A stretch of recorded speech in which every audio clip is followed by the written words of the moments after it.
I'm fresh out. Corrupt police officers were able to pull me over, trump up some charges, and uh, arrest and then jail me. So I'm fresh out right now. I want to recount to you the entire experience, but also, again, put you on notice. And I've warned you before, but we see that they're turning up the pressure. There are a number of battles that I've been engaged in with government. Um, that have been ongoing, various government agencies through court systems that have been going on for a long time. This is not new. I've expected the government to do this, continue doing these kinds of things, not only to me, but to everyday people. I want to show you guys precisely what happened to me, and I also want to give you all another warning, which I've given you before. I'm going to take you through the evidence. You'll be able to see it for yourself, and I want to know what you think. But first, I want you to remember who I am and who I've always been. You have the good fortune that over my entire life, I've been the exact same person. You meet someone who knew me when I was 5 years old, they can speak to the same characteristics that you would see me display today. Things I tell you, I'm serious about. I always steer you away from intoxicants. I steer you away from drinking. I steer you away from gambling. I steer you away from drug use, all these things. And there are two things you hear me say all the time. I've never one time in my life drank alcohol. I don't even know what it tastes like. I've never one time in my life ever used drugs. Ever. Never have, never will, and never been tempted. So I want to take you through precisely what happened to me.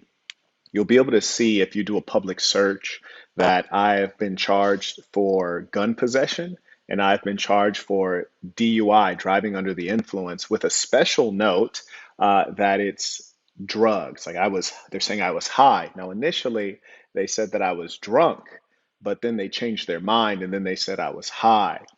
Now, when did this happen? This happened Friday night, and you all may remember because you were right here with me live. I did a live session with the Lady Saints. We first started off talking about business, particularly branding and logo.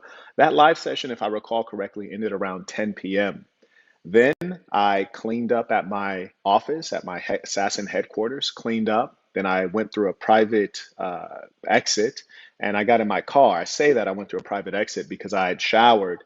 And so, knowing that I was going home and I was going to get into bed, I was like, I don't need to get dressed. So I just put on a t shirt and my underwear, got in my car, and I got in my car that's parked in my garage, which happened to have been my Maybach. So I get in this car and it has tinted windows. And so then I start driving home. I'm driving on the freeway. I exit the freeway, and then immediately I see cop lights behind me. And so I pull over straight away, and I immediately pull out one of my cellular phones. I put it in the cup holder, and I click record because we're dealing with people who are extraordinarily wicked, deceitful, corrupt, and it's not only the policing force, this is throughout the entire government. It saddens me to say this because I am pro police. I am pro police as a concept. I believe policing is necessary. We do need law and order. I'm a law and order person. However, consistently over my entire life, with the exception of one experience out of in excess of 30 personal experiences, every time I encounter the police, it has been an extraordinarily unpleasant situation in which they treated me like a low down, dirty criminal. And I say this as someone who has a completely clean criminal record. I've never one time in all of my years been convicted of a crime, which is quite an accomplishment when you grew up in a ghetto that is crime ridden. I am going to play you guys the video that was recorded from my phone. Also, at some point, we will have to get the body cam footage from the police officers, and it's almost shameful to call them police officers. But from these corrupt, dirty cops, we're going to get that footage. I have an ongoing criminal case, and as well, in due time, we will have ongoing civil rights and a civil case. So let's go ahead and take a look at this information. And the reason I wanted to remind you of those things is because in the past, we see that the various governments and agencies around the world, they'll try to discredit certain figures, especially revolutionary figures. And they have a number of strategies that they'll utilize. They'll try to make you seem like a pervert. You know, you've been engaged in some kind of sexual crime. So they'll put that on you. They'll send women at you. Hell, they'll send children at you. And they'll try to frame you for some kind of sexual crime. or they'll try to make you look crazy, like you're not mentally well. So they'll start to portray you as someone who's unhinged, and they'll put out a bunch of propaganda about you, kind of like what they did to Dave Chappelle or what they're doing to Kanye West. They'll say you're on psych meds and all these things like this, or they'll, do various things to degrade you, but undoubtedly they want to get rid of you in some way. So maybe they'll jail you or they'll Epstein you, right? You might have too much information, or you might know too much, or you might have too powerful of a voice. And this is something that has happened historically, especially in America. It's very well documented. Not only does the American government do this domestically to their citizens, but they also do this abroad to foreign heads of state and foreign revolutionaries. I can go through the list if you would like me to, but on your own time, you could take a look at COINTELPRO. You can take a look at their efforts to kill any revolutionary Black Messiah. There's not only documentaries on this stuff, but there's also dramas and full feature films on this kind of thing. First, before I play this video for you, and I'll go through all of the details because I'm fully transparent, and I'm happy to be transparent because I have nothing to hide. I'm on the correct side of justice, maybe not the correct side of the American law, but on the correct side of justice. And I've been living my life on an upright and moral basis the whole time. So I'm going to take you through every bit of what happened in evidence. Here's to another prosperous new year. I appreciate that. And may I acknowledge Jaspel. And if you guys wonder what kind of man I am, you see, I never wanted fans. I always wanted to share a good, positive message with people. And you notice that I always make every effort to support people and to connect. And the evidence of how I've lived my life, not just what I say, but how I live, it is all around us. For example, Jaspel's from, I don't know if he wants any of his personal information out there, but he's from another country. And when he flew into this country, he said, "Hey, I'm a member. I just want to let you know I'm coming to Las Vegas." I said, "Well, you got to let me take you out." He's like, "Yeah, I'm here with my son." I was like, "I got to take you guys out to eat." So I took them out to the best place that was available for breakfast, which was the time that we mutually had available. So we had something to eat, had some conversation and some laughs. And what I'm really truly about is community, and community comes in real life. Community doesn't come on the internet. And so I've made every effort to organize a strong infrastructure around the world. And this is precisely one of the reasons that, wicked governments are turning up the heat on me. We have on Patreon, Jevic just joined. Shout out to Jevic. And Emmanuel got Bosch University, which I will link in the chat. Yeah, shout out to the Saint who just joined as a member. We welcome you to this thing of ours. And membership within the Assassin is much more than access to exclusive content or member-only lives. It's access to a real community in real life, with vetted people where you can grow and be protected. And we see increasingly in this world, we need protection. They've defunded the police in some municipalities. The police are corrupt in other municipalities. And so we must be able to live in community and protect ourselves. This is the real video of when I was pulled over. And again, to summarize, I was leaving my office after working hard on a Friday night. You guys know this is a fact because you saw me on the live session with the Lady Saints. After that, I cleaned up a little bit at Assassin headquarters. I left my office after showering, just wearing a black t-shirt such as this, one that I got from sasnbrand.com. And a pair of underwear, literally, because I was going home to get in the bed. I wanted to sleep at my home. So I go get in my car and I drive my car home. And getting off of the freeway, just a couple, maybe a mile short of my home, it's a distance that's walkable. Right after I get off of the freeway, I pull off the exit, make a right turn off of the exit, and then the lights go on and they pull me over. And this is what you'll see as soon as I pulled over. I said, I know I'm dealing with evil, dishonest, deceitful, corrupt cops. So let me go ahead and record this. Joseph is back and said there is another me. Shout out to all the Josephs. And for those of you who may have had the serendipity of finding my channel a very long time ago, what you may have noticed is I never intended to become a YouTuber. My first YouTube video that I had made that anyone could have really used was one summarizing a book, because I read a lot and I wanted to share my notes, especially on books that people don't read as much. And then the second thing I did was I would upload all of my encounters with police, because at the time I was living in Los Angeles. I was in my 20s and I was driving a Z4 BMW drop, beautiful car. And I just kept getting pulled over constantly for no discernible reason. And strangely, when I would reach out to the NAACP, like, "Hey, can you help me with this?" they never would respond at all. So, shout out to the fake black pro-black organizations that don't do anything. And in all of those cases, not one time did I get a ticket. Not one time was I convicted of anything. And the one time I did get a ticket, which was a bogus ticket, I contested it by written declaration, and it was dropped because it was fraudulent. And so, every single time I was in the right, and even still, the NAACP wouldn't support me. And that is why the SASN is something real, something that has teeth. The NAACP is a fraud, as are many other black organizations. This is not a black organization. This is an organization oriented on goodness, on prosperity, on freedom.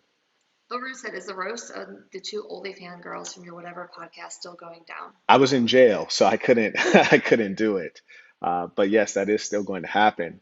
I'm recovering a bit, and those of you who have been to jail, unfortunately, you might know why. But number one, I didn't get a wink of sleep in excess of 24 hours while locked up, and in addition, they fed me two slices of bread, small slices of white bread, with a spoonful of presumably peanut butter and like half a bowl of dried Fruit Loops. So, Fruit Loops with no milk. And not once did they serve any water or liquid or any form of hydration during in excess of 24 hours. The expectation is that you would bend your face down and drink out of the sink, which was next to the shitter, which was in the open public for everyone. So that's I haven't had time. I was in jail. Anyways, here we go. You caught up? Yep. Fantastic. Do they confirm if they're able to hear you? Yeah. All right. Do confirm that the audio is good.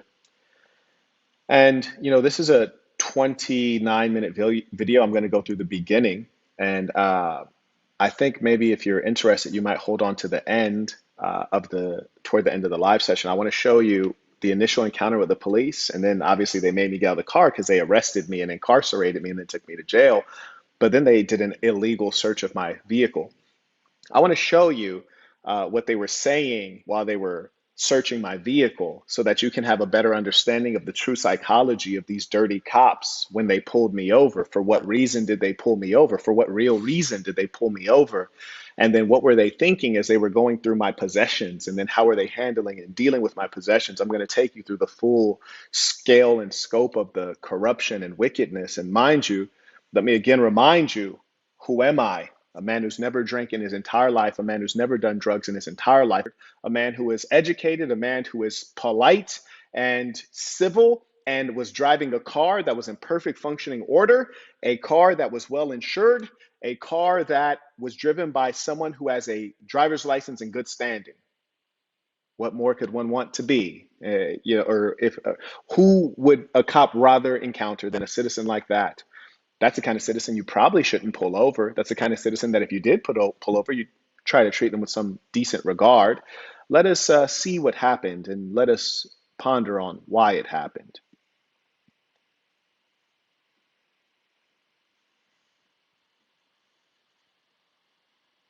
So I'm going to play it from the beginning, but I do want you all to stick around because you really need to hear what they were saying as they were going through my car.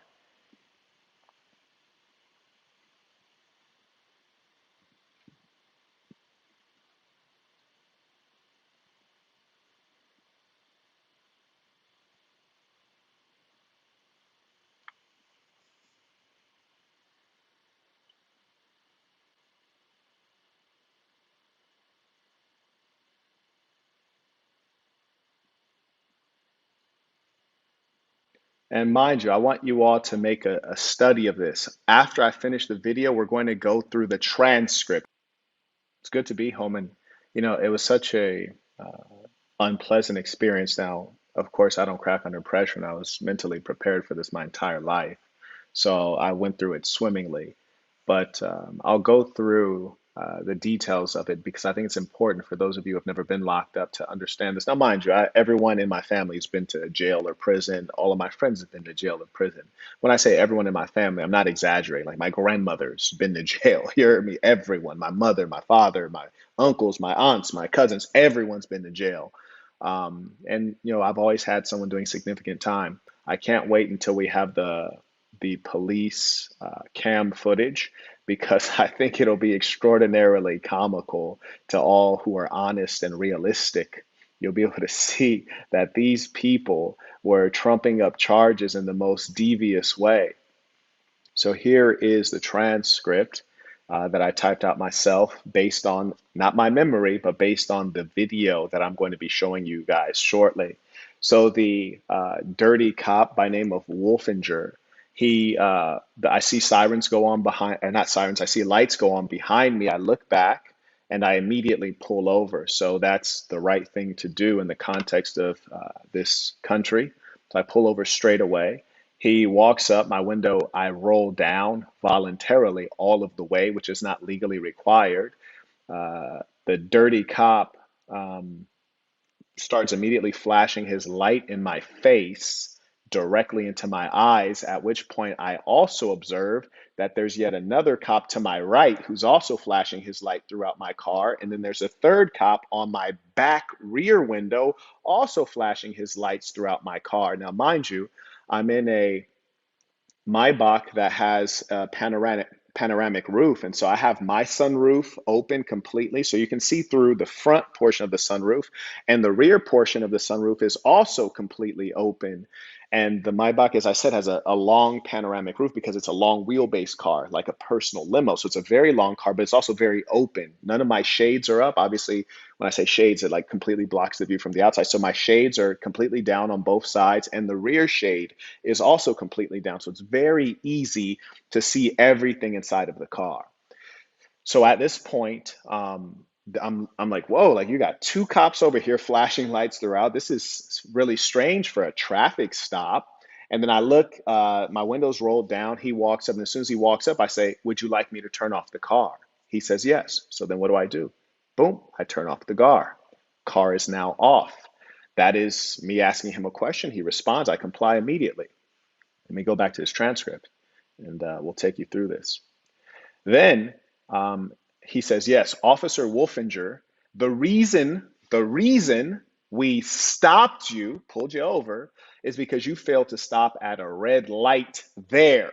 He uses the word there, which establishes physical proximity, which is to suggest that it just happened. And I complied quickly enough that we're still right by the red light. Okay, fantastic. He writes, or he states, you were on the highway at speeds in excess of 80 miles per hour. Oh, that's fascinating. That's fascinating for a couple reasons. He also says you were on the highway at speeds in excess of 80 miles per hour and you were changing lanes. Okay, cool. So if I'm changing multiple lanes, that would mean that you were following me for a significant amount of time, number one. Number two, if you're pulling me over after I've made a right turn on a stoplight, that would mean that we're not on the highway, which means you had tracked me throughout the highway and then tracked me onto the street. And if you're the highway patrol, you patrol the highway. And if I'm dangerously driving and I'm breaking the law, why would you give me more time to do that? Why wouldn't you pull me over straight away? If indeed the justification is speeding, well, then pull me over so that the street is safer, the highway is safer, pull me over. But no, you trail and track me for a significant amount of time. And then when you do turn on your lights, I pull over straight away. So, okay, so this is your reason that you stopped me. This is, in fact, according to you, a traffic stop. Fantastic. It's a traffic stop. Okay, let us proceed. So he's now stated that. And I just note here that I complied immediately. And I did this as soon as they pulled me over, which was still very close to the red light. So clearly, I was very aware. I don't even think they turned on the siren. They had just put the lights on. I pulled right over. So I was clearly very aware and cognizant. This is not the kind of thinking that you would observe in a person who is inebriated. And if a person's a criminal, certainly they wouldn't pull over. Maybe they think, maybe they drive a little longer, maybe they try to escape. Who knows? Then the person writes or states, do you have your driver's license? Now, I want you all to pay attention. He did not say, give me your driver's license. He said, do you have your driver's license? This is a yes or no question. So I reply correctly and I state, I do, which is in fact true. I do have my license. Then he continues, registration insurance, please. And then I said, I do, because he didn't speak in a complete sentence. So presumably he was saying, do you have your driver's license, registration insurance? I said, I do. And then I ask him, because I'm not going to move, I'm not going to do anything he didn't ask me to do. I'm following directions. also known as cooperating, also known as complying. I then ask him, do you want me to grab it? Referring to my driver's license, registration, and insurance. Then he replies, yes, I do.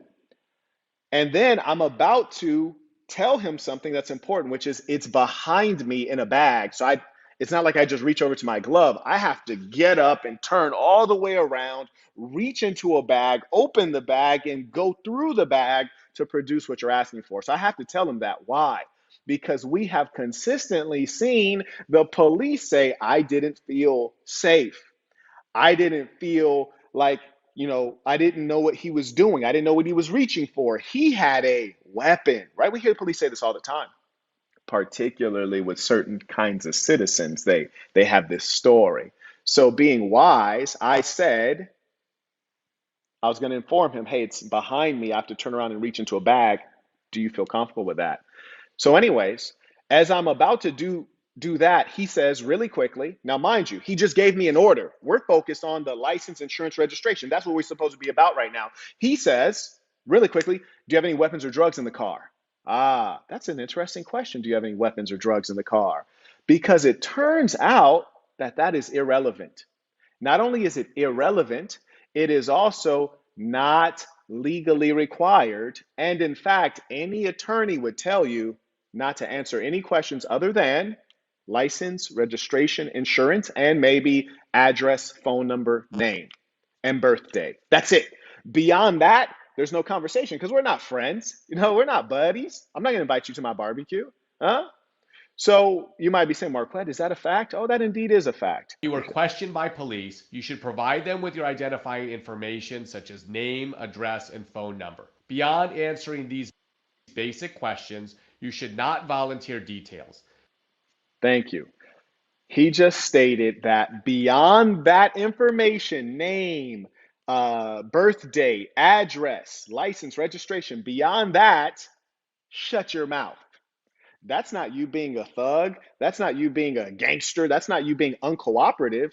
That's just you being smart and abiding by the law. We've already talked to this group. Okay. Oh, they're very helpful. Yeah. Okay, so very good. That's just you abiding by your rights. And what you're noticing is that the police, they're supposed to protect and serve. Who? Who? I didn't feel like they were serving me. I didn't feel like they were protecting me. In fact, I'm scared of them. I'm scared of the police. These people are crazy. Yeah, often. And by the way, I'm pro police. I'm pro police as a concept, but the government is too corrupt. The policing organizations are too corrupt. I got a lot of police who follow me who are good people, but we're dealing with wicked, corrupt people. So I was within my rights to only answer the questions that were legally required to be answered. So, in as much as that's the case, if he was to say I'm not cooperating, I'm only required to cooperate with license, insurance, registration, name, birth date, address. That's all I'm required to cooperate with. So all these other questions of do you have guns and drugs? Immaterial. If I ignore them, it's irrelevant. I'm taking my right to remain silent on that. And one thing I will be adding, you're going to catch a lot of gems if you pay attention throughout the duration of this session. I have a lot of gems. And my good fortune is that obviously I went into this with significant experience. And if I ever do another boot camp, and I might, I'm definitely going to make a formal part of that, how to interact with policing organizations. One thing I want to show you or point out to you guys that is just like a simple guide. And I guess I'm giving you guys a freebie. So Merry Christmas if you didn't take Boston University. But what you'll see here is that it's pyramids of truth. Who do you share the truth with first and foremost? You share with yourself. Yeah, you got to be honest with yourself. If you can't deal with the truth, you're going to suffer. Share it with good people. But you notice these are reducing, like the amount of truth being shared is reducing over time.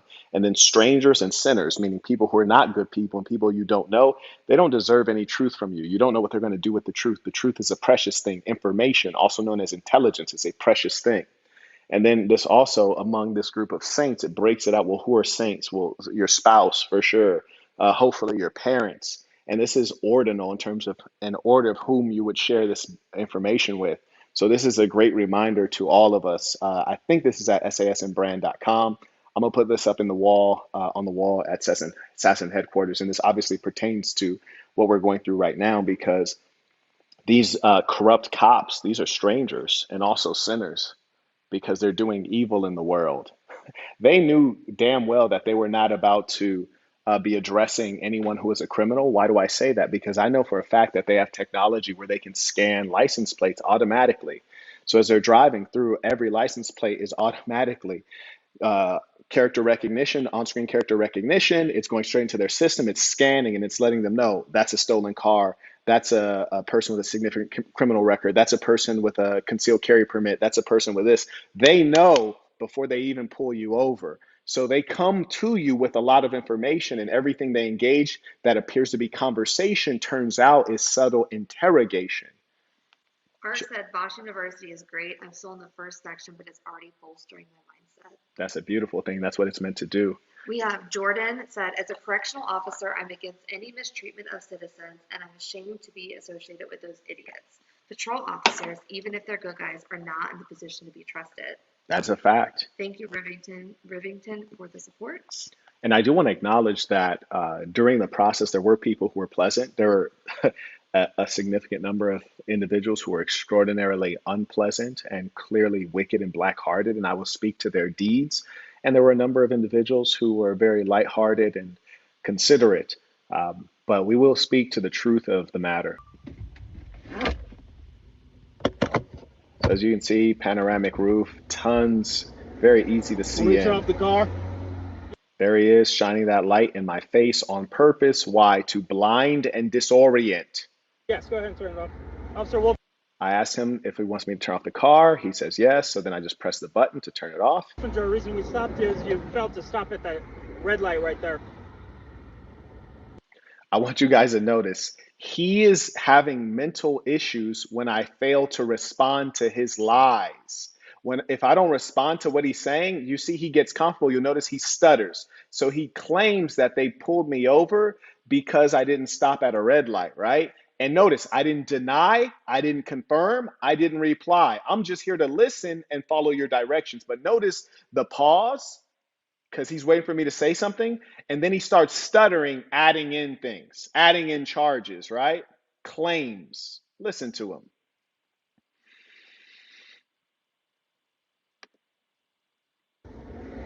Want me to turn off the car? Yes, go ahead and turn it off. Officer Wolfinger, the reason we stopped is you failed to stop at that red light right there. You're on the highway, speeds excess of 80. You have your driver's license on you? You see, again, no response to what he's claiming. Then he says, do you have your driver's license on you? He didn't ask for it. Is it on you? I do. Registration insurance, please? I do. He said, do you have your driver's license on you? I do. Registration insurance, please. And then I said, I do again. Do you want me to grab it? Yes, I do. You have any? So then I asked him, do you want me to grab it? Okay. So now the goal is to grab the license registrations and license registrations and insurance, which is behind me in a long wheelbase car. So I have to ask him, do you mind if I go behind myself? Because it's in a bag. Then he immediately says, do you have any drugs or guns? What? Bro, like, what is this about? I thought you pulled me over because I was, as you claim, ran a red light. As you claim, I made a right turn at a red light. That's what you're saying you pulled me over for. Weapons, drugs in the car? I have to get my bag. It's behind me. Do you have any weapons or drugs in the car? Can you stop flashing that light in my face? Am I supposed to look forward or look at you?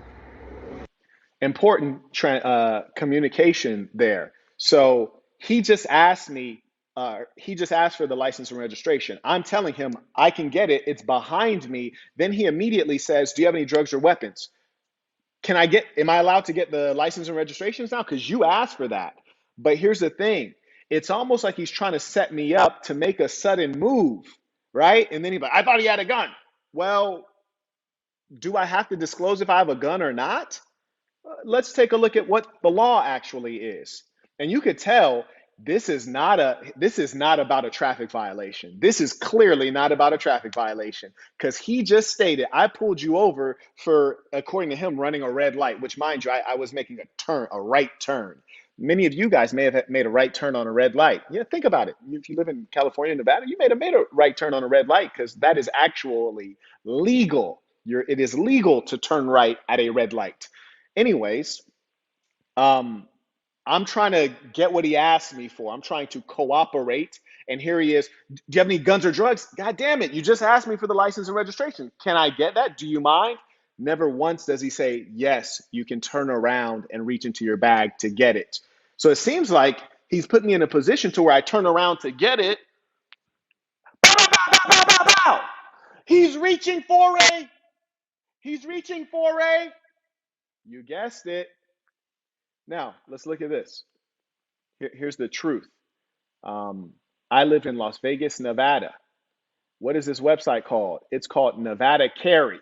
Huh? Quote, if the police pull me over, do I have to tell them there is a clapper in the vehicle? No. I'm going to read this for you. No. Nevada has no, quote, duty to inform law upon police detention. It is your discretion. Your discretion, meaning your choice as an individual. Now, what did the lawyer say earlier? The lawyer said, when you were paying attention, the lawyer said, you shall only tell them name, birth date, address, provide license, registration, insurance. That's it. Anything beyond that is dumb. Doesn't matter who you are. We're not saying this is advice for lawbreakers. This is advice for citizens dealing in a country where the government and the policing force is wicked. This is what we're dealing with, huh? So I'm merely asking him for both of our safety. Do you mind if I get what you asked for, which is the license, registration, insurance? And then he doesn't ever give me permission. He keeps asking, do you have drugs or guns? What? You said you pulled me over for running a red light, my boy. Why try to create a narrative here? Why try to trump up charges? And mind you, the whole time my voice didn't raise. I'm speaking clearly in great English. I can't hear you. Am I supposed to look forward or look at you? You're like flashing a light in my face. Okay, sir. Now, he just stated, quote, I can't hear you. So if you can't hear me, perhaps the reason you can't hear me is because I'm directing my audio away from you because I'm not looking at you. Why am I not looking at you? Because you're flashing a bright light into my face. So if you wanted to look at you, don't do this to me. Don't flash a bright light in my eye because I can't look at you and I can't therefore direct my sound towards you. And there's clearly loud cars driving by. So I asked him, I said, do you want me to look forward or do you want me to look at you since you can't hear me? Where's your driver's license? Are you going to get it? Now, you just heard him say, where's your driver's license at? Are you going to get it for me? Well, that's really strange. I already 2 times stated that my driver's license is behind me in a bag. Do you mind if I reach to get it? So now we see that he's lying. He's trying to create a conflict all by himself. I'm not arguing with him. He's trying to create a conflict. For me or what? I just told you it's in my bag. I need to reach behind. That's why All I right, just asked you if you step out of the mind. car for me, please. And I just repeated, quote, I just told you it's in my bag. I asked you if I can reach for it if you don't mind, because I want you to be comfortable, because you guys are the unhinged individuals that keep on, clapping. Oh, the black guy, he had something. I didn't know what it was. That's you guys. So I asked you, and you're still trying to create a problem. And then hear what he said when I calmly repeated for the 3rd time what I had said. It's unreal to live in a country such as this. They call Russia corrupt. You'll see many black Africans living in Russia and Moscow getting on just fine. Black Lives Matter and all this police protest stuff, Freddie Gray, all that. Oh, that's America. And black folks have been here since the beginning. And this is not an ethno state. This is not a homogenous country. So why is it that black folk can get along better in South Korea or in Russia than they can here? It's curious, isn't it? I just told you it's in my bag. I need to reach behind. That's why All I right, just asked you if you step out of the mind. car for me, please. And look at me look in the camera and make this face like, word, this is what we going to. In my bag. I need to reach behind. That's why All I right, just asked you if you step out of the mind. car for me, please. I look at the camera like, all right, y'all see this? Y'all see I'm going this? to make 2 quick statements. Go For ahead. people that feel like they want to correct things and you're correcting them wrong, I'm just going to block you. Someone said the light is because of the camera. No, I've been pulled over. They shined a light in That's my right. face too, and I was not recording. Hmm. So no. And then to people saying just play the video, stop talking. If you don't like how he's doing his video, get off his channel. Don't watch. That's Agree. all I'm going to say. And I will, And for those of you who do want to watch the video uninterrupted, I will absolutely post the video and I'll share the link on the main channel so you can go through and watch the video uninterrupted on your own. I'll post the whole 29-minute video for you. But right now, since I'm here, I'm going to talk to you. But you'll have the chance to watch it uninterrupted. And I recommend that you do. I highly recommend that you do because it's fairly outrageous. You're being very uncooperative. I don't know why. You want me to get? He said, you're being very uncooperative. I don't know why. Really? Word? So now you see I'm putting my hands up because I realize we're dealing with an egomaniac psychopath. So here's my hands up. We know what time it is. The car? Yes. Okay. I'm telling him what I'm just doing. Open this door here. I'm saying I'm going to open the door because he's an idiot, psychopath. Step out, go over to my car. I do not. Now notice, when I open my door, he's holding my door open, which prevents me from closing the door. Pro tip, if they ever ask you to get out of the car, when you get out, close your door. Absolutely, close your door with the keys in it on purpose. And he was blocking that, and I specifically state, I do not consent to any searches, which I don't. I don't consent to any search. And they're going to continue to break the law. Because here's the funny thing, ladies and saints. There is no law in this country. Marquette, what are you talking about? Oh, you think there's laws here? Oh, you think Hunter Biden is about to experience the law for his corruption? You think the Clintons are going to experience the law for their corruption? You think all the war criminals we call presidents are ever going to be brought to justice? Stop it. You stop that. There is no law. Maybe for you and I. Yeah, there's no law here. The police investigate the police. It's funny, isn't it? You know, the police arrest you, which is the government. Then you go to trial, and the judge is the government. Oh, wow. And then the public defender works for the government, and the prosecutor works for the government? Come on. What are we talking about? The judge is the government, the police is the government, the public defender is the government, and the prosecutor is the government. Oh, and then it says, the state of fill in the blank, which is the government, versus you, whatever your name is as an individual. So you're going up against the whole government. This is a joke. This is silliness. Come on now. Anyway, so he tells me to get out of the car, and you'll hear me say, I do not consent to search. If you hang with me, I'll play the rest of the video where you can see my car being illegally searched. Yes, illegally searched in HD. And he's holding my door, so I can't close it. So listen. I do not consent to any search. I said, I do not consent to any search. Then he proceeds to put his hands on me unnecessarily. Now he's taking me to the front of his cruiser. And immediately, first thing they do, slap some cuffs on me behind my back like I'm a common criminal. What have I done to be uncooperative? He asked for my license and registration. I said, yes, I have it. It's behind me. I would like to get it. Now, mind you, here's a funny story. This is how you know your government is wicked and dishonest. Do you think he actually needed my license and registration? No, no, no. Because when they automatically scan that license plate, they can also see who that car is registered to. Me. And when they can see who it's registered to, they can pull up the license, which has a photo of, yeah, you guessed it again, me. So they know whose car it is. They know what my criminal record is. They know who I am. All of this is playing games to trump up some charges. Furthermore, when they ask you for your license, when they ask you for your insurance, can they verify that the insurance is in good standing? No, they can't. That's why you can give them a photo of your of your insurance. You can give them a random piece of paper that says it's insurance, and they look at it like, oh, okay. They can't verify it. So that's another game that we're playing here. Your registration, they could look at the license plate and see that I have up-to-date tags, but they don't need to, because when they automatically scan the license plate in their computer system, it lets them know my registration is currently valid. These are games they're playing. Why are they asking for license, registration, insurance like it's 1960 when they have instant access to a world of information? This is all a game that they are using to make you mess up so that they can incarcerate you, put you on papers, put you a part of their system, build up an information storehouse and better control you, tell you where you can't go to, revoke your passport, revoke your right to drive, revoke your right to earn in the economy. This is all a game. You'd be a fool to think any of this makes sense. They knew my license was in order. They knew my car insurance was in order and my registration was in order. And they knew that before I even pulled over. And then here's the thing. Trip on this. Let this break your mind. Why is it every time I try to give him what he asked for, license, insurance, registration, because I'm happy to give it to you because I got it and it's all good?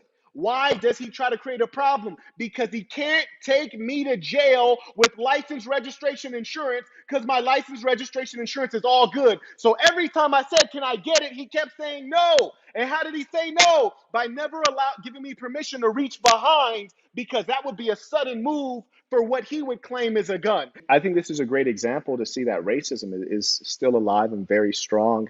But one thing we know for sure with the racist, it's never a person who's happy, good looking, and wealthy that engages in racism. It's always someone who feels a deep level of inferiority. And because as an individual, they're a very low person, they need something else to say that they're a big deal. So they say, oh, well, I'm a big deal because of my race, because my individual accomplishments are insignificant. As an individual, I might be unemployed, low income, I might not be able to get a woman, but I'm a part of this group that's important. So I'm a part of the superior Aryan group. And they try to degrade others so that they could feel that they're higher. These are the destroyers in our on our planet Earth, the wicked. They think that by destroying a building, they can make their building look big, tall, and shiny. But in reality, if you live in a broke down piece of garbage, if you live in a hut is still a hut. If you destroy everyone else's hut, or if you destroy everyone else's building, you still live in a hut. But I thank you for your support. And as I have integrity, I say that I'm going to acknowledge everyone who has something to say. And we did acknowledge you. George Floyd is the black guy that was selling like Lucy's. He was selling like loose cigarettes, I He's just the think. one that like had the knee They on had the his knee on neck. his neck. Yeah, I don't think that that is right. I know that there are always high levels of corruption anytime we're dealing with government or police. But the sad thing about the black community, and especially organizations like the NAACP, which is garbage, they tend to circle around the guy that is not entirely clean. And I'm not saying that just because you're not entirely clean, you shouldn't be supported. You should. Your rights should be honored within a civilization. However, um, I'm not going to take out my time to, seem to be the champion of someone who's not even following a way of life that I approve of, which is to say that if I do take out my time to champion someone, assassin or nothing, let them be one of the saints, or at least let them be abiding by the clean lifestyle that I speak of. So, the challenge with that one, you have people on two sides, people who could both be honorable on both sides, because they're like, look, this guy is a lawbreaker, he's a former drug addict, he's a criminal. Well, what about when it happens to someone like me, not a drug addict, not even a alcohol drinker, which is legal, never done any crimes, well educated, contributing to the society? Well, that's the kind of person I want to defend because it's easy to defend them. They're squeaky clean. And when someone like that suffers at the hands of the wicked government and the corrupt policing force, then we can see very evidently that there's something wrong in government. It wasn't this guy. He didn't have anything wrong with the required documents or with the car. It was clearly the government and their filthy agents that were trying to create a problem with a freedom loving American citizen. Carter said, funny how this happens after you go viral speaking Isn't that interesting, Carter? against You notice degeneracy. these He came things? back again. And PayPal, we have EJ said, glad you're safe, Saint. Nothing beats the truth. Keep it going, King. Peace to the Saints. Well, that's not true. The gentleman said nothing beats the truth. This is not a fact. And it's very important to understand that this is not a fact. The truth does not reign in our society. That which is good, that which is just, does not reign in our society. It is a lie to say that nothing beats the truth. It is the responsibility of good men to stand up and to establish the dominance of truth and the dominance of goodness. But to say nothing beats the truth, this could not be more untrue. We see that the truth is being defeated everywhere we look. You look in the public schools that educate your children, they are being taught that there's no such thing as a boy, there's no such thing as a girl. You see so many pieces of evidence that show that the truth is not respected. And I'm not going to go into it, but let us be aware of that. Whitney came back on Cash App with $50. Is this a lady I or a think guy? I don't know what Yeah, she shout out says. to the lady Whitney. saints. If so, baller alert. It says, thank you for the live. Absolutely. So then I'll go back to my document because right now you can't hear anything until they start illegally searching the car. So at this point, they've pulled me out of the car and immediately they put handcuffs on me when I'm out of sight. And this is quite curious from a perspective of order, the order in which you do things. So why is it that you take me out of the car, you put me in handcuffs straight away, and then you say, would you submit to a field sobriety test? What? How am I going to do a field sobriety test with handcuffs on? That doesn't even make sense. But what is a field sobriety test? Now we're talking. Is a field sobriety test when they say walk in a straight line? Is a field sobriety test when they say touch your nose? Is a field sobriety test when they say track this pen with your eyes? Is that a field sobriety test? Oh, so scientific, so scientific. And what more we should consider is, okay, who's grading the field sobriety test? Is the same guy who just lied and said that I'm not cooperating, is that the guy grading the field sobriety test? Is it the same guy who would not allow me to hand him my license, insurance, registration? Is that the guy grading the field sobriety test? So why would it make sense in my mind to submit to a field sobriety test that's being graded by the very person who already claims that I'm uncooperative when it's a lie, the person who claims that I'm drunk? And you might say, Marquette, well, what do you mean drunk? We heard you have a whole conversation. You didn't slur your words. You didn't do anything strange or erratic. You were very thoughtful. And what's more, we know that you don't drink. And even if we strangely believed you were a liar for your whole life, you just got off of a live session and ended around 10 p.m. And right now it's about 11:30 p.m. That's right, ladies and saints. By the time I was arrested on the documentation in cuffs, it was 11:30. When did I have time to drink? Where did I drink at? Who did I drink with? What's going on? What are we talking about? All lies. So as soon as they get me out of my car, they slap cuffs on me straight away. And then they say, do you want to submit to a field sobriety test? And in my head, I'm like, first off, that's not scientific. Second off, it's ludicrous because I don't smell like alcohol. I've not been doing anything that would suggest I'm under the influence. I said, no, but why would I do that? And the guy says, because you're drunk. What? I said, are you wearing a body cam? He says, yes, I am. I said, oh, well, then you should realize that your body cam can see me and hear me. So if your body cam can see me and hear me, you're going to have a lot of trouble when we subpoena that footage. And the body cam shows that I have not slurred any speech, that I'm speaking articulately and clearly, and I've not stumbled at all, even though I'm shaking because it's very, very cold. And I'm wearing my underwear right now. And it's cold because you're wearing a beanie. You're fully dressed with a bulletproof vest on, wearing a beanie. It's clearly cold. So I say, no, the body cam footage is going to show that you're lying and you're just making up something. You're claiming that I'm drunk. I've not even drank a single drip of alcohol in my life. I don't even know what alcohol tastes like. You got the wrong one. This is not going to go well. Then he says, oh, well, I think you're drunk. I say, I think you're lying. Then he says, well, you don't want to submit to a field sobriety test? No, it's not scientific. And you're not an honest person. You're the same person who said I was uncooperative. So this isn't going to work. He says, well, why didn't you answer my questions? I did answer your questions. You asked for license, registration, and insurance, and I told you I'd grab it from behind, and you wouldn't let me do it. You would not let me reach behind to grab my license, registration, and insurance, which you actually don't need because you already have my information. At this point, there's all of a sudden 4 cops. I'm like, God damn, where everybody come from? You guys have been there the whole time, though. This was coordinated. Does it take 2 cop cars and 4 cops to pull over one black guy? No, I don't think so. They were trailing me for a while. This was all coordinated. Then they say, well, why didn't you answer me when I asked you if you have drugs and guns in the car? I said specifically because my attorney tells me that I'm only required to answer license, insurance, registration. And that I answered. So I cannot be uncooperative because I cooperated with everything that I'm legally required to cooperate with. Anything more than that is an unwarranted interrogation. And as an American citizen, I respect my right to remain silent on those questions. And by the way, I don't consent to search. In case you think you're going to search my car, I don't consent to any search. Then he says, but you have drugs and guns in the car. So why don't you just say it? I said, I don't have anything to say to you.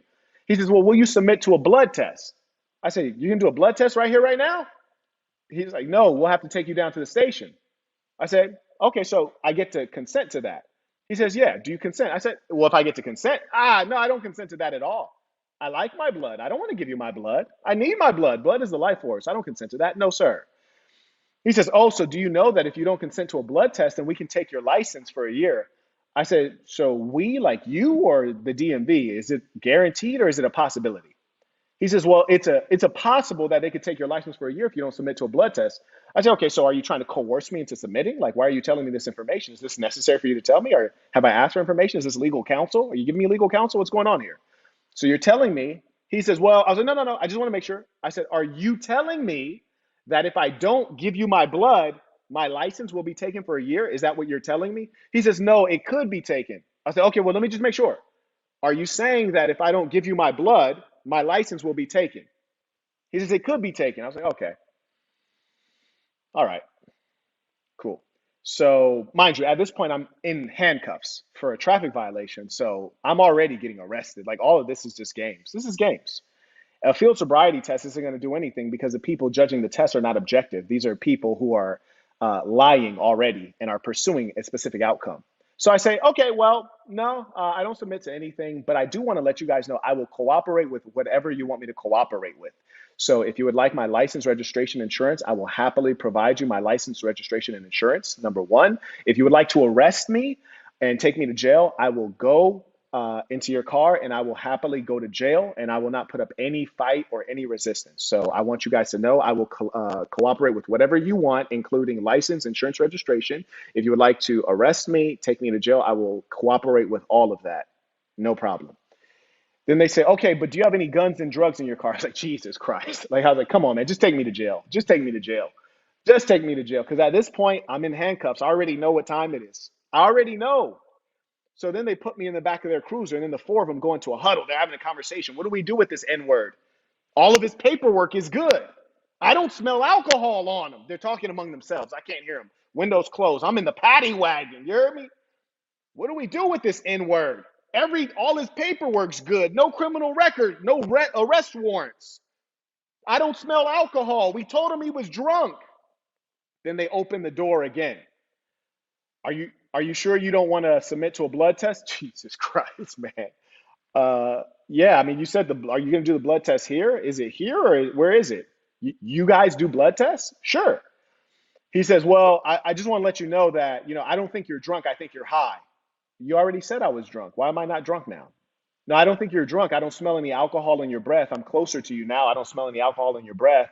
So I don't think you're drunk. I think you're high. Why did you think I was drunk before? Because I'm sober. I'm coming home from my office. Why do you think I was drunk before? Well, I don't think you're drunk. I think you're high. Okay. Why do you think I'm high? Doesn't answer. Well, why can't you tell the difference between drunk and high? You said I was drunk, like you had evidence or probable cause. Why do you think I'm drunk? Or excuse me, why do you think I'm high? All of a sudden, the other guy who claimed he was the sergeant, do you have drugs and guns in your car? Dude, I was like, man, can you stop asking me the same question? Please, just stop. Do you have drugs and guns in your car? I was like, listen, I don't consent to any search and I don't talk to police. Take me to jail, please. Do you have drugs and guns in your car? Just answer. You have a gun in there, don't you? You have a gun in your car, don't you? That's why you don't want to tell us. Hey, if you already know, why are you asking me? If you already know, where are you asking me? Just go. Just do what you're going to do. Take me to jail. Close the door. I don't have anything to say. I don't talk to police. Take me to jail. Then eventually they close the door. Now, mind you, it's freezing. Even inside of their cop car, it's freezing. They eventually get in the car. I can see them searching my car now. Doing what? Illegally searching my car. And then they do what's called an illegal search and seizure. So they're illegally searching my car at this point. I'm watching them do it. There's one cop gets in the car. I say, hey, man, I told you guys many times I do not consent to a search. You pulled me over supposedly for running a red light. Why don't you just write me a red light ticket? Why do we keep talking about drugs and guns? And I said, I don't consent to a search. What's going on here? And he says, quote, I'll never forget it. Oh, they're not searching your car. They're just confirming all of your property before we impound your car. Oh, word? Why is my trunk open right now? All of my doors are open. They even open my gas can, like the gas door. I was like, they even open the gas door. They're not confirming my property. The gas door is open. Then this idiot's trying to close my trunk. And I said, hey, man, tell him to press the button. He's going to break my damn trunk. You see, he has one of those trunks where you close it manually. You have to press the button and it electronically closes. So I already know my car is going to come back destroyed for a variety of reasons, mostly jealousy, right? And if you're just verifying the property that's in the car, you don't need to touch anything. Just take pictures, You don't need to be opening my gas can. Then they're trying to close the thing. The officer says, hey, like, you got to press the button to close it. And he's like, oh, okay. And then he says, hey, what's this big storage unit you have in your trunk? Hey, tell him, how do I open the storage unit? Then the guy yells to the guy in the car. Then the guy in the car is like, hey, how do they open that storage unit in your trunk? I said, well, number one, it's not a storage unit. Number two, if it was a storage unit and it's locked, you don't need to open it because it's locked. So why would you need to open it if you're just there verifying property? All you have to verify is that there is a locked storage unit. So, it's there. And then when I come back later, it'll be a locked storage unit. So since it's locked, you don't need to verify what's in it. This was an illegal search and seizure is what this was. So I said, that's not a storage unit. That is the rear of my refrigerator. In the rear of my car, there is a refrigerator with, a couple champagne flutes. So that's just the rear of the refrigerator. It's not a storage unit. And I would appreciate if you would tell them again that I've not consented to any form of search or seizure, which is what's happening right now. So what do? They continue searching the goddamn car. And I'll play you a video from my video before they stopped my video, which also might be illegal. It's curious. And what you'll notice with these cops consistently, being that they're so dishonest, is they know they're wearing body cam. So what they'll do is they'll say something that's not true. I'll give you an example. You see cops beating up black guys all the time on TV, right? And what they'll do while they have their elbow on your neck or their knee on your neck, full weight of a grown man on your neck, trying to kill you, they'll say, don't resist, stop resisting, stop resisting. No one's resisting. Why do you keep repeating that? They're repeating that for what's called evidence in their favor. Same thing when I was in the car and I was completely calm and he kept saying, and he said, you're being uncooperative. But what's the evidence? They think their word is evidence, and it's not in reality. But in the corrupt system, their word is the evidence. The government uses the government's word as evidence for the government. Amazing. So anyways, they're doing an illegal search and seizure on my car. I'm watching them do it, and I'll play you a little bit of the footage of when they were doing it. But before that, I want to tell you one thing they did that was quite interesting. And I knew this was giving me a sense of what I was about to go through. And so in my mind, I was already locking in. I was already going into machine mode and into Zen mode because I already knew what was about to happen to me. So the cop comes back. Now there's like four of them. One of them comes back, opens the door to where I am. He says, hey, lean over. I'm going to loosen your cuffs. And in my head, I was like, word? Like, you guys are in the middle of a search and seizure illegally, and you're taking me to jail for no discernible reason. And all of a sudden, it crosses your mind to loosen my cuffs to make me more comfortable? That's weird. He says, lean over. I was like lean forward or lean to my left or lean to my right? He says, lean to your left. So I lean over. I'm cuffed behind my back. He says, yeah, I'm just loosening your cuffs. What does he do? He tightens the cuffs. He tightens the damn cuffs. Word. Well, I was about to say that's not looser, but I was like, it doesn't matter. There's no need to complain now. I'm officially their prisoner, so we'll go with it. We'll let them do what they want to do. We'll go with it. So he just tightened my cuffs to make them cut off my circulation in my hands. So I was like, okay. So this clearly is not the guy that's going to loosen them. So there's no need to complain. I'm locking in. I'm locking into machine mode. I'm locking into Zen mode. I'm going to jail. I already know what it is. So they're going through my stuff, stealing. I don't want to get into it. Then they come back and they say, and this is how you know that they have interesting amounts of information. He comes back with a strange question. He says, hey, do you have any significant amounts of money in the car after they've been searching my car? And in my head, I say, okay, let me pick. Who do I want to steal from me? Do I want the impound lot to steal from me? Do I want the police to steal from me? Which place can I get my money back using my lawyer? Because they're going to steal the money for sure. There's no doubt about that. This is what these people do. I even did a previous segment in Trending News showing the police stealing money from people at American airports illegally against their own law. Imagine the government doesn't follow the government's own law, but of course you don't expect the lawmaker to follow the law because they're not righteous. So he says, do you have any significant amounts of currency in the car? Now, mind you, I hadn't submitted to search and seizure. They should have no clue. And there's no logical reason to ask someone, do you have a lot of money in cash in the car? So I say, if I impound the car, then we are at risk of the impound lot stealing from me. And, and if I don't declare, if I do declare it, then the police will seize it for evidence or whatever. Either way, my money is about to be taken. I thought it was strange because they claimed that they were not searching my car. They weren't searching the car. They were documenting everything that I have so that nothing comes up missing when it gets impounded. That was their language. I remember it as clear as day because I was like, you're searching the car. They're like, no, we're not searching it. We're documenting what's there. Oh, that's weird as hell. Because you just opened up my personal bag and you're going through all of my belongings and someone brought over, oh, here's his ID. Here's, you don't need that. Anyways, so I say, yeah, I have fill in the blank amount of money. And then the guy's like, in cash? I was like, yes, that's correct. I have fill in the blank amount of US dollars in cash in large bills that are all banded up. That's correct. And then I could see that he was kind of like, damn. And I was like, okay, here we go. Here we go. Lock in. This is going to be an experience. So they continue searching my car. And I'll show you a little bit of that. I want you guys to listen to what they were saying, and I want you to understand why they pulled me over in the first place. Huh? They didn't pull me over for any legitimate reason. Listen. The masculine investor says, I believe in a previous replay you mentioned a communication course. Can you give more details? I did just link it in the chat. Absolutely. You can, and shout out to the lady for supporting me through the last 36 hours, not sleeping at all. And this is why I tell you, be good to good people.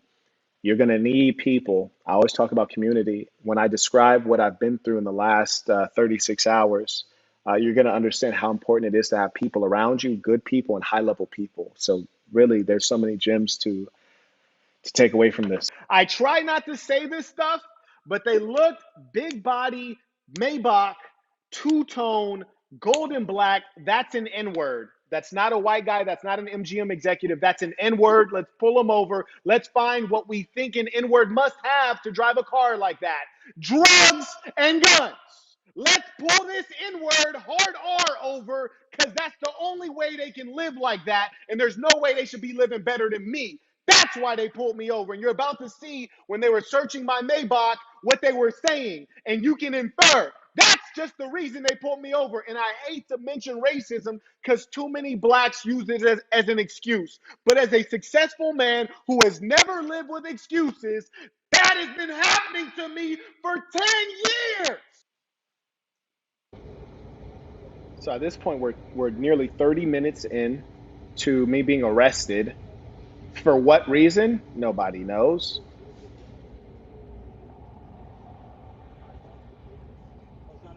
Where my AirPods went out.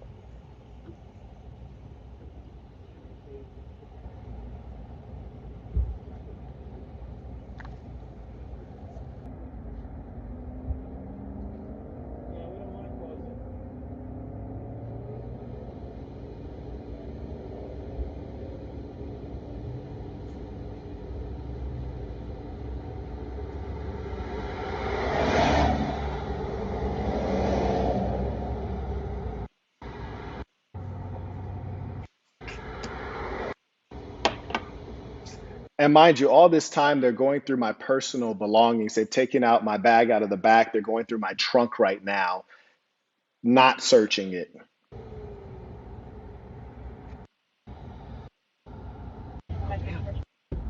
Okay, now listen to this. So he rolls up, opens my door. This thing's freaking nice. He uses the F word, which is common among these types. Okay, interesting. And it's so exciting. We've brought out like all these cop cars to come deal with one guy for running a red light, as you say.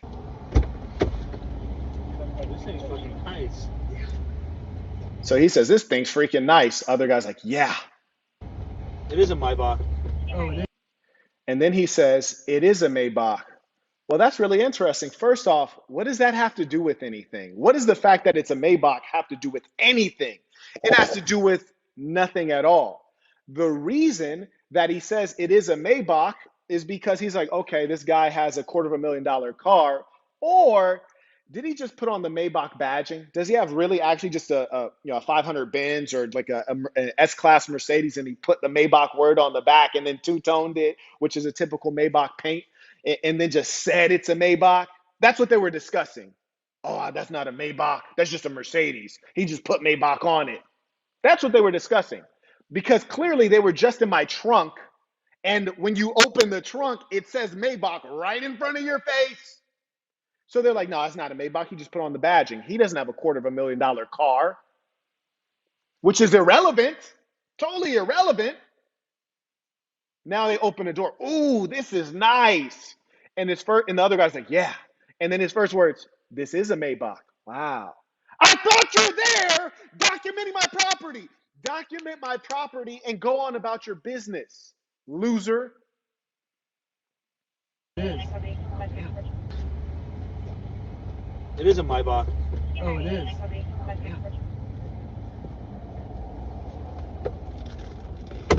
It's really cool. Right there, he just broke what you heard, that snap sound. He just broke open my refrigerator lid. Yeah, he didn't use the button and the handle to open the refrigerator lid. That snap was him breaking open my refrigerator. And these are the kind of things that annoy me, right? I mean, peasants love to touch the things of a king, but they know not how to operate them, right?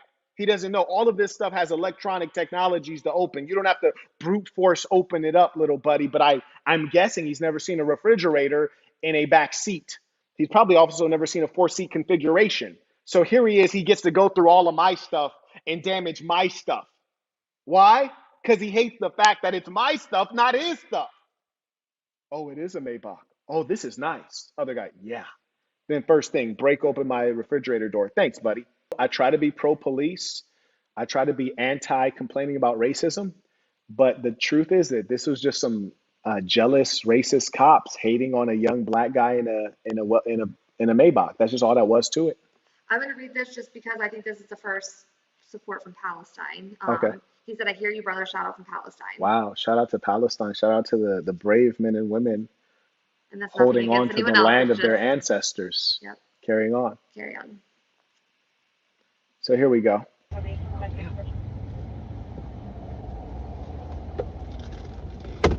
It's really cool.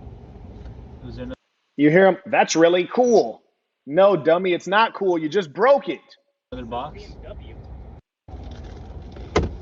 really cool. Was there another box? No, he has a BMW key. It's a Mercedes emblem. Look, it's got my Maybach emblem. Now they're confused. Now the Tweedledee and Tweedledum are confused because they found my other keys when they were going through my personal property in an illegal search. They went through my backpack briefcase, which, mind you, you can get the black backpack briefcase on mdblabel.com. And they went through my black backpack briefcase. They found my BMW keys to my i8, my other car. And these dummies are here like, well, it's a Maybach, but it's a BMW key. How's a BMW key? And then they're looking at on the ground, the Maybach shoots a light logo of a Maybach onto the ground. And the guy's like looking at on the flash, like, well, it's a Maybach symbol here. So how's it a BMW key with a Maybach?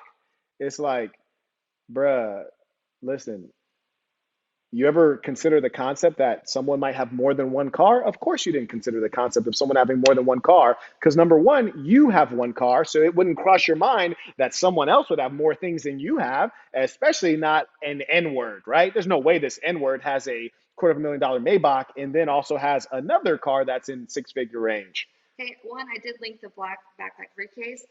Two people that I trust said, like, when you take it to here, Okay. the audio cuts a little bit. So Stop maybe yelling. Yeah. I'm trying. Okay. Thank you. Carry on. I will try harder. It's a Mercedes emblem. Look, it's got my Maybach emblem. I don't know, some fancy car. You hear this guy?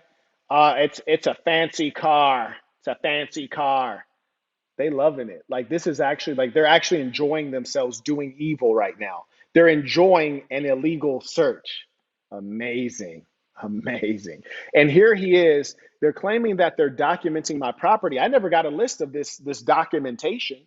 And now he's opening up the Mercedes headphones that come in the Maybach so that the two rear passengers can watch separate TVs and listen to separate audio or take like a live call. So they're opening my Bluetooth headphones and didn't even put them back in the right place. I mean, these people have no decency, no respect at all. It's really sick and sad.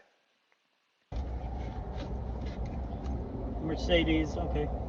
Hey, just be advised, this is it's recording you right now. Okay.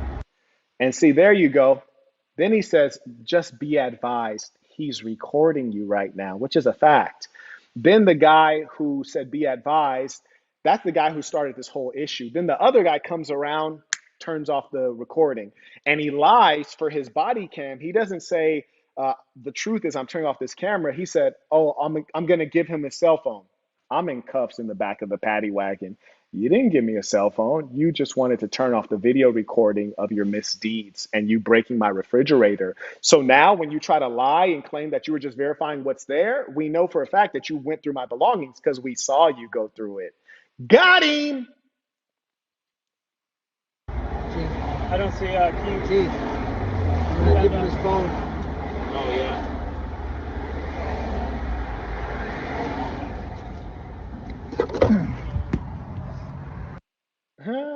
And, oh, why'd you feel the need to end the recording?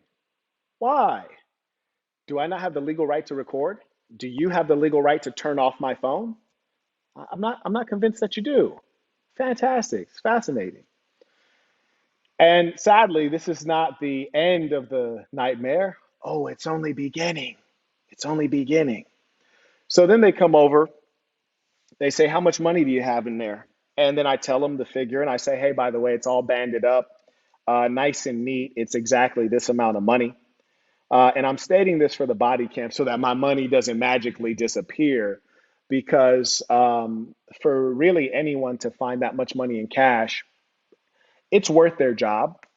When I say it's worth their job, I mean, if they say, how much do I make in 1 year of working hard every single day? How much do I make in 1 year of dealing with criminals? I make this amount. Well, I just found this amount in cash, tax free. I think I'll just take this. And if I get fired, I got a year's worth of income. I can figure out something else to do. I got a whole year to figure out what I'm going to do. Or I could maybe invest the money. It's worth it to them to steal the money. So I for sure say, okay, this is how much money I have. Great. So then they come back and again they say, hey, do you have any drugs or guns? I say, you guys just searched my car. Like, you didn't figure it out? And they say, we didn't search your car. We just documented what's in there. Okay. Take me to jail, please. Take me to jail. Then they keep asking questions, and I just keep replying, take me to jail. They keep asking questions. Take me to jail. I don't talk to police. Take me to jail. So then they go ahead and drive me on down to jail, at which point I'm pleasant and conversational because I've already locked in to what this process is. And if you want to know, Marquette, what was your mindset? My mindset is I'm going to jail for the rest of my life and I'm never going to get out. Is that the fact? No. Do I even think that's a fact or even a possibility? No, but that's my mindset. I'm going to jail. Let's get comfortable. It's going to be unpleasant and I'm going to go for the rest of my life. I do not need to anticipate getting out. I do not need to anticipate when someone will come get me. I do not need to anticipate when I will see the judge. I'm going into a government institution that is designed to be slow, inefficient, and painful. It's designed to be torturous. I know it's going to be dirty, unclean, filled with criminals, not people like me, like law-abiding, civilized people, citizens. It's going to be filled with criminals. It's going to be filled with people who are homeless, transient, unclean, people who are drug addicts, people who are struggling in the margins of society. And it's going to be managed by dimwits, people who have a high school degree and not many other prospects, and they decided to do a hard job that really no one else wants to do. Not the case for everyone, just the case for some of them. So I'm going in under worst case scenario saying, okay, let's lock in Zen mode, machine mode, and let's get comfortable. So as they're driving me there, I'm having conversation with the officers, just trying to, take the advantage, which is to say, let's get some intel. Prior information enables. I've never been to jail before. Let's figure out what the process is. What are we going through? So we're having casual conversation. I could tell that one of the officers was starting to realize, like, damn, we probably got the wrong guy. But also, I want to have my speech and my mindset recorded on their body cam, which is to say, I want you to hear me have conversation so that you can assess, are these the thoughts of a person who's drunk from alcohol or a person who's inebriated from drugs? I want this to be documented. So as we're riding to the station, how long you been in this line of work? Oh, very good. Do you plan on retiring in this career? This your chosen career? I considered being a sheriff one time when I was living in San Francisco. Went through all the process, physical test and background checks. A lot of work involved to become a cop. We're having good conversation. So I'm actually pro cops. I think it's a shame that they defund the police in some municipalities. We do need police. We definitely just need police actually upholding the laws. Because sometimes when you have the corrupt cops or the cops who misbehave, then it kind of makes the whole organization be viewed poorly. But we actually do need police and we do need policing forces. Because when things go bad, who do people call? 911. Even if they don't agree with the police, even if they're Black Lives Matter, they call 911, right? Guy's like, right, you're absolutely right. So we have good conversation. We get there. And curiously, on my arrest ticket or what have you, it notes Officer Woods. Officer Woods. Now, I want you guys to pay attention because that's interesting. You see, Officer Woods, I could tell was a bit newer. He's a bit newer. Officer Wolfinger, he's the one who actually walked up to the car. He's the one who tried to create a conflict. He's the one that tried to, or made me get out of the car, initiated the arrest. That was all Officer Wolfinger. So why is Officer Woods on the documentation? Strange, doesn't matter to me. Once we press the button on these guys, we're going to figure things out. I don't know if they're trying to get us to subpoena the wrong footage. Who knows? But I can tell you this. When I was having conversation with the officer, I wasn't giving any information about myself. I was only asking questions. I wasn't answering any questions. And I was also establishing my mindset, psychology, and my timeline. Oh, yeah, before you guys got me, I was just coming from my office, right? I was establishing my timeline and things that I know are the truth and can be publicly, attested to. Then, anyways, we get to the station and they get me out of the car and I say, hey, you know, would you guys mind if I make a call because I was heading home? I'm being expected. So do you mind if I make a call? Now, mind you, you're granted one call once you get into the lockup, but I wanted to see if I get a call before that. They say, yeah, yeah, we can call on one of your cell phones if you don't mind. So then they pull out one of my phones and they say, do you need us to pull up a particular number? I say, no, I know the number. It's an important pro tip. There's certain phone numbers you need to have memorized. It's important. So I was like, yeah, dial in this number. Da, da, da, da, da. They dial it in, they click speakerphone. As soon as the phone call is answered, I say immediately, hey, Bridge, you're on speakerphone. I'm in jail. What? What are you in jail for? Driving under the influence. And then she says, what? Are you serious? You don't even drink. You never even drank alcohol. What do you mean driving under the influence? Now, mind you, this is great because we're still on body cam footage. I say, I know. She's like, you know what? That doesn't make sense. That's racism. You don't drink. You don't use drugs. I said, you're on speakerphone. I just want to let you know I'm in jail. That's the end of the conversation. Boop. So now we know that, okay, so now I have a good person, a great resource, someone that's highly reliable, knows where I am, and they can do some work outside. Yes. You did forget one piece. You mentioned to me how much cash you had on you. Oh, yes, and indeed. the officer said, don't worry about it. The cash is staying with you. Meaning Yes. with Marquettdavon, the cash is staying That's with right. you. Here's another lie. Mind you, before we had even took off, I forgot to mention this. When they asked me how much cash I had, they said, we want to make sure it doesn't go missing. So, you have to let us know if you have cash in the car. We don't want it to go missing. It can go missing in the impound. So they're trying to persuade me, right? Mm-hmm. And then when I made that call to Bridget, I wanted to make it clear that I had cash and exactly how much it was. So before that, I said, I'm in jail. Oh, let me stop raising my voice. I said, I have fill in the blank amount of cash in large bills. She says, okay. And then we get off the phone. That's it. That's the whole conversation. Then they take me to this door which is like a big, large steel door. He like scans an ID and then the door doesn't open. So we're waiting there for like 10 minutes. And at this point, I'm locked in. I'm already locked in. I'm in a number of modes. I'm in Zen mode. I'm in machine mode. I'm in Savage mode, and I'm in Charm mode. I'm in a lot of modes running simultaneously, and I'm deciding to be comfortable. And so he keeps scanning his thing. He's trying to open the door. It won't open. I turn to him. I say, maybe it's not meant to be.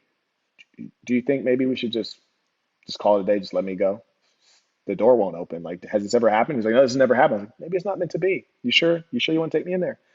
And then he eventually gets the door open. We go in there. It's freezing. As soon as we get in there, because it's not covered, this initial intake area is completely freezing. And literally, I'm wearing a t-shirt and underwear. It's freezing. We come over to an area. There's a number of plastic chairs lined up. Behind the plastic chairs, there's a number of tables next to each other, kind of like TSA. And you see to the left, there's like a bin of dirty, what are those? Crocs, of dirty Crocs, like rubber shoes. And I look at the other people who are already there. There's two homeless men, one guy who's currently high on drugs, and then a woman who's dressed like Young M.A., like a dude. Everyone looks like they're in utter poverty and destitute. And then there's me in a t-shirt and my underwear, and I'm freezing. He says, sit down there. So I sit down. And at this point, in my mind, I'm in machine mode. What are the questions? What are the directions? How can I best comply with the directions? Great.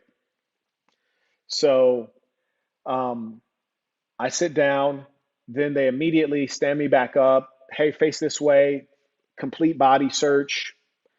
Great, sit back down. Then I can see the guy going through my backpack briefcase, going through every pocket, even found the secret compartment, starts pulling the cash out, wraps it up in plastic, sets it aside, pulls out my laptop, pulling out all my stuff. And you can see this is a businessman who just left doing business. He has a laptop, he has documents, folders. He's a business guy. You messed up, dummy. Everyone else next to me is an actual degenerate. And we're talking about heroin addicts, and I know what a heroin addict looks like. I'm looking at their feet. Their feet look dead. You got white people, black people. As soon as it gets to the ankle, it's like dead, dark skin peeling because they've been banging needles too hard.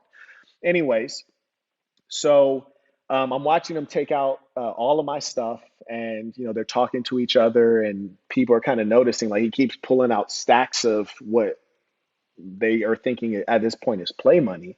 They're like, "What's this guy, a magician? Man, this guy got a lot of play money. This is Monopoly money." And then now the cops are coming over. They're cursing and stuff. And there's no level of professionalism. The entire way through, there's no level of professionalism. So they're going through my stuff, and in my head, I'm looking at who's to my left, who's to my right in terms of these criminals, because at some point I'm going to be released. And according to them, when I told Bridget how much money I had, the guy said, "Oh, we're going to keep your money with you. You're going to keep your property with you. You'll get this when you get out." Now, mind you, when I did, I'm not going to skip ahead. So then the guy comes over and he brings me a pair of rubber shoes. He says, "Hey, take off your socks." At this point, I'm cuffed, and I'm like kind of looking at him like, "Bro, word? Like, did you forget I'm cuffed? Hey, take off your socks." And I just look at him like, "Come on, dude." So then he like pulls my leg up, rips off my socks, puts these Crocs onto me. So now I got Crocs that are filthy, dirt all inside of them. You can visually see that they don't clean the Crocs. And I'm next to heroin addicts, drug addicts. They're pouring in. New arrests are coming in, sitting next to me. I got on these Crocs. I'm wearing my underwear, freezing cold, and a shirt, and we're outside exposed to the elements.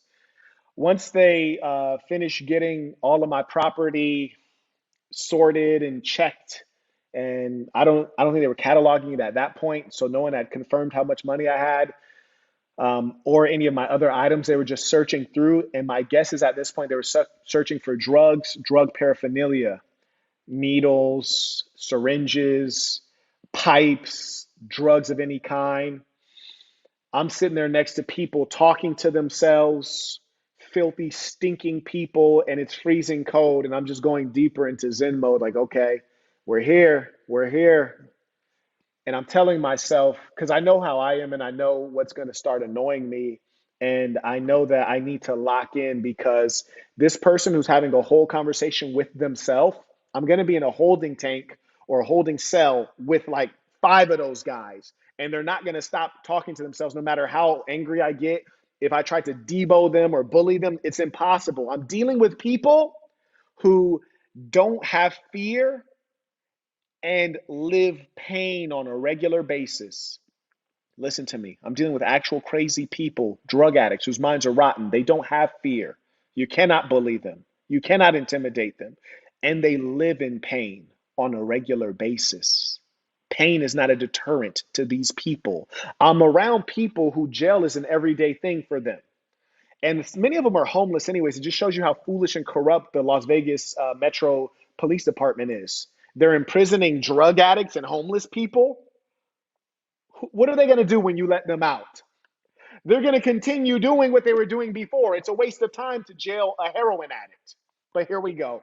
I'm sitting next to the goddamn zombie apocalypse. An hour later, yes, I was there for an hour sitting outdoors in my underwear and a t-shirt in freezing cold temperatures. And we know it's cold because cops are wearing bulletproof vests, long sleeves, boots, and beanies. I eventually say, hey, you guys have a blanket or anything? This is an hour in. Guy says, don't worry, you'll be in soon. And then all the other cops start laughing. Okay, that's exciting. And then eventually they have us stand up again. Another guy comes through. He wands us with a metal detector and then searches us again. So now me personally, I'm about 5 searches deep now, from the searches that were done at my car to then the search when I was in handcuffs. And then the search when I arrived at this place. I'm like 5 searches deep. They metal wand. Then we move down every time somebody goes into intake. Then I'm at the first seat, and then the guy who had already wanded me and searched me comes by like, "Hey, did I search you and wand you?" I said, "Yes, you did." And also, mind you, when I first arrived, the arresting officer searched me. I said, "Yes, you did." He's like, well, I'll just do it again. Just make sure for the camera. Stand up, wands me again, searches me again. And at this point, I'm like, okay, it's all good. I'm locked in. I'm locked in. I see what we're doing. We're playing games here. And the sergeant, one of their sergeants, was one of the arresting officers, even though he's not on the documentation. And I pissed him off something serious. When I went to answer his questions and I said, I don't talk to police. Take me to jail. Take me to jail. I don't talk to police. I don't talk to you. I don't talk to you guys. Take me to jail. Oh, he was angry. So I know he put in the word, do this guy dirty. Screw this guy over. Anyways, then we go into intake, right? So we go in through one door, stop, that door locks behind, and there's another door. They're scanning, it unlocks. We go in, turn immediately to the left. Then they have you sit on a bench. Everybody around me, they either make them change clothes or they'll pat them down. If they're wearing something simple like a jeans and t-shirt, they'll let them stay in it. People who weren't wearing very many clothes, like maybe like me, for an example, I'm in underwear and a t-shirt, they would give them, standard issue. So they give them some jail clothes essentially. So maybe so they're not freezing. On the inside, it's still freezing. They're running air conditioning and they have a fan, and all the officers are still wearing beanies because it's cold inside as much as it was outside. It's freezing. Then they give you yet another search. Yeah, they give you another search, and then they take you to basically a TSA machine where they do like a full body scan instead of having you get naked, because apparently they've been doing some inappropriate things to people, certain kinds of cavity searches. So now they use a TSA machine. So they gave me yet another search. Then they gave me a TSA machine, and then they put a different set of cuffs on me. Now they have me shackled like a slave. So they have a chain around my waist, locked my wrist to it, and then they sit me down, and I'm observing the people in there. I'm like, okay, yep, here we are. And it's pretty much 80% Latino and then 20% other. And I actually didn't expect it to be this ratio. So it's 80% Latino, 20% other, a couple blacks, 2 Asians, couple whites. So I'm sitting there. It's a room full of people. It's kind of like an ugly version of the DMV with a ton of police there. And there's no instructions. There's no sense of what's going to go on next. And We have Showtime said, new to your content, have been going through your old stuff. I respect how you uphold yourself with confidence and class. Just purchase the Black Box to learn more. We'll continue to support. I appreciate the support. We welcome you to this ism. And for those of you who haven't read the Black Box, I think it's very much so worth reading. And it'll give you an indication of, why it's really so sad and pathetic what these police officers did to me. You got a guy who kept his nose clean coming out of a ghetto where it's just ridden with crime. And then you wait until I'm, a mature man who's successful in business, well educated, and is not doing anything illegal. And that's when you start to try to use the law against me. That's amazing. Okay, on Cash App, we have Marcellus sent $50. Baller alert. This is peace to the saints. I hope you're able to win the suit. The beautiful thing is that the case, easy. The case is going to be won because it's a lie. The lawsuit doesn't even matter if we win. We're going to hit them with the lawsuit. Doesn't even matter. We want to burn them and we want to get the publicity too. And then the civil rights piece we want to hit them with as well. Okay, Justin, this is the Justin that makes the clips, came Shout out in to with Justin. $50. Baller He alert. said, peace to the saints. Let me know how I can help. We need justice. We really do. And that video clip, I think it'll be worth cutting up, really taking that The part, original. the original video on my phone, the part where we're having the conversation. And I keep asking them, can I get my license registration? And so like definitely highlight that piece. And then when he's asking about drugs and guns, which is a strange question to ask a businessman with no criminal record and a law-abiding citizen who's cooperating with you. And then when he asks that, you just flash like Nevada law does not require, and hell, American law does not require you to answer any other questions. Flash that up and then cut to when they're illegally searching and then put illegal search and how they're saying, oh, fancy car. Oh, and then like where you can hear that sound when they break my goddamn refrigerator and so on and so forth. That would be a great Are short. you going to send it directly to Justin or he emailed me to get the video? Oh yeah, I can share the link with him. I'll post the link for everyone. I want everyone to be able to see Okay. this link, and from that YouTube Oh, video, I you think put you it can on YouTube, download. yeah. Yeah, We have Perry came in and said, glad you're safe, Marquette. Peace to the saints. peace of the saints. I think I saw him post in the chat that he's been a booking and they went above and beyond for you with the Hannibal chains. Yeah. Oh yeah, no, they were doing me dirty in there. We have Carter got the Master Communicator course, which has been linked in the chat twice. If Yes, you're indeed. interested, you can get it. We have Christian came on Cash App and said, first time tuition, peace to the saints. Thanks for all you do. Peace of the saints. Carter, looks like he's maybe sent an email with his Cash App. Okay.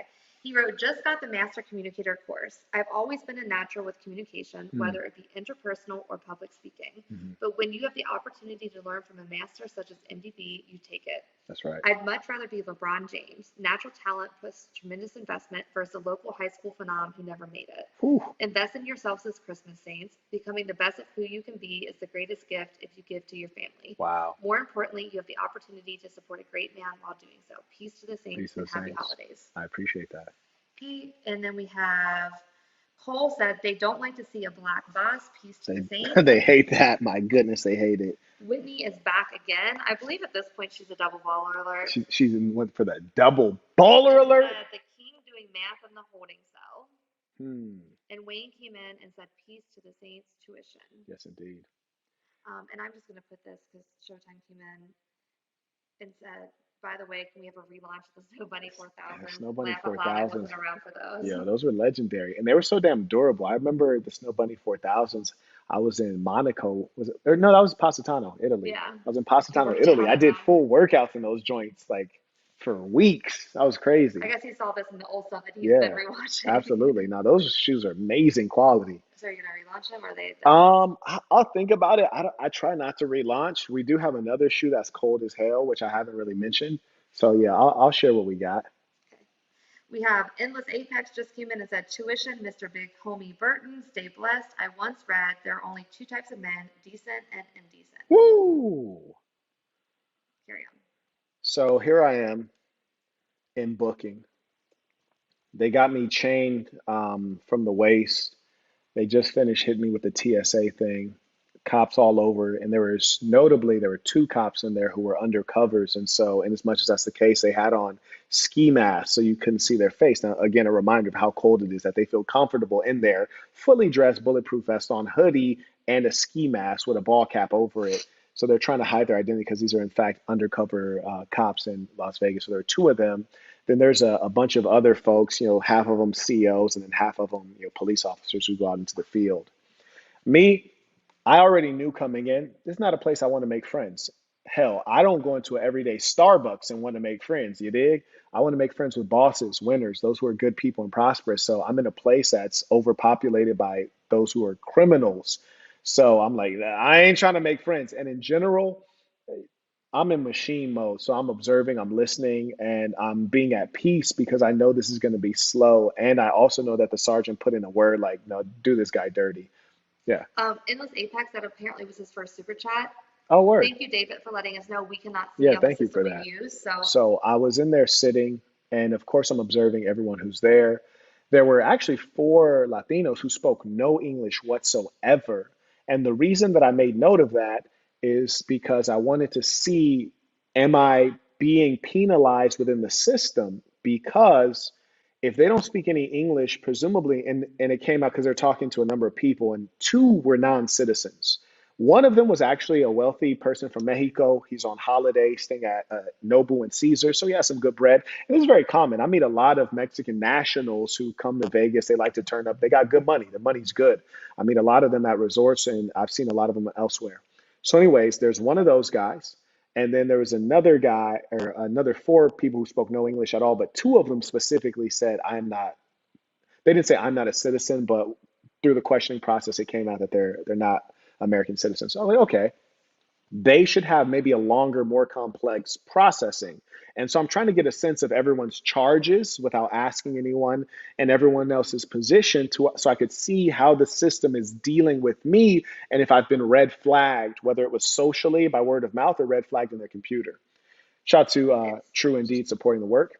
So, in as much as that's the case, I'm taking in as much data as possible. So they force you to sit on a certain set of benches. There's males and females at this point. No one's been separated. You're just in booking and intake. And so there's a row of benches on one side and a row of benches on another side. And these are completely steel benches. And you'll notice consistently that the police in there are going out of their way to be rude, vulgar, and unnecessarily domineering. Everything that you could possibly do, they wanted to make an issue out of. So pretty much the only thing you could do without incurring the wrath of one of these like pit bull like police officers was to sit there, sitting straight up, saying nothing and looking forward. So you'll constantly hear them, hey, sit up, put your feet down. You don't live here. You're in my house. This kind of heckling, and then of course cursing. I don't want this to have vulgarity on the stream, so I'm not going to repeat everything that was said. And then a number of people came in. I want to point out a couple people who came in that were of note.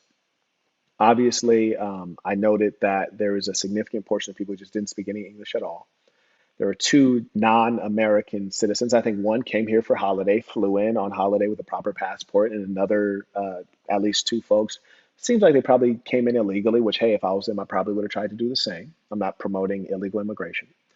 And then there's one woman that came in, which was noteworthy. It was a woman who appeared to be Sudanese by race. She was very dark black, had some yellowish tinge on her eyes, which would suggest that she's pure blood Sudanese.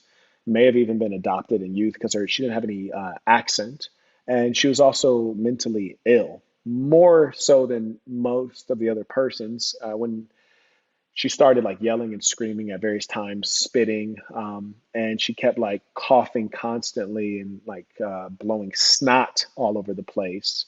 And she's near other people, and for some strange reason, the police didn't have any problem with her spitting, coughing, and blowing snot on purpose onto the floor or pretty much near other individuals who were sitting near her and couldn't get up and move. Yet, if someone, and mind you, at this point, I had been sitting and booking for 2 hours. At this point, people are drowsy. It's late at night. We're creeping up on 2 a.m. People are just like sitting there and they're like, hey, sit up straight. Word. People are just like, trying to get comfortable, slumping down, and they're yelling and just being completely rude and vulgar. But the girl who's literally snotting and spitting all over and yelling out belligerent curse words are not saying a word to her. Two people start having a conversation. Shut up! You're not at home. This isn't a lunch break. It's not a coffee shop. You're in booking. You're in my house. This is fascinating. It's curious. So, okay. So then 2 hours go by, which what I observed is everyone that I came in there with was all gone. They were all gone. They'd all been processed. And what happens in booking is the first thing that you go in and do is you get called over for medical. So just imagine a square that you're sitting in. It's flanked by a bunch of police, and then there's like a set of windows here and a set of windows here. These windows are for fingerprint processing. These windows are for personal property processing. And then there's two desks here that appear to be nurses, and they're there for the medical processing. And they process you with basic questions about, do you feel like you're going to take your own life? Are you currently on drugs? Like, are you high right now? Are you inebriated? What's your medical history? Do you have any open cuts or wounds? Basics in medical to make sure that you don't fall out and pass away right then and there. So I get called over to medical. Guy says, are you currently under the influence of any drugs or alcohol? And he's not saying that because I'm there for a DUI. He's saying that because these are standard questions. No, sir. Um, are you heterosexual, homosexual, bisexual, transgender, what have you? I was like, heterosexual.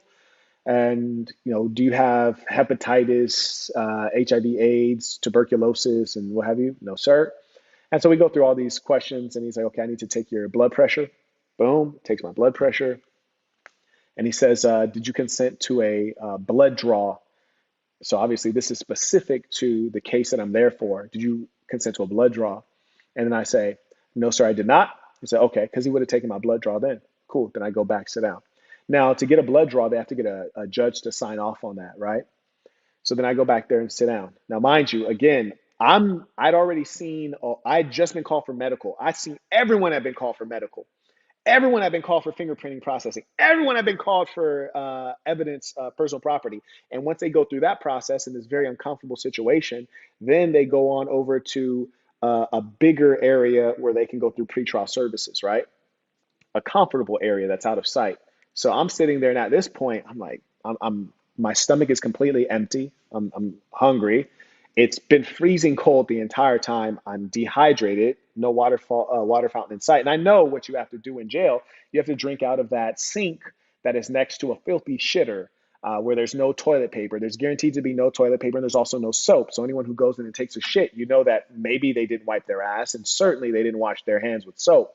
And you need to go next to that shitter, which is never clean. It's like there's no janitorial services on purpose. You have to go in there where piss is all over the ground and walk there in Crocs that also have holes on the bottom of them and drink water from out of that sink while managing to not vomit. I just want to see who we're dealing with, how people are perceiving me, who's gotten word on me. And mind you, you can't even stand up. If you want to stand up in this place, you have to raise your hand, which is like lifting. For me, my hand is chained to my waist. You got to raise your hand just to stand up or say anything or do anything. So after I'd gotten through medical, I wait another, hour and a half. There's a whole nother wave of people that had come in, been entirely processed and went on. So I've seen two whole waves of people come in, get processed and go through. And I'm looking at my stuff, which you can see is on a rack, right? Like it's a brown paper bag with your belongings. And then next to mine is my backpack briefcase. So it's very distinctive. And I can see mine and it's not moved at all. And there's a red X written on the bag. No one else's bag has anything on it. No X, no red, no nothing.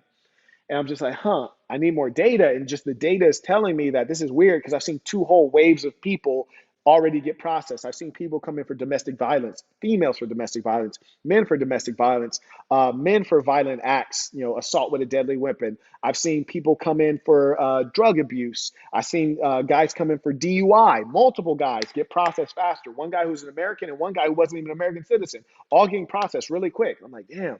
Not even really quick. I mean, at this point, it's been like 5 hours. I'm like, this is curious. So anyways, raise my hand and the woman said, yeah, what do you want? And I say, may I have a glass of water? I just want to see who's going to say what, who's going to bark first, what the reaction is going to be. May I have a glass of water? And there's no real reaction. So I could tell that, no one had really said anything to these people in particular. There might be some notes in the system, but the people who are just the watchers, the watchmen, the overseers, if you will, no one had really said anything to them. And they could tell by my tonation, like, okay, this guy seems like a really reasonably civil guy. They didn't attack me in any way. She says, yeah, you got to go in there. You got to go in there, which she's pointing to the bathroom. Like, you drink out of there. Now, mind you, the whole time the police officers are being completely vulgar and joking with each other, not doing work. This includes also the people who are supposed to be processing. That's why I was going so slow. Then, they're drinking Gatorades and eating cupcakes and, peanut butter and jelly sandwiches and all kinds of stuff. So then she says, okay, stand up, stand to the left of the door, face the wall. So I get up, stand to the left of the bathroom door, face the wall, and she opens up the door. I walk in there, and I try to imagine how bad it would be, and still, it managed to be worse than I expected. And mind you, this is just in booking. I'm not even in a holding cell. I'm not in jail. This is booking, and so this lets you know that they clearly, on purpose, don't clean these at all. I walk in immediately, and you can hear yourself walk in because there's puddles of piss. It's a metal steel toilet with no toilet top. There's mounds of shit inside it. Oh, I'm sorry, I didn't want to curse. There's mounds of feces inside of it with mixed with urine. I'm assuming maybe people chose not to flush, or maybe they couldn't reach the flush. Who knows? And then next to that, there's a sink with mildew, like age-old mildew, to where it's like multicolor, like silver, black, brown, and green, like streaking down from the buttons that you hit to turn on the water, the hot and cold water. And mind you, just side note, the hot water doesn't work. And then the spout goes down. So that's what you got to drink out of. I was like, okay, fantastic. So immediately I knew, oh, and mind you, there's no toilet paper in there as I anticipated. So immediately I knew, okay, Marquette, for sure, you don't want to eat or drink much because you want to avoid having to use this bathroom as much as possible. And you're in booking. Once you go into the holding cell or lockup, you're going to have to take a crap in front of other grown men who are some of whom are mentally ill. You don't want to have to do something so indecent, and also you don't want to be so impolite as to stink up the cell. So I was like, all right, for sure. So we locked in, have a sip of fresh, refreshing prison sink water because hydration is critical to keep the machine strong. So, and I fast all the time, so there's no problem. So I decide not to drink too much of that water because I don't know what the nature of it is. It might make me sick. So I just take about a mouthful to keep me going. And I go back in, sit for another couple hours. I observe another whole wave of people come through. I don't get called at all. All I've done so far is get searched like 8 times, went through medical, which is, of course, a requirement that they have to do to protect their own ASSs. And then I'm waiting. And then finally, I get called for fingerprinting. So I go over to fingerprinting, get printed, answer a number of questions, and then they tell me to sit back down. Then I'm waiting hours later, and I ask one of the officers, I say, excuse me, can I ask you a question? No, I don't answer questions. He walks away. Okay. Wait a couple hours. Ask a different officer, CO rather. Excuse me, may I ask you a question? What is it, man? I'm here for a DUI. What should I expect the process to be at the time? He says, well, 12 hours from when you're arrested, they can release you. From 12 hours, you can be released. I was 12 hours after I was arrested or 12 hours after I was booked. He says 12 hours after you're arrested. So, okay. And I said, how long should I expect to be in here in booking? He says, man, you got to be patient, man. Like, what do you think this is? You got to be patient. Like, when you've been here for 6 hours, let me know then. I say, he said, what? I've been here for 8 hours. You've been here for 8 hours? Yeah, I've been here for 8 hours. Now, mind you, there's not a ton of people getting arrested right now. I'm presuming maybe it was like a bit fewer people being arrested because people might be with their families, right? You, Day before Christmas, Christmas Eve or days before Christmas, people probably with their families or something. Who knows? Anyways, you've been here for 8 hours? I was like, yes, 8 hours for sure. And mind you, they do their best to conceal clocks because you have some people who do the intake stuff, the fingerprinting. You could see there's one clock that could only be seen from a certain angle. So, anyways, he was like, okay, all right. So then he leaves. I don't know. He just leaves, goes to a different part. Doesn't seem like he's doing anything for me. But he seemed to be shocked that I was there for 8 hours. Then, different people are coming in, and there's a black guy who just kept talking to himself. And this is the kind of black guy I despise. This is when you're raised with emotionalism. You don't have any control. He's like, man. And here's the thing. We got a lot of jail people around. So they're minding their own business. They're not trying to entertain anything. They're not trying to get involved with anything unless they're like mentally ill. And those people are talking to themselves. So they're not going to talk to somebody, they're not going to engage this kind of conversation. They're talking to themselves. You heard me? but everyone else is pretty much straightforward. F it. There's some females on the female area. They come in, they're all crying all the time. It's like women can't deal with accountability. So every time they got arrested and they came into booking, they're crying. None of the guys are crying. 50% of the females are crying. And the ones that weren't crying were the ones that were mentally ill, and they're like blowing snot all over the place. There was one female who came in code 5, and so when she came in, it was like she came in with a bag over her head. Real talk. It was a bag, like a cloth bag was over her head. It was obviously porous to where you could breathe, but she came with a cloth bag over, wilding, yelling, and cursing, and they put her through the same process everyone else went through, and then eventually sat her down next to one of us on the female side, just like she's a regular person. So, anyways, um, as I'm sitting there, there's a black guy comes in. He pretty much is breaking the silence. He's like, man, y'all trying to give me a dishonorable discharge from probation, man. Y'all said if I finish this case, and he's just going on and on, trying to like start a conversation. He's an emotional type. He wants to have conversation, wants to engage with people. I've seen a number of people like, have some exchange a couple words and things like that. But me, I'm not trying to make friends at all at any level. Like, let me just do my time. I'll do my time in silence. I don't need to be known in here. I don't need my name to ring bells in here. Let me do my time and, and carry on. Let me figure out what my case is, and then we're going to carry on. So, anyways, this black, he's like talking to himself and stuff, like trying to draw people into conversation. He's one row behind me, and then next to him is a super fat, tall Mexican dude, and then next to me is a black dude, right? So eventually, like he's adding to the energy and the atmosphere of being conversational. The cops aren't saying anything to him. And it's funny how they'll abuse the people who are the most civil, but the people who are blowing snot, the people who are talking to themselves, the people who are yelling and creating a disturbance, they just let that go on. It's fascinating study of wickedness. Anyway, so he draws people in to like start being a little bit lighter. Then eventually, the guy in front of him, who was on my row, starts talking about his charges and what he's in for. And then the Mexican guy behind me had like tapped me and starts like asking me a couple questions. Now, mind you, one thing I know for sure, and I know they probably know too, but they're not locked in. This whole place is bugged. Everything is bugged. From the moment you start talking with a police officer, everything is bugged. They have body cams that are recording audio, video. You get in that car, the car's recording audio, video. You get on police premises, the station, audio, video. Everything is bugged. Shut up. Don't say nothing.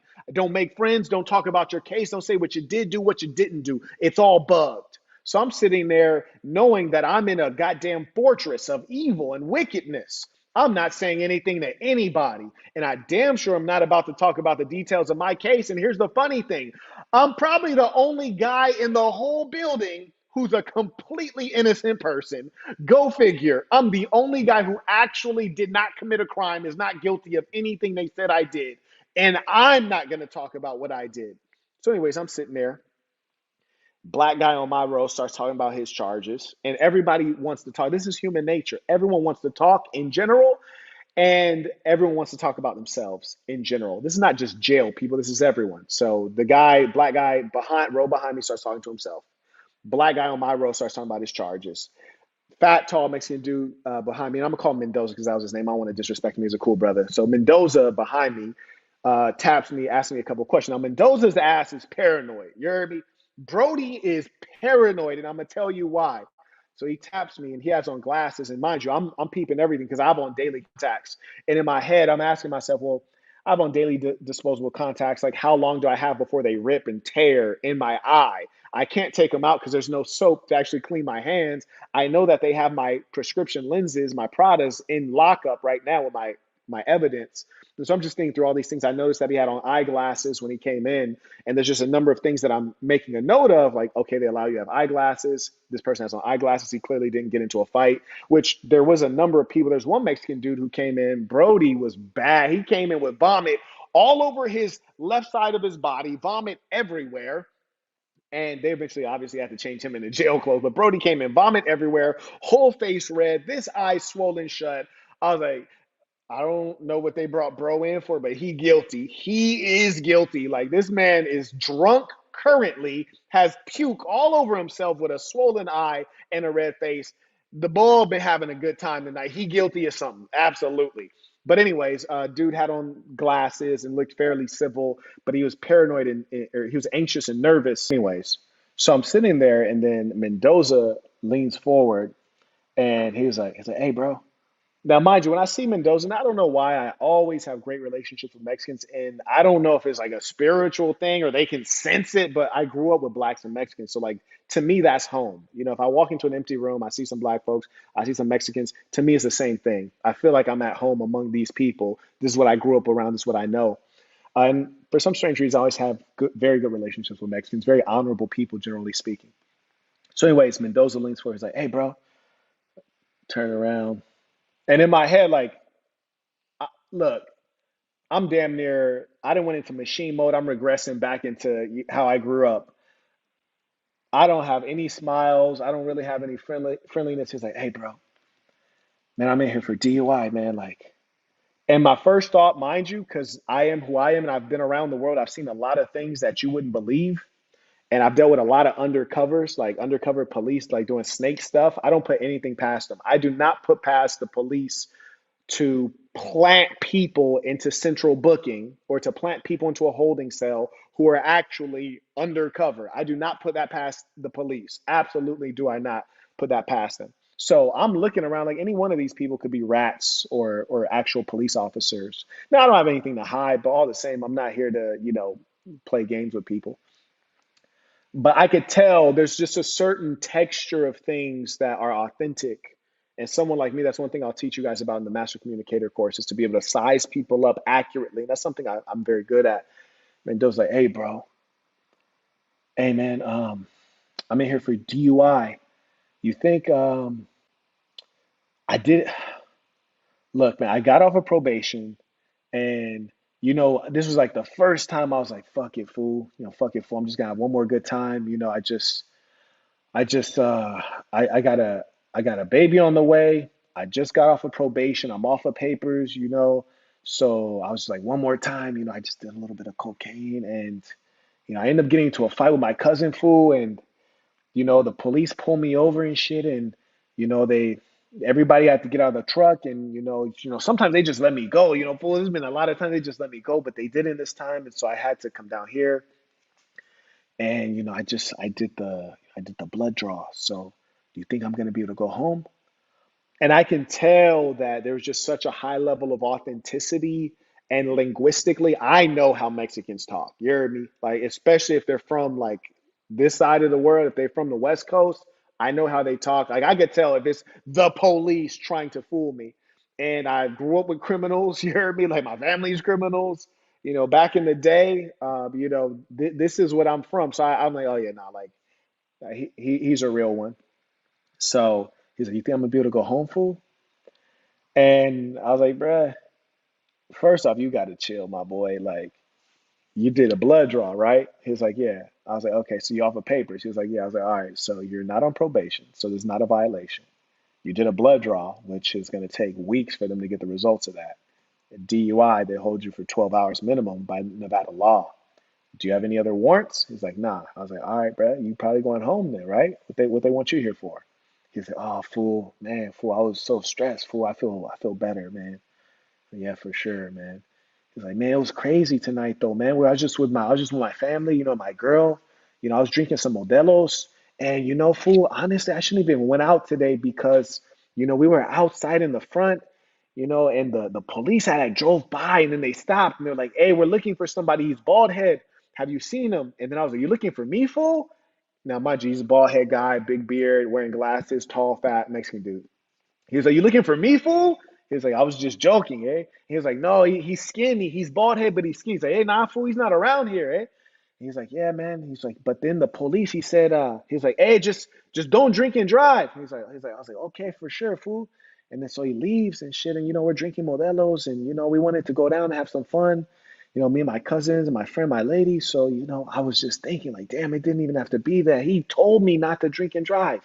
He's like, and I just moved in with my old lady, man, because I got off of papers and then she got pregnant and I was living with my dad and she went to my dad's house and she took all of my stuff and moved it into her house, and she's a down ass girl, man. She's super down because she has a home girl. And then her home girl was telling her one day, like, "Oh, your man is fat. I never been with a fat guy. What's that like?" And my girl was like, "Yo, he's a freak, yeah. He's a freak, eh? So you don't know what that's about." He knows how to put it down. And then her girlfriend was like, oh, he knows how to put it down. So then, my girlfriend put her on, and then it's the three of us, bro. So it's been like the three of us for like months now, so like everything is good now. And now I'm like, fuck, I've been trying to do the right thing. And then I get home, then and then I end up in here, and I just got off of probation like 2 months ago. So I was just here 2 months ago. So I'm like, damn, fool. And I was like, Mendoza, I was like, bruh, listen to me. You were just sad about not being able to get out of here, right? Then I told you, you're going to get out of here. And now you're sad about getting out because now you got to deal with your two girls. Like, bro, you got to pick something to be mad about. Either you got to be mad that you ain't getting up out of here, or you need to be happy that you're getting up out of here, bro. So he's like, you're right, fool. You're right, fool. He starts laughing. And, so then, we're having this little conversation. And then the black dude over here is like, man, you wouldn't believe what they got me in here for. And in my head, I'm like, bruh, I would believe it. I would certainly believe what they have you in here for. And I frankly am not interested in what they have you in here for, if I'm being honest with you. I don't care about anything going on in here. Let me do my time. So, black guy, a lot of energy, smaller guy, probably about 5'8", slim guy, probably about 150, 160 tops. Older guy, nice head of hair, nice hairline, all, salt and pepper hair, gray and black, good looking young man. Or not young man, he's probably like in his mid 40s at least. He was like, bro, you wouldn't believe what they got me in here for. And I look at him, I ain't saying nothing. He's like, bro, you wouldn't believe what they got me in here for. I'm looking at him, I'm not saying anything. He's like, man, they got me in here for being too dripped. Man, I was so dripped. Man, I was walking through MGM with too much drip on. Man, they arrested me for having too much drip. In my head, I'm like, nigga, what? Did you just claim you were unlawfully arrested for having too much drip on? Oh, I've heard it all. You N-words are crazy. I hope you don't repeat that to pretrial services. I hope you don't tell them that. And on PayPal, we have none of the above said, I'm watching this like an hour back from the current live and noticed the cop remarked you having a Maybach. I thought you were broke according to the haters Right. comedy. Oh, yeah. And I didn't even get into the other part of how much cash they took off me. I didn't even get into that part. Right. By the way, I'm a legend at Las Vegas, at Clark County Jail. I'm a legend there, just in case you were wondering. We'll talk about that later. Carry on. Okay. So then the black guy's like, man, I was walking through MGM so dripped out, they had to arrest me. And you know what? I shouldn't even be here. This is everybody's story. I shouldn't even be here. And I'm just looking at him. I ain't responded. I haven't said, I haven't nodded my head. None of that. He's still going in. He was like, man, I tell you what I was wearing.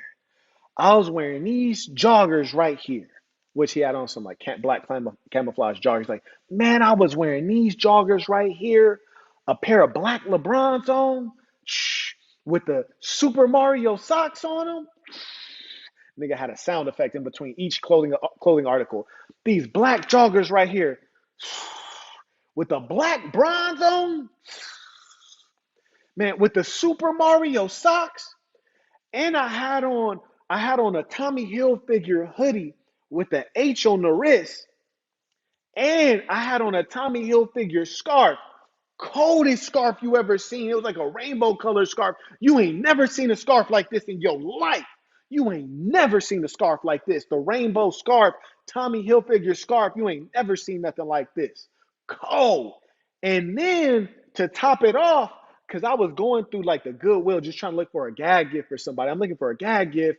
And I saw this Super Mario Brothers backpack. And the young kids now, they be wearing the backpack. I was like, man, let me get dripped out. So I just went ahead and got it. It cost me $7. So I got the Super Mario backpack on with the matching socks. And I already had a Super Mario beanie. So I'm in there dripped out something crazy. So I'm walking through MGM. I'm FaceTiming with my sister at the time, dripping. And you know me, man, you know how we are. We just proud. I'm walking out chest high, chin high. I'm smiling, having a good time, man. Just walking down the strip, talking to my own sister on FaceTime, man. Just having a good time. But I'm dripped, though, man. I ain't never seen drip like that. And then I'm walking, and then Metro come up behind me, like, put your hands behind your back. And my sister was still on with it, like, put your hands behind your back, and arrested me right then. And I'm like, why y'all arresting me? And they said, you fit the description. Ain't no way I fit the description. You ain't never seen nobody with drip like this. I know ain't nobody wearing what I'm wearing right now. You ain't telling me that somebody walking around right now with some Super Mario socks on right now. You ain't never seen a scarf like this. It was the rainbow Tommy Hilfiger scarf. I ain't even never seen a scarf like that. You wouldn't even know where to buy a scarf like that. They just got me talking about I fit the description. Ain't nobody dripping like this on the whole strip. And honestly, I thought maybe they thought I was a pimp because the way I was dressing, they probably thought I was a pimp or something. Talking about I fit the description. Then they escort me outside, and it was like 5 police waiting outside. You'd have thought I was trying to blow the place up. And then they run my name, and they said, do I have any arrest warrants? Do I have any felonies? So, and I kept it 100% with him. I kept it all the way real. I was just telling the truth, being honest. And you think when you're going to be honest with him, you ain't going to end up here. So he said, do I have any felonies? Now, I had a felony. It's like 20 years old. It's like when I was like 22. It's 22 years old, felony. That was off some dumb stuff. So I was like, yeah, I got a felony, but it's from South Carolina where I'm from. So it's from South Carolina. So I told him, yeah, I got a felony. So then they run my name and they're like, you're going to jail. What? I ain't got no warrants. I ain't got no arrest warrants. I ain't no probation. I'm I'm like, why am I going to jail? They're like, you got to register in the state of Nevada. If you come here and you got a felony, you got to register with the state of Nevada as a felon for a 20-year-old felony. This crazy. Then they bring me here, and I went over to fingerprinting, and I asked them about that charge. They said that's a felony. It's a felony for me to be here and not register. How am I supposed to know? I don't know the laws in Nevada. I'm just here. And then he just kept going. You hear me? Like, mind you, I ain't said nothing the whole time. I ain't responded. I ain't said nothing. This whole time, I've not told anyone my name. I've not told anyone my charges. I've not told anyone a single piece of information about me. I haven't said how I feel. I haven't said I'm uncomfortable. I haven't said anything to anyone. No one knows my thoughts or feelings. As far as you would be concerned, up to this point, you're sitting next to a robot. So this man has spilled out his whole guts, and this is what people do. They're emotional animals, right? And so everybody's spilling out their guts. Honestly, I could see how this is a ridiculous thing and an utter waste of time. Yes, it's a felony. It's a 20-year-old felony. Who really cares? It was a felony. To hear him tell it, and he seemed like a sincere guy. I do believe him. And things like what he described in this felonies commission are things that happened in the hood. He had a disagreement with his own cousin. His cousin's 6'4", big guy, and this dude's like 5'8" tops on a good day, 165, 160 pounds tops on a good day, small guy. He says, yeah, my cousin told me he was going to take me out. So I figured, I got to, when people say that back then in South Carolina, they going to do something to you. So I had to do something to him before he do something to me, man. So I end up hitting him with my car, man, not even on purpose. I pulled up on him and he was reaching for something. I try to pull off, hit him with my car. He going to flop all over on the hood and he tell them people on me. And next thing you know, I'm on papers. I got a case. My own cousin, he done testified against me, got me on papers, the felony. And that was over 20 years ago, 22 years ago, man. And I ain't done nothing since. I've been clean since. And that's why I tell my 4 sons, I got 4 sons, I tell them, you don't ever want to get connected to this system because you ain't never free. They going to chase you your whole life. And man, and here I am on this. And you know what I'm guilty of? I'm guilty of being too drip. I'm guilty of being too drip. Too drip. They ain't never seen drip like that. They looking on their cameras and they saw me dripped out like that. They don't like to see a black man proud and with pride dripped out. They probably saw me, was just jealous. And then they going to go and run your name, find a 22-year-old felony, and here I am. That was his story. And I was just like, it's an interesting story. Then he starts telling me about how he's been here. He's on a staycation, came here for a boxing match. He says, yeah, man, I did a master's boxing match because I had met Bones somebody, some Hall of Fame boxer, Bones somebody in Georgia, I think he said. And he's like, I met him in Georgia, he said, because, go back in the character. He's like, I was in the mall in Georgia, and I had on, because, I used to play baseball. I grew up playing baseball, so I had a baseball champion ring. You know how the trophy rings be big as hell. So I had me a big old trophy ring on that thing, bang. I'm walking through the mall in Georgia, And, when I get outside the mall, I saw Bones before. I didn't know who he was, but he's with a couple people. Then when I was exiting the mall, we just happened to be walking out the mall at the same time. And he walked up on me and he showed me his ring. He said, man, let me see that ring. I was upstairs. I saw you downstairs. I saw your ring. That thing was blanging, boy. Let me see your ring. And he said, so I showed him my ring. He showed me his ring. He was like, damn, boy, that's a nice ring. He's like, man, you ever come over to Vegas, man, let me know, man. I'm a boxer. I train people. He said, so then when I met him, I was like, man, it's a good contact for me. It's good networking. So what I did was, I started training boxing. I end up getting a amateur match in the Masters, and it was under Pacquiao. I guess Pacquiao's son was doing a match or something, and so I went out and they flew me out to Vegas. And when I was coming out there, I messaged Bones on Instagram because I had him on Instagram. I was like, "Yo, I'm coming out to Vegas," and I said, "Will you work my corner?" So he came and worked my corner. I didn't even know nobody. I didn't even really know how to box like that, but you know what I'm saying. I trained. I figured it out. I was boxing big old boy. You know what I'm saying? He was like probably like 6 foot, 170 pounds. But I didn't even care. You know what I'm saying? It was a catch weight. So I went in, I did my thing. Bones working my corner. Ain't nobody know me, but they was cool with me. They was cool with me because, when people was seeing Bones, everybody knew him. Everybody knew Bones in Vegas. And they're like, hey, Bones, man, what you doing here? He's like, yeah, I'm here with him. That's my fighter. And when he said, that's my fighter, everybody's like, oh, yeah, go ahead, blood. Go ahead, man. So they was rocking with me. I got in there. I did my thing. I was really that third round. I was moving. I ain't trying to get hit out here. You know what I'm saying? I was moving. But I went ahead and won. And then ever since then, I just stayed in Vegas. You know what I'm saying? I've been training boxing. I've been coaching boxing. I've been coaching kids. I've been living a positive life, man. And when I ain't either training boxing or coaching these kids, man, I just want to go out and have some fun, man. All I did was walking, man. I got arrested for walking while being too drip. That's all I did, man. Them people ain't had no reason to say nothing to me. So, point is, we're overpopulating the jails because the police are predatory. Yeah, the police are predatory. That black man was in MGM walking around on FaceTime. They say he looked like somebody, which I do believe, and I'll tell you why later. They say he looked like somebody, took him out, ran his record. That's always their goal, to make sure you have a record. They run your record. Oh, you did something 20 years ago. Oh, you didn't register with the state of Nevada. Oh, big crime, big crime. I didn't register that I did something across the country 22 years ago. Big crime. Let's fill up the jails with more black men so we can extract slave labor out of them and we can economically exploit them. Let's pack in the jails with people who are not violent and not doing anything wrong. They could have very easily said, oh, did you know you have to register when you get here as a felon? Oh, I didn't know. Go register. Next time, we're going to make a note in the system. If you're not registered and we encounter you, you're going straight to jail.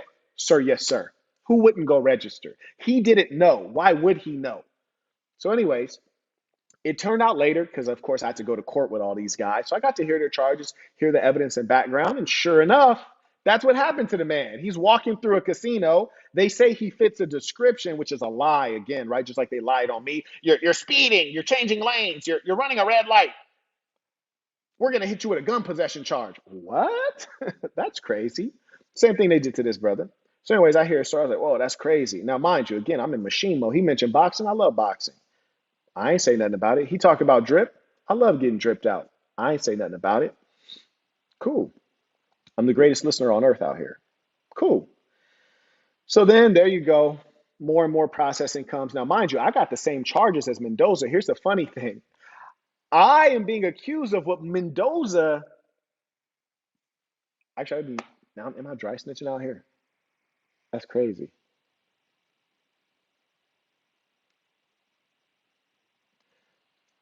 Boy, I gotta stay off the internet.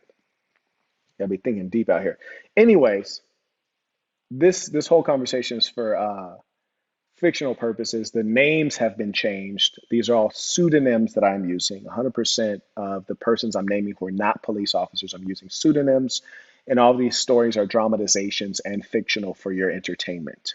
Now, anyways, and so carrying on with these fictional names and fictional stories. So at this point now, I got the dude behind me. I know his charges and I know his status and activities. The black dude, I know his charges and his status and activities, and the other black dude has just been talking out loud to himself the entire time. So I know his issues and charges. And from a legal standpoint, in terms of American law, at some level, the guy to on the bench with me is guilty of something nonsense. So it's a waste of the court's time. It's the waste of the jail's resources. But the jail makes money when it's filled with people. That's how evil our society is. The black guy behind, I know that he is also guilty of some things.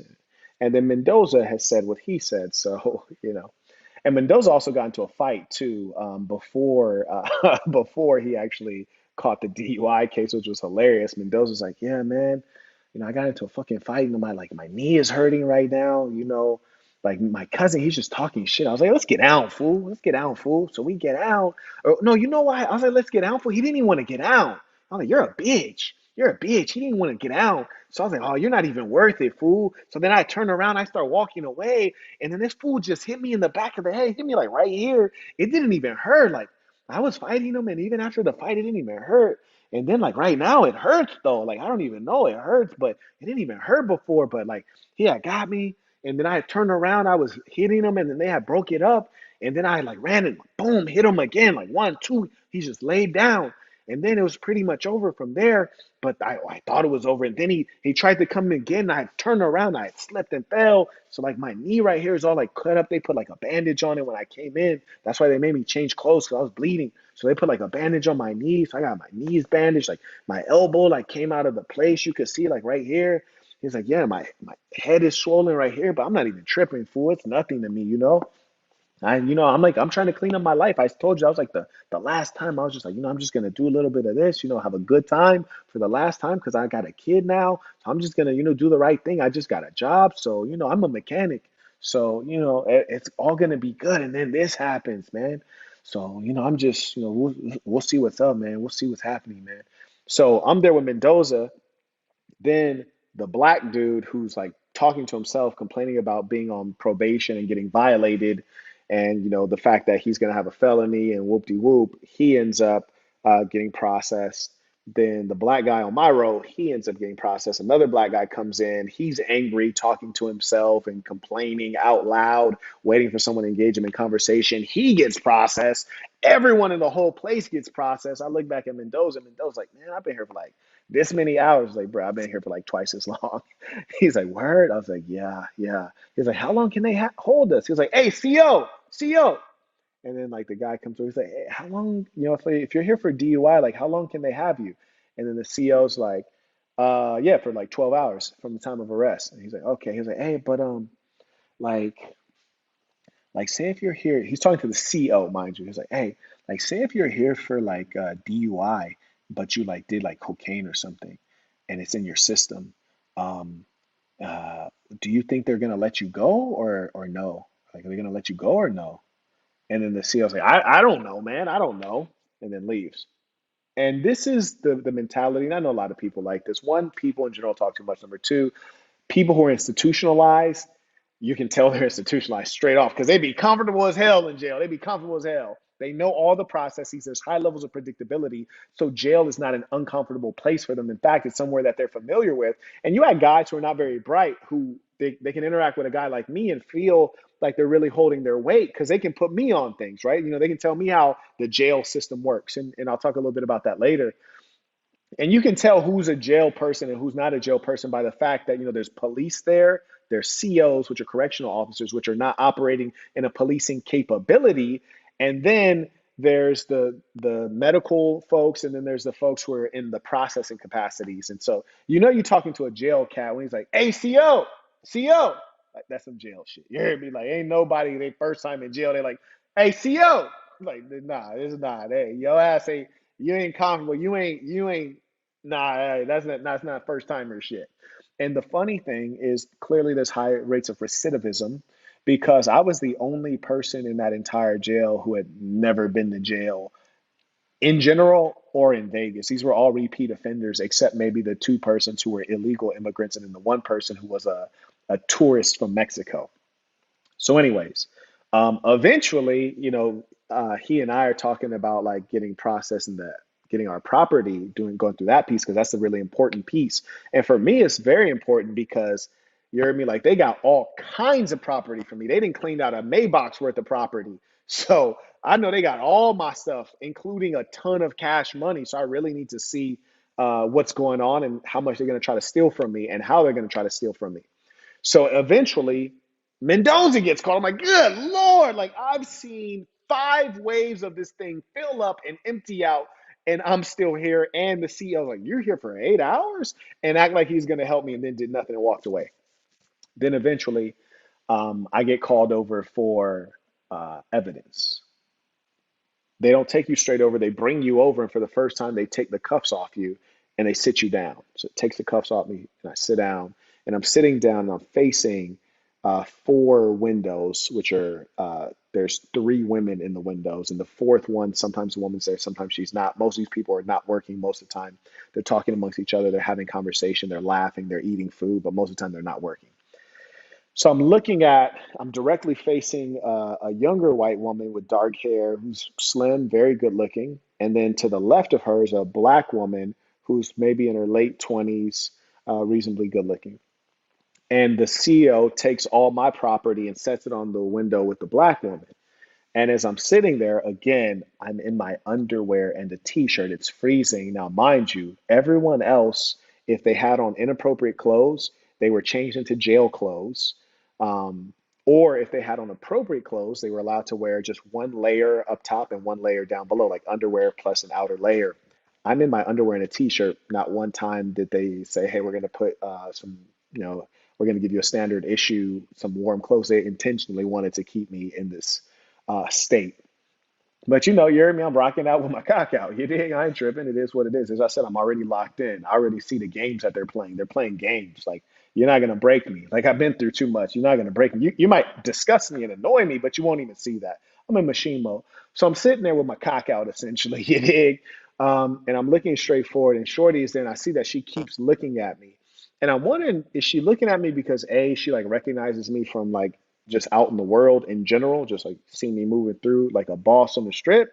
Does she recognize me from the online space, or is she just like, something doesn't match here? Maybe it's this guy. Everyone else is crazy and they're a criminal. This guy looks civil. Could be that, or she could be like, oh, this is a good-looking, handsome guy, or it could be that she's aware of what's contained in my evidence portfolio, and she's like, this is a wild boy, like this, he different, because there's going to be a level of intrigue based on what was collected from my evidence profile. So, anyways, I'm waiting there for another 40 minutes. Like, good Lord. And it's even colder. I think I was under a vent this time. It's freezing. And then eventually they call me up to the window. She says, Black woman says, if you like, you can get some phone numbers out of your cell phone and write them down. And in my head, I already knew the main number that I need, the most important number of a good person that I know would help me. And I said, okay, what other phone numbers can I give that good person to empower them to organize a team to help me? Because I'm going to need a team. There's no doubt about that. So I said, yeah, absolutely. And so I turn on the phone, and oh, I missed a critical story. There's just so much going on over this long time period. I got to tell you this critical story. So if you don't mind, I'm going to rewind because this is a very critical story. It's very important. And it's sick and sad, and it's evil, in fact. I'm going to take a pause for the cause. I'm going to use the restroom, and I'm going to tell you a crazy story that I missed. It happened in booking, and this impacted a lot. So I want to tell you this story is very important. When I was waiting in booking before they called me up to go through my evidence portfolio, right? So I'm waiting in booking, and mind you, the overwhelming majority of people there in booking were Latino, which was interesting. Honestly, I didn't expect that. Not that I think Vegas is a very black town, but it's just like overwhelmingly like Latino. I was like, okay, word, this is really shocking. And I think maybe it's just because of where I frequent, the places that I frequent, it's not, disproportionately Latino. Anyway, so I'm sitting in booking, right? And I'm listening to these guys telling all these stories, not replying at all, really. And then all of a sudden, we hear a disturbance. Latino police officer says, "You in my fucking house? Don't you be on no fucking text message in here?" What? And mind you, like, this is real thug talk. You heard me? Like, he talking like he Debo out here. Like, when you hear somebody saying something like that, this is a real dominant beast of a person. This is a real savage. I turned around, it's this like little Latino police officer. I was like, Brody is just ego tripping out here. Like, this is crazy. Like, this is my house. Like, bro, stop it. Knock it off, man. Like, say that to somebody when you ain't got a gun on you with like 50 of your best homies around you who also all have guns. Like, bro, stop it. It's just like nonsense. So here's the dirty part about it, right? It's a Latino guy over at the evidence check, right? At the evidence review, you got a guy who basically is going through his own personal belongings and thank you, is going through his own personal belongings in front of the police. You have one police officer to the right, one police officer to the left, and he was handed his cell phone so that he could pull out some phone numbers, right? And so he gets the cell phone, and we don't know what's happening. We're farther away, but the guy's like, "This is my effing house. Don't you be looking at no damn text message." And then I forget what he called the guy, but and it was really sad too. And this is why I tell you, like, I don't support people just because they're black and I'm black. I don't support people just because of something like this that is at some level coincidental or circumstantial, right? Support people because we share the same values. And there's a Latino police officer abusing a Latino man. And it was just really sick and sad what he did. So he's like, he calls him something like, "You dumb motherfucker," like something like that, right? I forget exactly what it was, but he's like, "You dumb motherfucker," and he's yelling it out loud as hell, like right next to the dude's ear. And the guy says something back, but nobody could hear it because it was quiet, right? Like he wasn't yelling at the guy, he just says something back. And he's like, "What?" And then all of a sudden, like he didn't ram the dude's head into the goddamn plastic that was separating them from the woman who's processing the evidence. So he slammed the dude's head, and as soon as the Latino dude slams the dude's head, the white guy on the other side joins in, and then they pin him down, recuff him, and then carry him out hogtied. And I'm just over here like, man, you guys are real thugs, real dirty criminal thugs here. Like this policing force is nothing more than a street gang associated with a corrupt government. You guys are dirty thugs. I don't know what the guy did or didn't do, but I tell you what, if it is as simple as the guy opened up a text message when he shouldn't have, all you had to say was, "Sir, don't open your text message. You have 20 seconds to collect the phone numbers you would like, and then we'll be done here. If you would like to not follow the directions, we'll take away your cell phone. You will be reseated, and you have to wait to book to collect your property or to get your property signed off on later." That's all he had to say. And you know what? Real men, when you're in a stronger position and it's clear that you're in a stronger position, that's when you can use a soft voice. That's when you don't have to flex. That's when you could take it easy. Because truth be told, even with myself, the only reason I might flex or floss in certain situations is because people don't know, and some of them need to know. You dig? That's the only reason I might flex or floss on somebody is because they don't know, but they need to know. But in most situations, I like to be low key. They don't know and they don't need to know. And if you're standing there and you got 50 of your best homies, everybody got a gun, you got a gun on, this dude is a prisoner, you don't need to like flex and poke your chest out. We already know you got us, man. You got us. Yeah, you got us. You don't need to show me nothing. I believe you. You're a tough guy.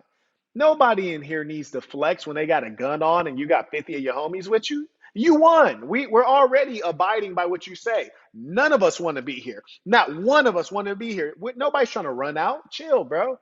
So, anyways, they took that Latino boy and slammed his face into that glass 2 good times, slammed him on that ground, recuffed him, hogtied, picked the ball up, and carried him out horizontally. And so I mean, to say it was a zero tolerance policy would be an understatement. We're dealing at the mercy of people who are deeply mentally ill. I mean, deeply mentally ill. So I'd already saw that. I was like, okay, and mind you, I've been victim of police brutality. My family members have been victim of police brutality. I already know this is what it is. But, there's a different level of police brutality when you're already in jail. You have damn near no rights. I don't care what they claim you have. You don't have any goddamn rights in jail. You're lying to us. And that was evidence. Slam boy's face into a glass, bulletproof glass 2 times, slam him on the ground, and then carry him out hogtied for opening a text message and then saying something to you under his breath. I can't imagine what he would have said that would warrant that kind of a response. Strange. Anyways, so I go up to the window. She says, "You can get out a couple numbers." And one thing, here's another pro tip, ladies and saints, and this is why you support my work, because I give you things you can use in your life. When you have a conversation on a jailhouse phone With your lawyer or with your physician, that is your doctor, these are numbers or these are conversations that are considered private, meaning that they cannot be used against you or in the court of law against you. So I immediately knew I already have the most important number memorized. It's in here, and it should be because they might not let you go through your cell phone. They might have claimed they don't have your cell phone, or you might have gotten locked up without your cell phone. So, anyways, I already got the most important number, but I said, how can I empower this person with a team? So I first write down the number of a doctor, not my personal physician. Actually, I write down the number of my doctor, who I also know. She's the mother of a good friend of mine. So I write down her number. And more importantly, not only is she a doctor, she's also an activist. Me and her, she put me up on a lot of game. And this is a white European woman, right? Both of her parents are full blood Europeans, and she's a white ER doctor in America. And still, even as a white woman with European parents of pure blood, she will always tell me, and her son, white as well. She just said, Marquette, you got to be careful out here. Listen, the police are evil. They're going to do everyone dirty, whether people are white, black, blue, purple, but they might do you just a little extra dirty, Marquette, because you're black, you're young, and you're riding clean. She doesn't say it like this, but she's like, so you got to know what's up. She introduced me to organizations like Cop Block and the libertarian and freedom movement in the Northeast, namely in New Hampshire. She put me on a lot of good knowledge, like Freedom Fest, which is a corrupt organization. I don't recommend them. Racist, corrupt organization. But she put me on a lot of information. She shows a lot of love, and she knows the police are filthy and wicked. She also has intelligence. She has ambition. She's a very productive person, and she has resources. So I know this is someone who can help and wants to help, and she loves me like a mother. So wrote down her name, Dr. So and so. Boom, got that number down. Then write down another name of someone who's local they can help. Boom, got that name down. Then another name of another friend of mine who's very wealthy and might want to help. You heard me? Boom, got that down. All right. So then they go through, they give me a paper like, hey, here's a list of all your property. And then I made sure to state I was arrested on a DUI. I've never drank, never used drugs ever in my life. So I was arrested on trumped up charges for a DUI, but I was just wearing what I'm wearing right now, which is a t-shirt and underwear. I did not have any of this property on me. I did not bring any of this property. I did not consent to any search or seizure. I don't know where this property came from. So if I'm signing off on this, I'm just signing off on what you claim was here because I can't sign off on property that I had or that you've taken because I came in my underwear and shorts and I was forced to be here. Everything else should be in my car. But I just want to state that. And she says, well, that doesn't matter here. We're just telling you what we have. So nothing you're saying is relevant to this. I said, that's great. But I just know that somewhere you're recording what I'm saying. I would just like it to be on record that I'm saying this at this date and time. I get you. So anyways, I take the form, I go through it. It pretty much says what's there, and it has you can note things on as used, new, etc. Everything's noted as used. I was like, huh, that's interesting. Pretty much everything's there. And then so I go ahead and I was about to sign. I was like, oh yeah, I noticed there's two things not on here. One, I'm not going to name what it is, but that's not on here, and I know for sure if they took my bag, that thing is in your possession. So is there a reason that's not here? She says, oh, other things might be elsewhere because certain kinds of evidence we can't keep here. I said, okay. I was like, okay, and what about my money? Yeah, because you guys took a lot of cash money from me. And she says, oh, your money's here and we're going to count it. And then you'll have to come back and you'll sign a separate form. I was like, so if I sign this form, you're telling me that this is all of the evidence you've taken that is not money, not cash money. She says, that's correct. I said, okay. So I'm going to sit down. You're going to count my money. And then you're going to tell me what the total is, and I'm going to sign off to agree that that's the total amount of money that you guys have taken into evidence. She says, that's correct. I was like, all right. So I signed that, and I go sit down, and then I see her pulling out my money. And when she's pulling out my money, that white chick next to her who was like kept looking at me. And I think, it's just a matter of mystery. Like, who is this guy? What's his deal? Because, sometimes people tend to talk about you. And obviously my guess is when my evidence came in, people were like, huh, this is unusual. And so anyway, she's putting all the money on the table, and now nobody's doing their job. Nobody's doing the job they're supposed to be doing. There's four women back there that are supposed to be serving in a different person. The white girl that's next to the black girl is now looking over at the black girl. Now she's leaning over saying stuff, looks at me, leaning over saying stuff, looks at me, then starts trying to do her work, looks up at me, trying to do her work. I'm over here like, here we go. It's begun. So then the black girl tells the the CEO on the other side of the glass, hey, call over a sergeant. I need a sergeant to verify the money. Then a sergeant comes over. So then there's the black woman, the sergeant, and then a CO, and they're all going through the money. And so the black girl's gone through the money one time. Then she puts stacks under staplers and different like office things. And she's like, hey, I counted these. I put them in stacks to fill in the blank.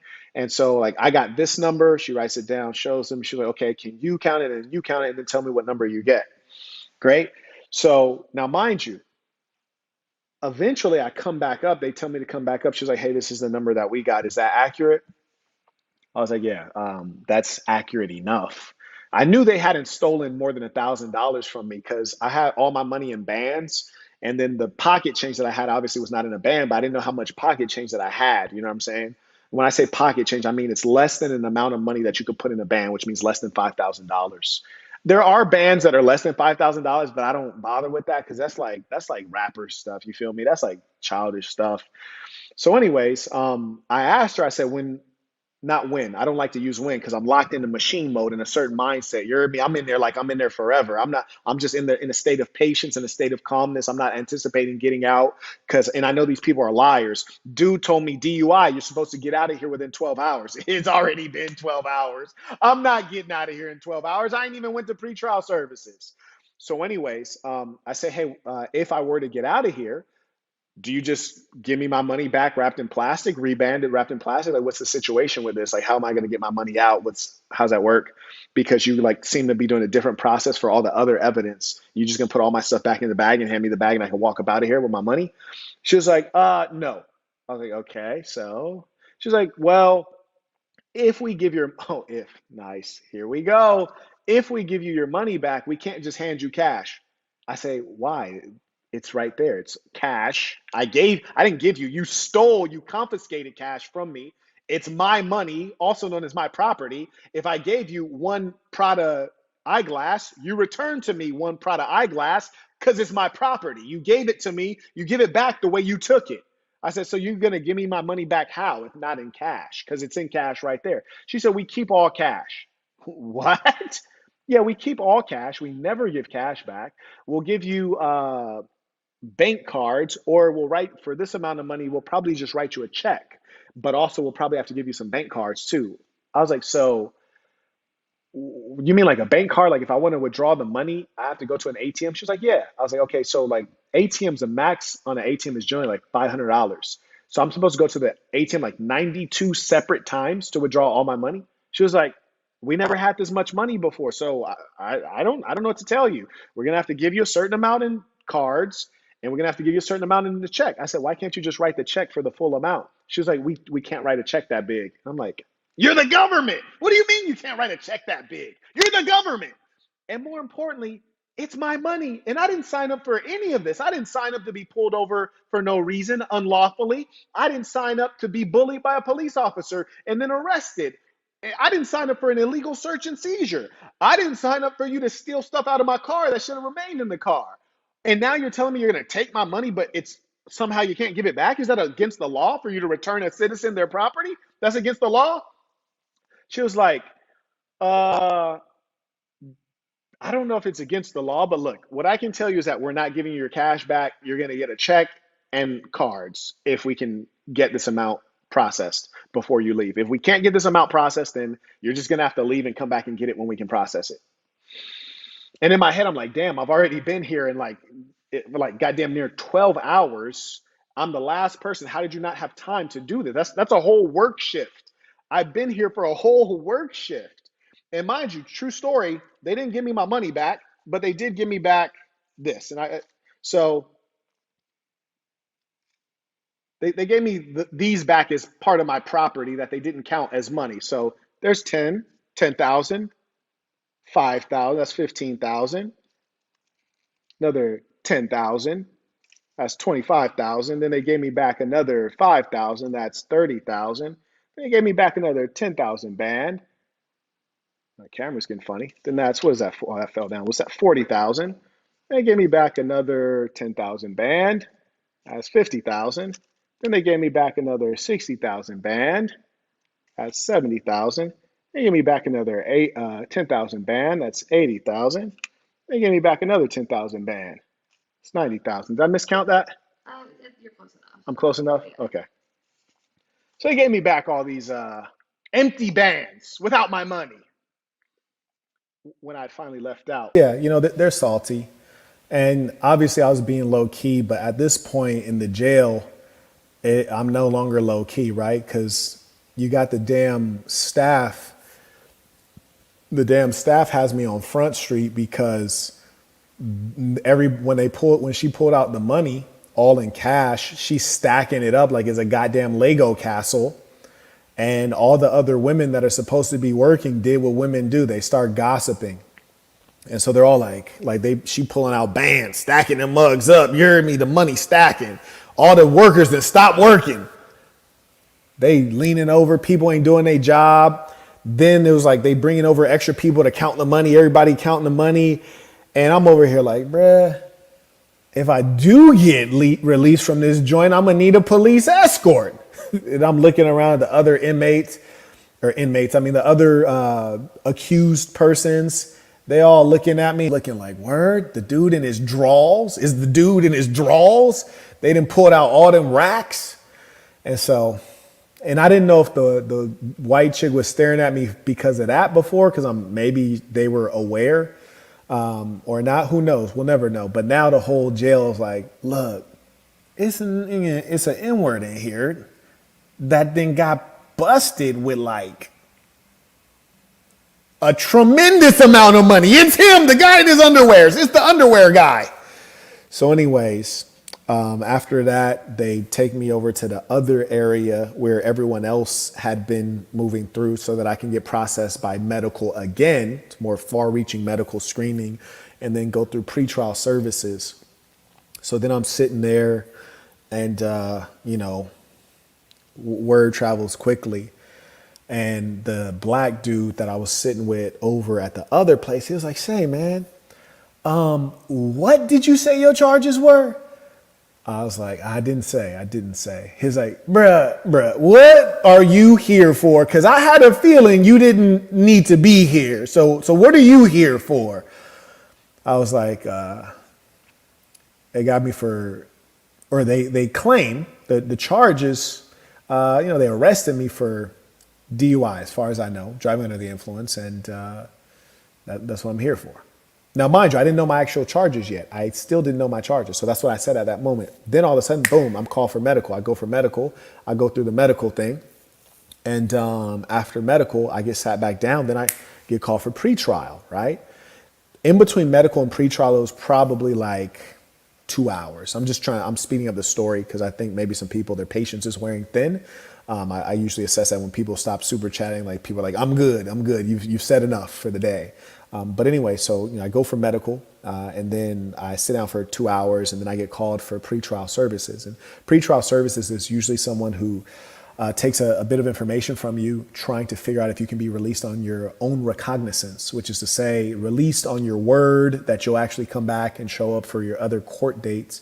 They do this by establishing that you're a person who is connected to the community. You're not just going to leave. You might have family, you might have property, you might have a steady job. So anything that can speak to your credit, they want to know that information. They want to know your criminal background, and they want to document all of that so that the judge can assess if you're going to get released on OR, which means you don't have to pay anything, or if you're going to have to pay bail, which means you have to pay some money and then come back, then you get your money back, maybe, right? Because you know how the government is. Or you're about to stay in jail. You're about to stay in jail until your court date.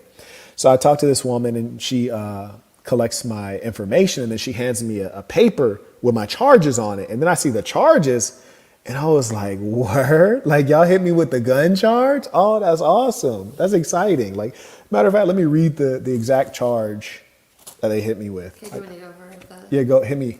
Thank you, Kudal, for the support. We have Sardi Start Element said, this was a very interesting live. There was a whole lot of real-time life exposed tonight. Yeah. Much respect on how you handled that ignorant super chat earlier. Unbelievable. Merry Christmas. Peace to the Saints. Peace to the Saints. always good to hear from. Yeah, and shout out to Charlie. It's a pleasure. Charlie is a guy I've spoken with many times. He has done consultations, a very successful gym owner on the East Coast, and also just a wise man with good experience. And most importantly, he knows how to express it. Yeah. Very motivational. We have Oculus. He sent a baller alert earlier. Baller alert? He's back again and said, "Don't even stop, Quet." We got to see if people support the work. I'll keep it going. I know. I'll keep that on the screen to use as an example. We have Whitney is back and said, "For the cause." Shout out to Whitney. And on PayPal, we have Kendall said, Flex Hampton, Malcolm Flex, Huey P. Burton, living legend. We must understand that this will continue to happen to you. Yes. I stand and fall with you, Saints. Absolutely. And I appreciate that. And we always knew, black folks always knew. We saw Martin Luther King go to jail. You're me. He out here talking about, can't we all, he talking about love everybody. Can't we get along? We seen Nelson Mandela do what? How many years did Mandela do? So yeah, they've been sending revolutionaries to jail forever. Okay. We have Kendall came right back and said, how about we do another members watch party and watch Judas and the Black Messiah? Get us in the mindset of watching these police. That was a cool little flick too. Who said that? Kendall. Okay, yeah. That sounded just like something he would say. Brother looked like he'd be a character on the movie in a real way. Listen, so I get my charges, right? So I get my sheet, my temporary custody record. And in my temporary custody record, it reads, now mind you, at this point, we looking at like 4 a.m. type stuff, 4 a.m., 5 a.m. No, actually, that couldn't have been the time. It was late. Maybe it was like 11 a.m. Now, mind you, we're in a situation where there's no clocks anywhere on purpose, and the COs are not friendly. They're not about to tell you what time it is. And even when they estimate things, it's never accurate. Yeah, you'll get out here in about 12 hours. Okay, I've already been here for 14 hours. Great, thanks. There's just no sense of time. I just want to remind you, there was no sense of time in there. And what's worse, not only was there no sense of time, the time was going very slowly, just very slowly. And you're awake. Mind you, I got arrested during the hours you should have been sleeping. So I was in jail that whole time, and it's just loud, unpleasant, and uncomfortable. And you're not allowed to sleep. They won't let you sleep. And I ain't even made it to the holding cell. So anyways, I get my charge sheet, and then I come back to where I was, and the guy who had asked me what my charges were, and I said DUI. I said, actually, bro, I just got my charges. Now, I thought it was DUI. That's what they arrested me for. My charges actually are possession of a firearm under the influence of alcohol or drugs. That's one charge. And then my other charge is driving under the influence, and it says first time in parentheses. And then there's a handwritten note that reads drugs, not alcohol, which was very funny because that was the initial claim of the arresting officer that escalated all of this, is that he said, you are drunk, you've been drinking, which doesn't make any sense. I'm wearing a t-shirt and underwear, and I'm completely coherent and sober. All of my information is good and my record is spotless.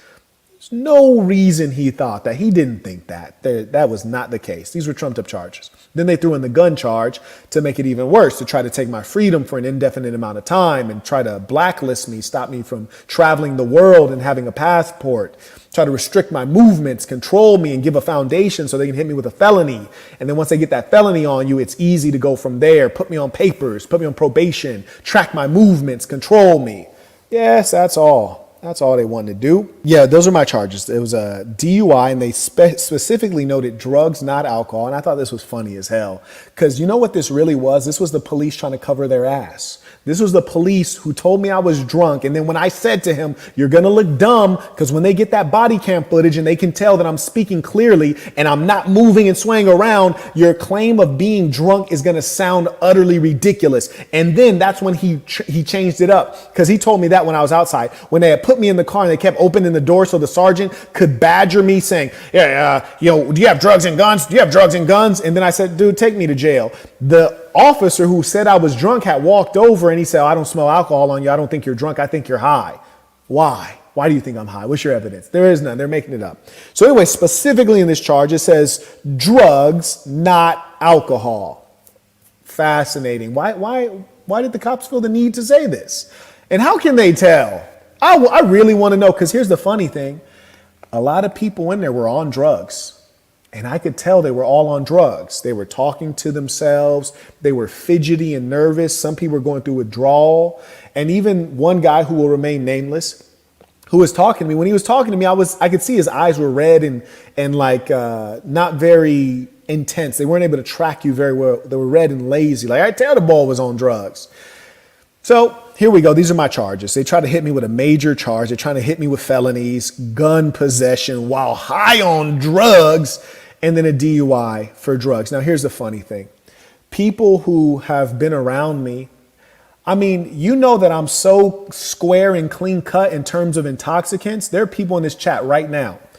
I bought bottle service in Vegas, spent thousands of dollars. You heard me? I'm talking about $9,000 bottle service, super VIP in a Las Vegas club, a big one that you heard of. They put my logo up on all the screens in this mega club. The Saint in the center brought hella bottles. How many sips of alcohol did I take? 0. Yeah, I paid $9,000 for bottles and drank 0 sips. No one does that. If someone is a drinker, you best believe they spend $9,000 on VIP bottles. They're going to drink something. I drank 0 drops of alcohol. My reputation is unassailable. Furthermore, there are people in this chat right now. When they've been in Vegas, I take them to a steak dinner. Order what you want. I'm talking about them restaurants where they come over, they bring over a wooden case and cedar. They open up the case, a velvet background with 10 knives, and they say, pick which knife you would like to cut this fine meat with. Yes, the Kobe, the A1, you get this fine meat. We're going to let you choose a knife. That's the kind of restaurants where people order wine and, hey, this is the wine that matches with this dish. Never drink once. There is no way to pretend that I am a drinker or a drug user. I don't even drink soda. They picked the one guy who is so far away from what they're claiming. And it's important because how did Huey P. Newton die? Can you check how Huey P. Newton died? Anyways, yeah, this is a setup. And mind you, I just got my CCW days before this. And that was the first time I was driving myself around. And they're like, oh, okay, let's get him. Let's trump up the charges. Take away his rights. Take away his right to carry. Assassinated? Huey P. Newton was assassinated? Yeah. Does it say by whom or why? By a member of the Black Guerrilla family and a drug dealer named Tyrone Robinson. Relations between the Black Panther Party and the Black Guerrilla family had been strained for nearly 20 years prior to the incident. The claim that the Federal Bureau of Investigation tried to put out is that revolutionary black leader Huey P. Newton was slayed by another black man who was also a drug dealer over a drug beef, because Huey P. Newton was in fact a drug addict and an alcoholic. He's a drug abuser. And it's been a claim made of many black revolutionaries, particularly those in the Black Panther Party, which was an effective organization.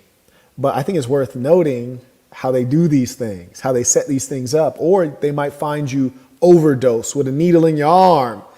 And, it's believable, except, hold on, how Marquette died from overdose? He doesn't use drugs. I'm letting you all know right now. You're getting a warning right now. Anyway, so I came back and I told Brody, I was like, actually my charges is I got a gun charge and I got a DUI on drugs charge. And Brody says, he's like, what?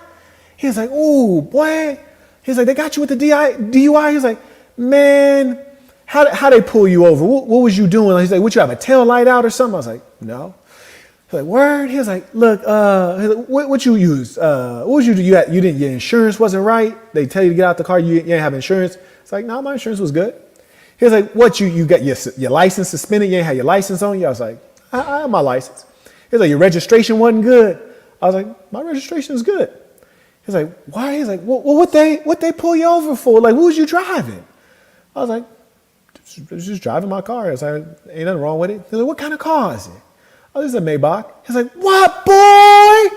He was like, nigga, that's why they pulled you over. He's like, look, boy. He's like, look. He's like, boy, when them cops pulled you over, they was scared as hell. Because listen to me. He was like, they pulled you over.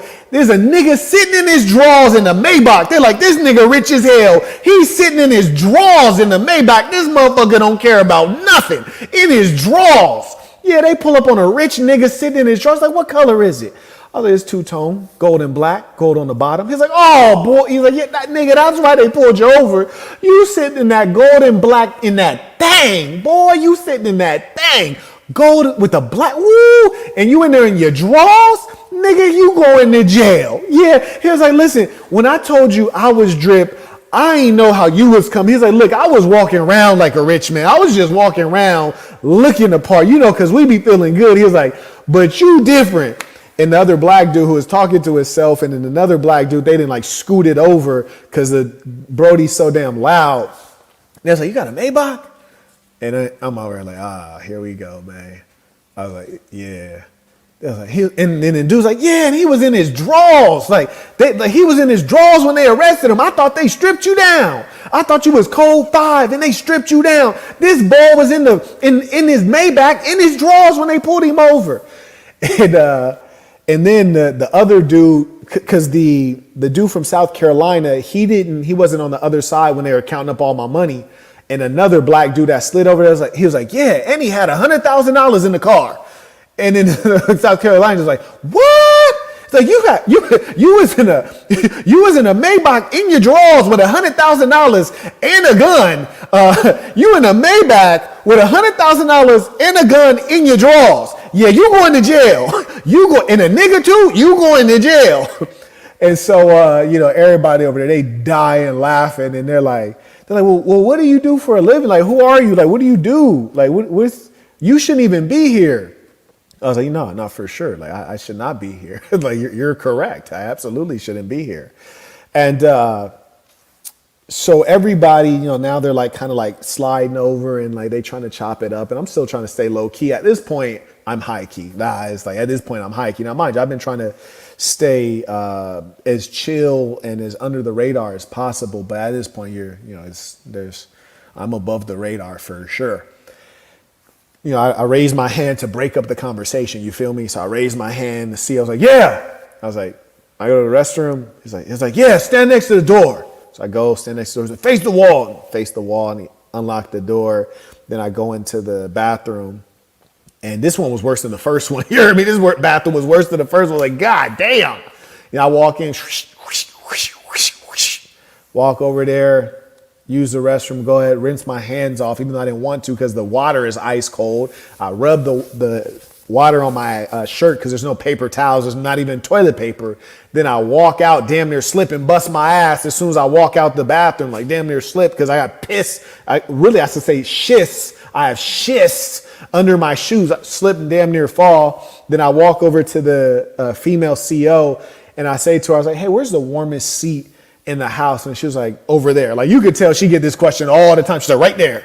And I go sit in that seat just to break up the conversation because, again, I'm trying to stay low key out here. I don't need everybody in the whole jail to be like, this nigga got $100,000 in the Maybach. Like, I don't need that in the jail. You hear me? I'm just trying to do my time like everybody else. So I go sit down.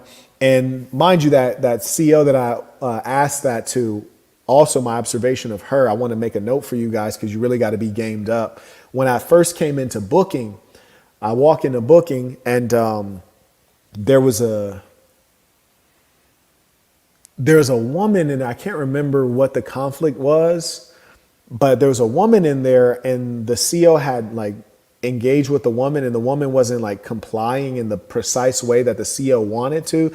And I don't even remember what the situation was. It was just something very small. And so I wasn't really logging it into memory because it was so small, but the way the CO reacted was so disproportionate that I was like, okay, she is a problem. Like, I need to be mindful of this female right here because she is a big problem. And here's why she was a problem. Not only did she start talking crazy to that woman and telling her what she was going to do or what she could do to the woman, then what she did is then she goes over to another cop. She's like, yeah, that woman's a problem. She has a bad attitude. She wants an issue. Walks over to 3 other COs like, hey, keep an eye on so-and-so. So-and-so's a POS. And I was like, oh, I see what kind of personality you are. Like, you're going to, if someone doesn't do what you want, you're going to get mad at them. You're going to try to hurt them. And then you're going to go tell all your little buddies and try to exert pressure on them collectively. oh, I see who you are. Like, this is the worst person to mess with here, because she is in fact a weakling, and the strategy of weaklings is to gain in confederacy. They always trying to get collaborators. Just like Adolf 22, when I destroyed him on whatever podcast, the first thing he did is like, hey, women, we're all richer than this guy, right? Right? We're all richer than him, including you, Anissa, even though you drive an Impala and have a small house with bad credit that your dad had to sign for. We're all richer than that guy, right? Let's leave. Who's with me? And then nobody left with him. But the fact is, weak people, they always gain in confederacy to try to get other people to work with them, because they know that as an individual atom, they're weak. Me, you heard me, I could get it all on my own. You heard me, I'm locked up by myself, and I don't have an issue with that. I can, whatever needs to be done, I can do it on my own. Been doing it my whole life. So I wanted to point that out to you, because I peeped Shorty and I was like, oh, she gonna be a problem. Like, we don't want no smoke with her. It's too much smoke. We can't win with her. She's a big issue. She's a real psycho.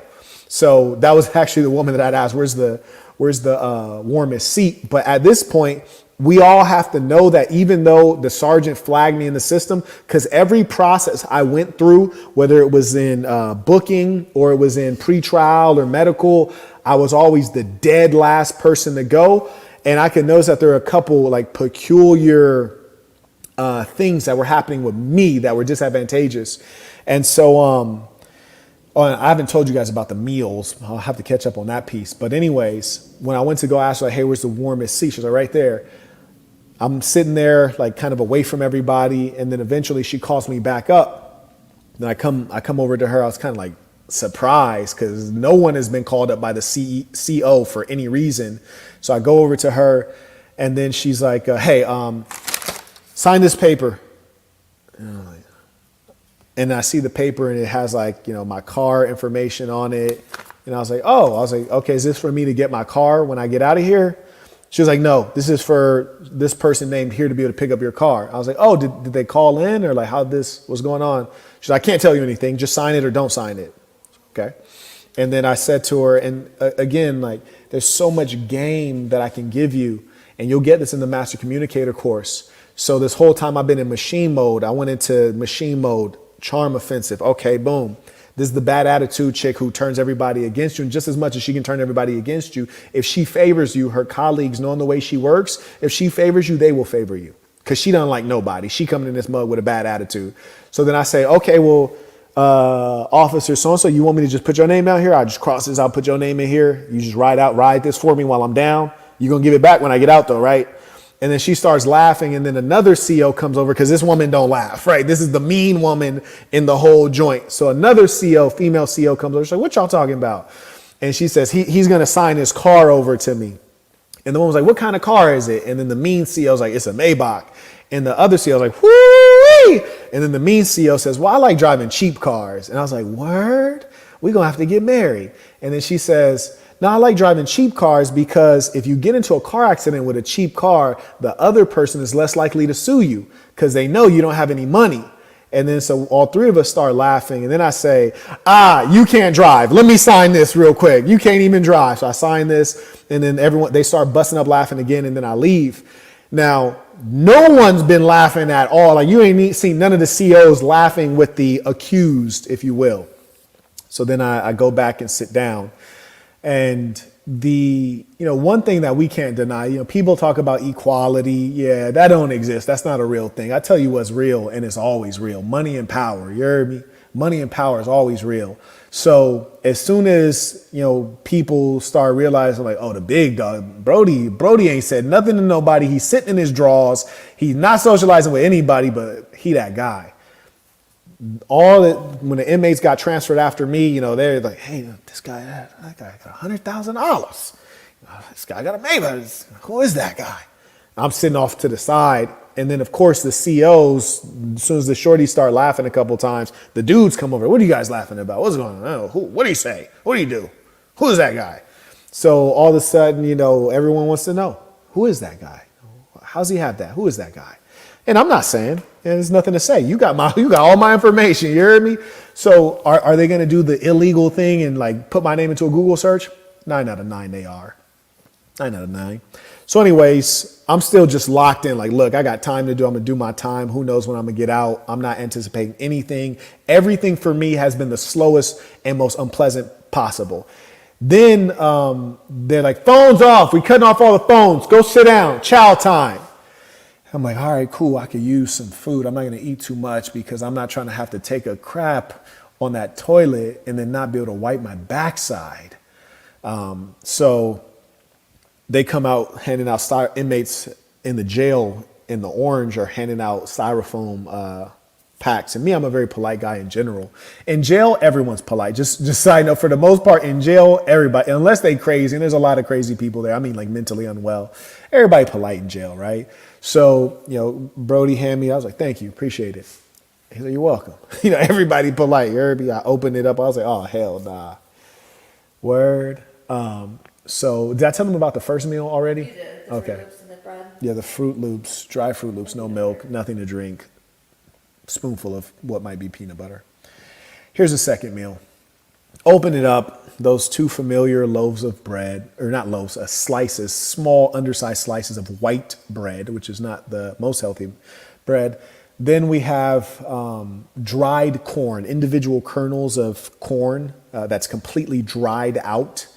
And then we have, like 3 large spoonfuls of what the closest thing you could say would be, just imagine Hamburger Helper if there was no hamburger in it. Instead, we throw in some beans, and it didn't have any flavorful sauce. Instead, it just like had water that was colored brown.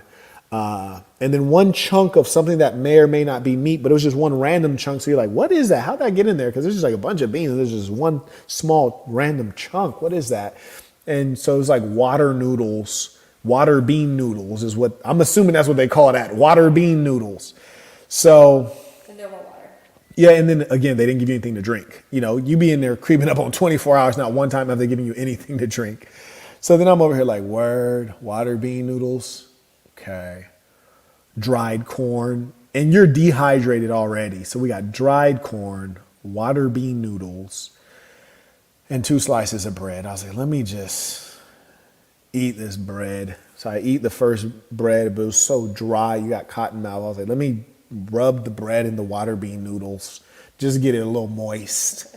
Then eat the second piece of bread, which was almost edible. And then, then just wait. Wait for what? Who knows? Wait how long? Who knows?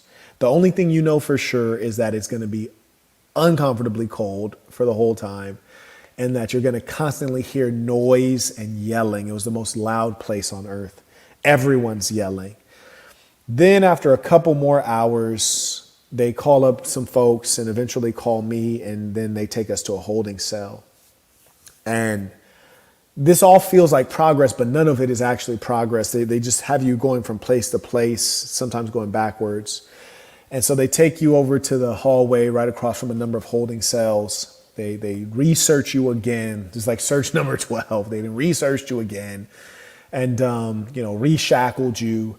And then they put you into a cell that says max 18 occupants. They put you into a holding cell that says max 18 occupants. As soon as you walk in, it's freezing and it smells like SHIT. So you're freezing cold and it smells like SHIT. And then you get in there, there's nowhere to sit because there's already people in there. And then there's more people coming in. And then you start counting the people because you're civilized, right? You're like, damn, there's 25 people in here. The hell? It says max 18 and you have 25 people in here. There's nowhere to sit. You got guys laying under the bench. You got guys leaning on the SHITER, the crapper. It's completely crowded, smells horrible. No one's been able to shower in 24 hours. Some of these guys are homeless and indigent. They've not showered in months, I'm sure. Half of these guys are drug addicts. We're talking about meth, heroin, hard drugs. We're packed in here. The stench is unbearable. Half of these guys are talking to themselves, full conversations. Someone, no, I told you not to. I told you. Go outside. Tell Danny, no. Danny, no. Leave me alone. Stop tickling me. Leave me alone. I'll kill you. Yeah. Slobbering on themselves like people are completely unwell. Packed in. and it's loud. So there's no such thing as I'm going to lay down and go to sleep. I'm going to sit and lean over and go to sleep. There's no such thing. You're there with cement and steel. If you get the privilege of sitting next to the wall, you might be able to lean against the glass or the steel and try to go to sleep. But the steel is very cold and the room is cold and it's crowded and everyone keeps talking and most of the conversations is in Spanish anyways. So the Latino guys are going on loud conversation. You're in a small room and the sound is bouncing off of the walls. It's extraordinarily loud because there's bulletproof glass and it's small, walled in with cement blocks. So it's extraordinarily loud Spanish, and then the other guys that are talking to themselves in belligerent English, and it smells like shit, and it's freezing cold, and you're very hungry and dehydrated. And in my case, eventually they got those 2 vials of blood out of me. So they got 2 vials of blood, one for the government and one for my lawyer. We'll see, who knows? I don't trust these guys for a minute. But anyway, so then you're sitting there and you're trying to take control of your mind so that you don't flip and start going Debo in there. And Debo won't even work. You heard me? Debo only works for the people who are mentally sane. I could have got up like, hey, sit down. Hey, shut up. Hey, move over there. Because here's the thing. I was the only strong person in there. I was the only mentally and physically strong man in there. Even the other guy who does boxing, he's like 5'8", $160 at the highest, but he's probably closer to $140 by my estimation. Everybody else in there is small, skinny, undernourished. I easily could have deboed the whole thing. Now we're still all in shackles, mind you. We still all chained to the hip. We're all in shackles. But then you got the crazy people who are talking to themselves. But you can't debo them. They probably ain't even hear what you saying. You tell the crazy dude, hey, bro, shut up. You're like, no, Danny, stop. Stop looking at me. Stop looking at me. That dude who's talking to who knows who, you can't debo him. He crazy. So I'm in there just telling myself, the only thing you can do is go into a Zen state. Just sit here and just disappear here, right? And so I'm just posted. And this is what it is. You don't know how long you're gonna be in there. Every now and then they'll come in off some BS. Everybody get out. We need to take count. All right, you just put us in here. Now we all come out, search us up again, and count us, and then put us back in, changing cells, put us in different cells. Then I end up in a cell that was less crowded, and it was less crowded, but something interesting happened this time. So we go back in the cell, and you could tell who all the jail cats are because they too comfortable in there. And everybody was a jail cat except me, but there's levels to being a jail cat, right?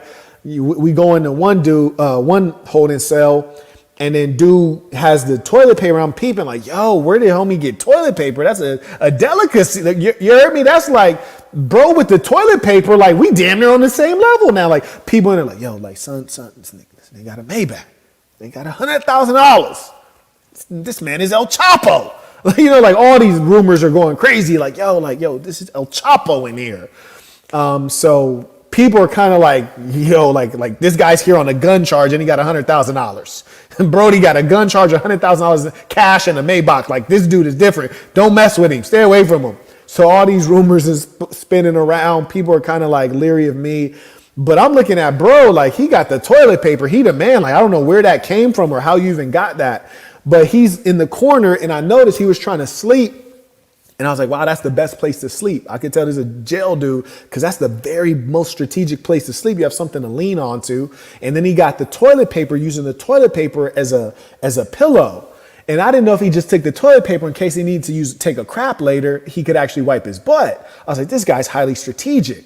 Then they take us out again, switch us up, put us in different holding cells. We go in another holding cell, and as soon as I go in there, I get to that corner spot, sit in that corner spot, and try to lean over, see if I could get a little bit of shut-eye, because they're going to try to crack your brain. You heard me? They're going to try to crack your brain before anything. Sleep is a most critical tool to clear thinking, right? So then I get in that corner, and I try to lean over, and then dude came in, the jail cat, he came in, sit down next to me. We're about the same size, but I'll put him down easy, no problem. He sit down next to me and say, hey, man, can I get that corner spot? Can I get my spot back? And I turned to him. I was like, nah, this ain't your spot. And I look at him like, nah, you want this spot. You going to have to take this spot. This ain't your spot. So all I said when he said, hey, can I get that corner spot? Can I get my spot back? I was like, no, this ain't your spot. And I just kept looking at him, and then I could tell, he could tell, like, all right, like, don't try slick stuff on this guy. This guy's not a nice person.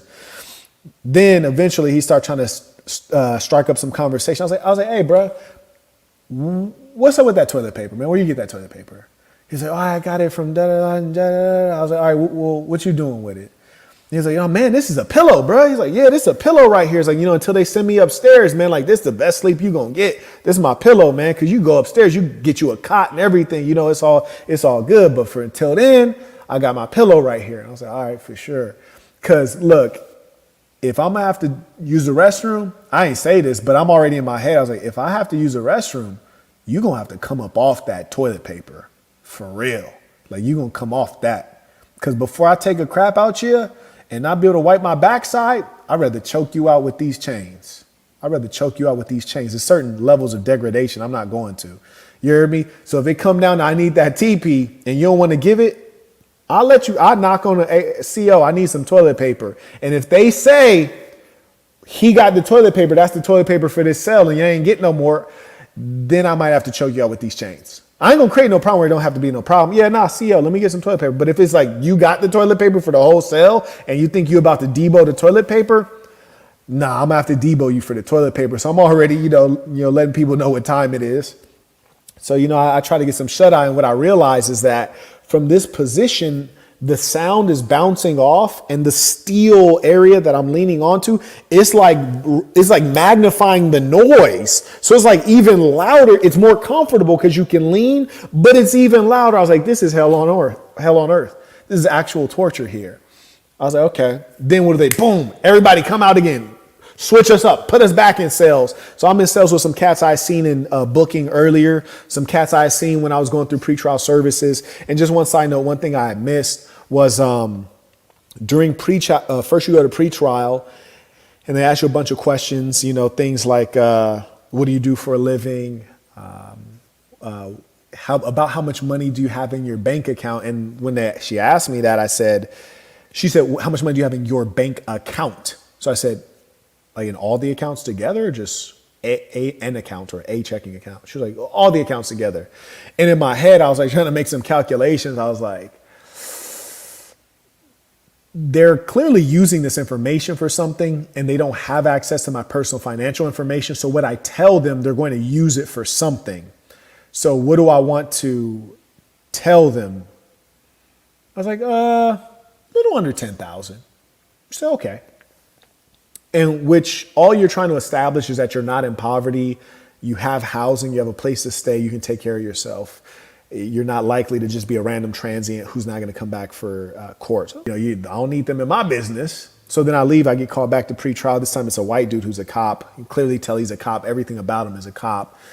I don't say that as a compliment. I respect honorable cops, but everything about him was a cop in a bad way. Then he says, this was for categorization, right? So you have to be categorized so they can figure out who you can sell with, who you could be in a cell with if they send you upstairs. They're like, are you a member of any gangs or ever have been? No, sir. Do you have any tattoos? No, sir. Do you have any enemies? No, sir. Are you a vet, former military? No, sir. He's like, do you have a criminal background? No, sir. He's like, have you ever been arrested? Today. Like, yeah, today. He was like, ever? No, sir. He's like, ever anywhere? No, sir. Now, mind you, they're asking you questions, and when they ask you questions, they all have the answers to most of the questions. Like questions about your criminal background, they have the answers to. You don't need to answer these questions. This is a game. They're playing a game with you, a game that you're going to mostly lose at when you're giving up information.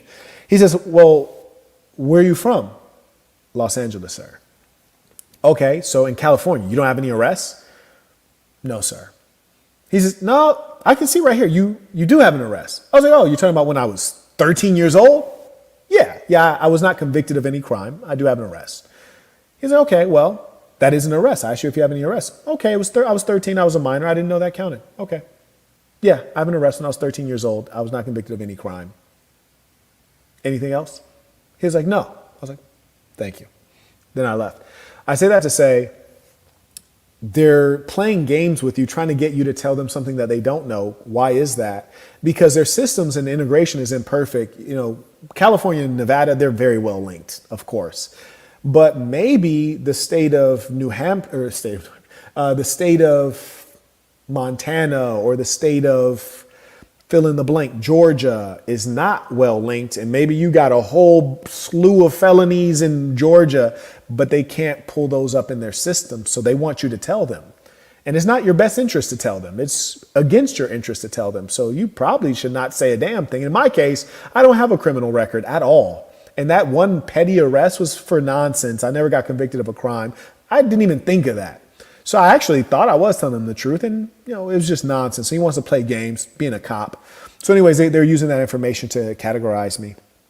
So anyways, there I am in an overcrowded number of overcrowded holding cells, and they switched me into the last one, and I'm in there, and I forget exactly how the guys had approached me or started the conversation, but this one was mostly black guys somehow. And when you're in jail, you're going to usually be categorized, especially when you're going upstairs. Like when you're in jail and you're about to be staying, you're going to be categorized by race generally, right? So they're going to put the Woods together, put the blacks together, put the essays together, separate the norteños and separate this gang here. And they're going to try to put you in a situation whereby there is the least likelihood of gang violence or tribalism. So anyways, I'm in a cell. It's mostly black people, which was obviously done by design because most of the people who were locked up were Latino.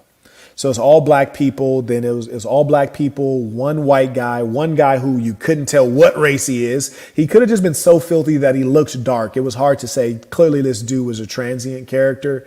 And then like five or six black guys. Cool. So they're there chopping it up, and I'm back. I'm still in machine mode. They having a whole conversation. People starting to get comfortable and relax and trying to do their time. They're adjusting to the situation, and everybody in there, I could tell these are jail people. You hear me? Like they in their element right now, and I'm not partaking in nothing, but they're having a whole conversation. There's one older dude to the right of me, and there's another older dude to the left of me, and there's three dudes who appear to be younger dudes across on the opposite side bench, and they're all kind of chopping it up.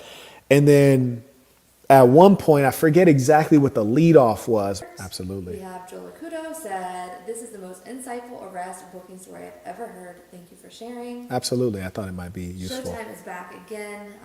This is his third one, so he said this is for the vivid illustration. Memory is impeccable. I appreciate that. And I'm trying to recount this as detailed as I can because most of you will probably never go down. And it's important to know how these human beings are being treated. It's really, they're being treated worse than animals. I think Americans treat their animals, their pets, much better than these folks who are not guilty. Nobody been found guilty of anything. These are persons who have been accused. These are persons who are innocent until proven guilty are already being called inmate. Yeah, it says inmate, then it says number. They're already being called inmate and treated like an animal. Okay, we have Splash said they hate to see a young black man getting money. The revolution won't stop, can't stop, assassin. In a real they way. They really got you in for being Flex Luthor, the idol of James Bond, shaking my head. Listen, when Brody had told me, man, I'm in here for being too dripped. It was funny. I was listening to it like, this guy's funny, but I was kind of thinking in my head, like, low key, me too. Like, low key, me too. They got me for the same shit. Yeah. Someone said, why was my super chat skipped? It's because we reached $15 and above. You can send $5 more. We will read it out loud. And it's all love. It's just for the flow of the show. We want to acknowledge everyone because we believe show love to those who show love to you. So whether it's $1, whether it's 50 cents, we respect and regard all of you men who stand up and contribute. It really does mean a lot. We respect participation. And just that's the current level that it's at, just for the flow of the show. That's all. Wayne is back on Cash App. This time he came in with $50. Baller alert. He said, continue on, Saints. Sir, yes, sir. Jonathan came in on Cash App. He said, support. This story is outrageous. Yeah, Aaron it really came in on is. Cash App and says, peace to the Saints tuition. Peace to the We saints. have Nico just became a member on Patreon. We welcome you to this thing of ours, Nico. And we welcome all of you who haven't yet joined. Patreon.com/the Saint and the Sinner. You'd be a part of something real. We have Zachary came in on Cash App and said tuition. Shout out to Zachary. And Kevin came in as well on Cash App with tuition. Shout out to the real ones. And I'm still going to do that expose on those OnlyFans chicks who tried to smear my name with lies. I'm still going to do that. I was in jail this time, so I couldn't do it. They had me locked up, won't let me out. I'm locked up, won't let me out. Anyways, so here I am again. I'm in a cell where they've clearly categorized us, and probably these are the guys that I'll be going upstairs with. And so they're all having conversation. I'm in machine mode. I'm not even there. You hear me? I'm wide awake, but I'm not engaging in this at all. Then eventually a guy was like, "Hey man, what do you do?" And I was like, "Not much. I'm a business guy. Do a number of businesses." He's like, "Yeah." He's like, "Man, because I seen you somewhere before." I was like, "Yeah, you might have. I live in Vegas. I'm outside, so you might have seen me in Vegas." He's like, "Yeah, I know, but you look familiar. I was like, "I do have a YouTube channel called The Saint and the Sinner." He said, "Yeah, that's what it is. I saw you. You was wearing a purple suit, flaming this hoe, man." And then as soon as he said that, the two other dudes on his side, they was like, "Yeah, I saw that." And they was like, "Yeah, the OnlyFans girl, man, you was going crazy." And I was like, "Yeah, why did it?" And then so the older black guy next to me is like, "Yeah, so yeah, you have a platform." I was like, "I suppose so." He's like, "Okay." He's like, "Well, what do you talk about on your platform?" I said, "Mostly money and women. How do you earn well through a product-based business? Not anything with get-rich-quick schemes, but tried, true knowledge on how do you build a business, create a money machine? How do you interact effectively in relationships?" That's what I talk about.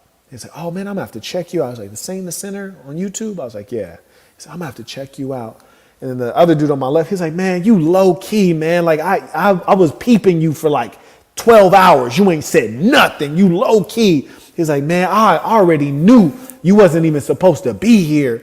And then the guy on the opposite bench in the corner, he is like, "No, you here for a reason. You here for a reason, man. Like I knew you was here for a reason." Funny, this is the same thing that the black dude had said in pre-trial when we were hanging out in pre-trial. He was like, "Man, you was here for a reason." He's like, "I was meant to meet you."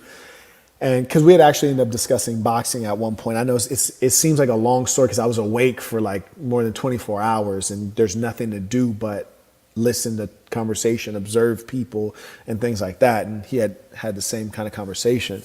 But anyways, so then the dude in the corner said, "You here for a reason, man."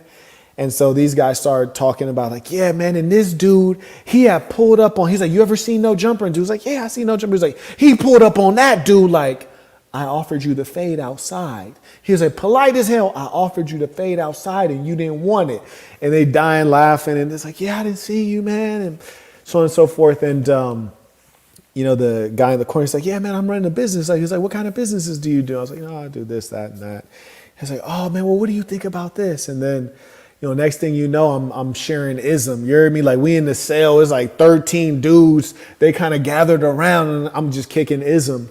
And I'm just thinking about the irony of it in as much as I'm in jail. We're all in jail and we kicking ism. And there's just a number of instances in which it was just hilarious and ironic at the same time. For example, like if I rewind you guys back real quick to when I was in pre-trial, before they took us to the holding cells, I'm sitting there and the South Carolina black dude, he ended up finding out that I do a little bit of boxing. And he was like, "Oh man, we got so much in common. Like, man, you was meant to be here. Like I was looking at you the whole time. I could tell you a different kind of," and we're like, "I could tell you a different kind of nigga.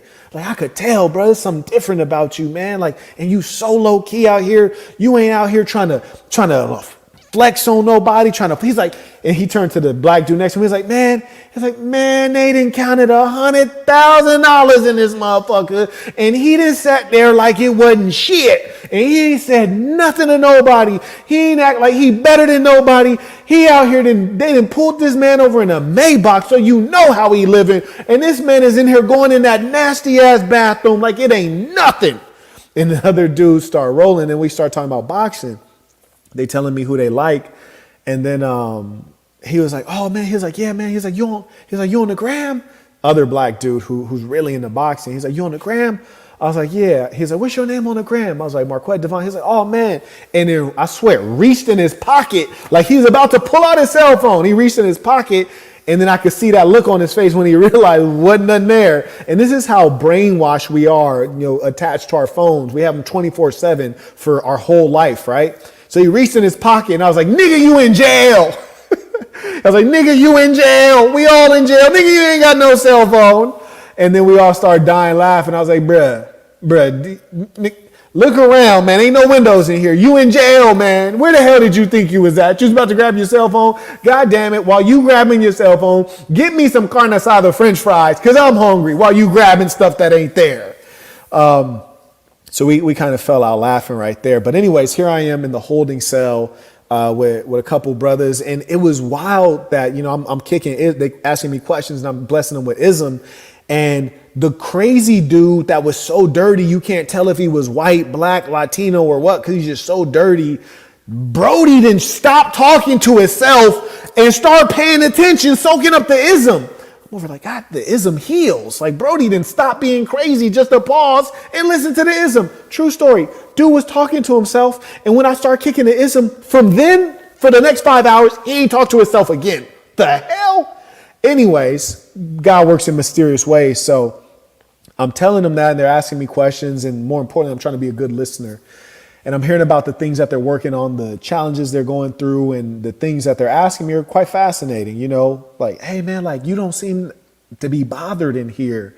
Like, you were in a Maybach, so I'm assuming you living good. Like, you seem cool as hell. How many times you been locked up? I was like, nah, I ain't never been locked up. You heard me? The measure of being successful is not being locked up. I was like, nah, I ain't never been locked up.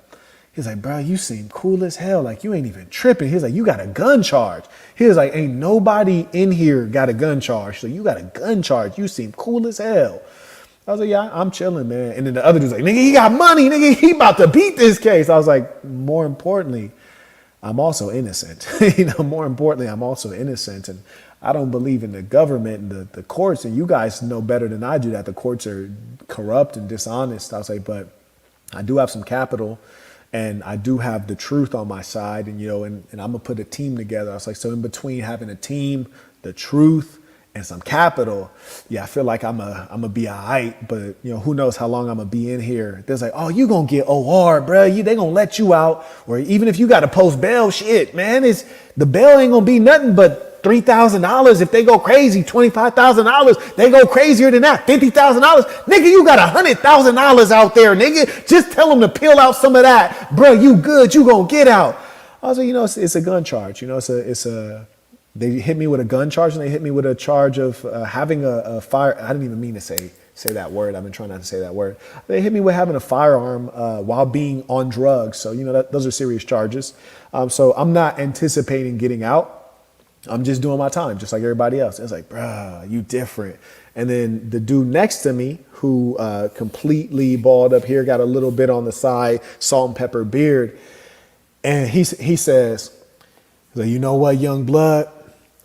I've been watching you, and I also been understanding the kind of man that you are. So I'm not surprised about anything I'm hearing about you.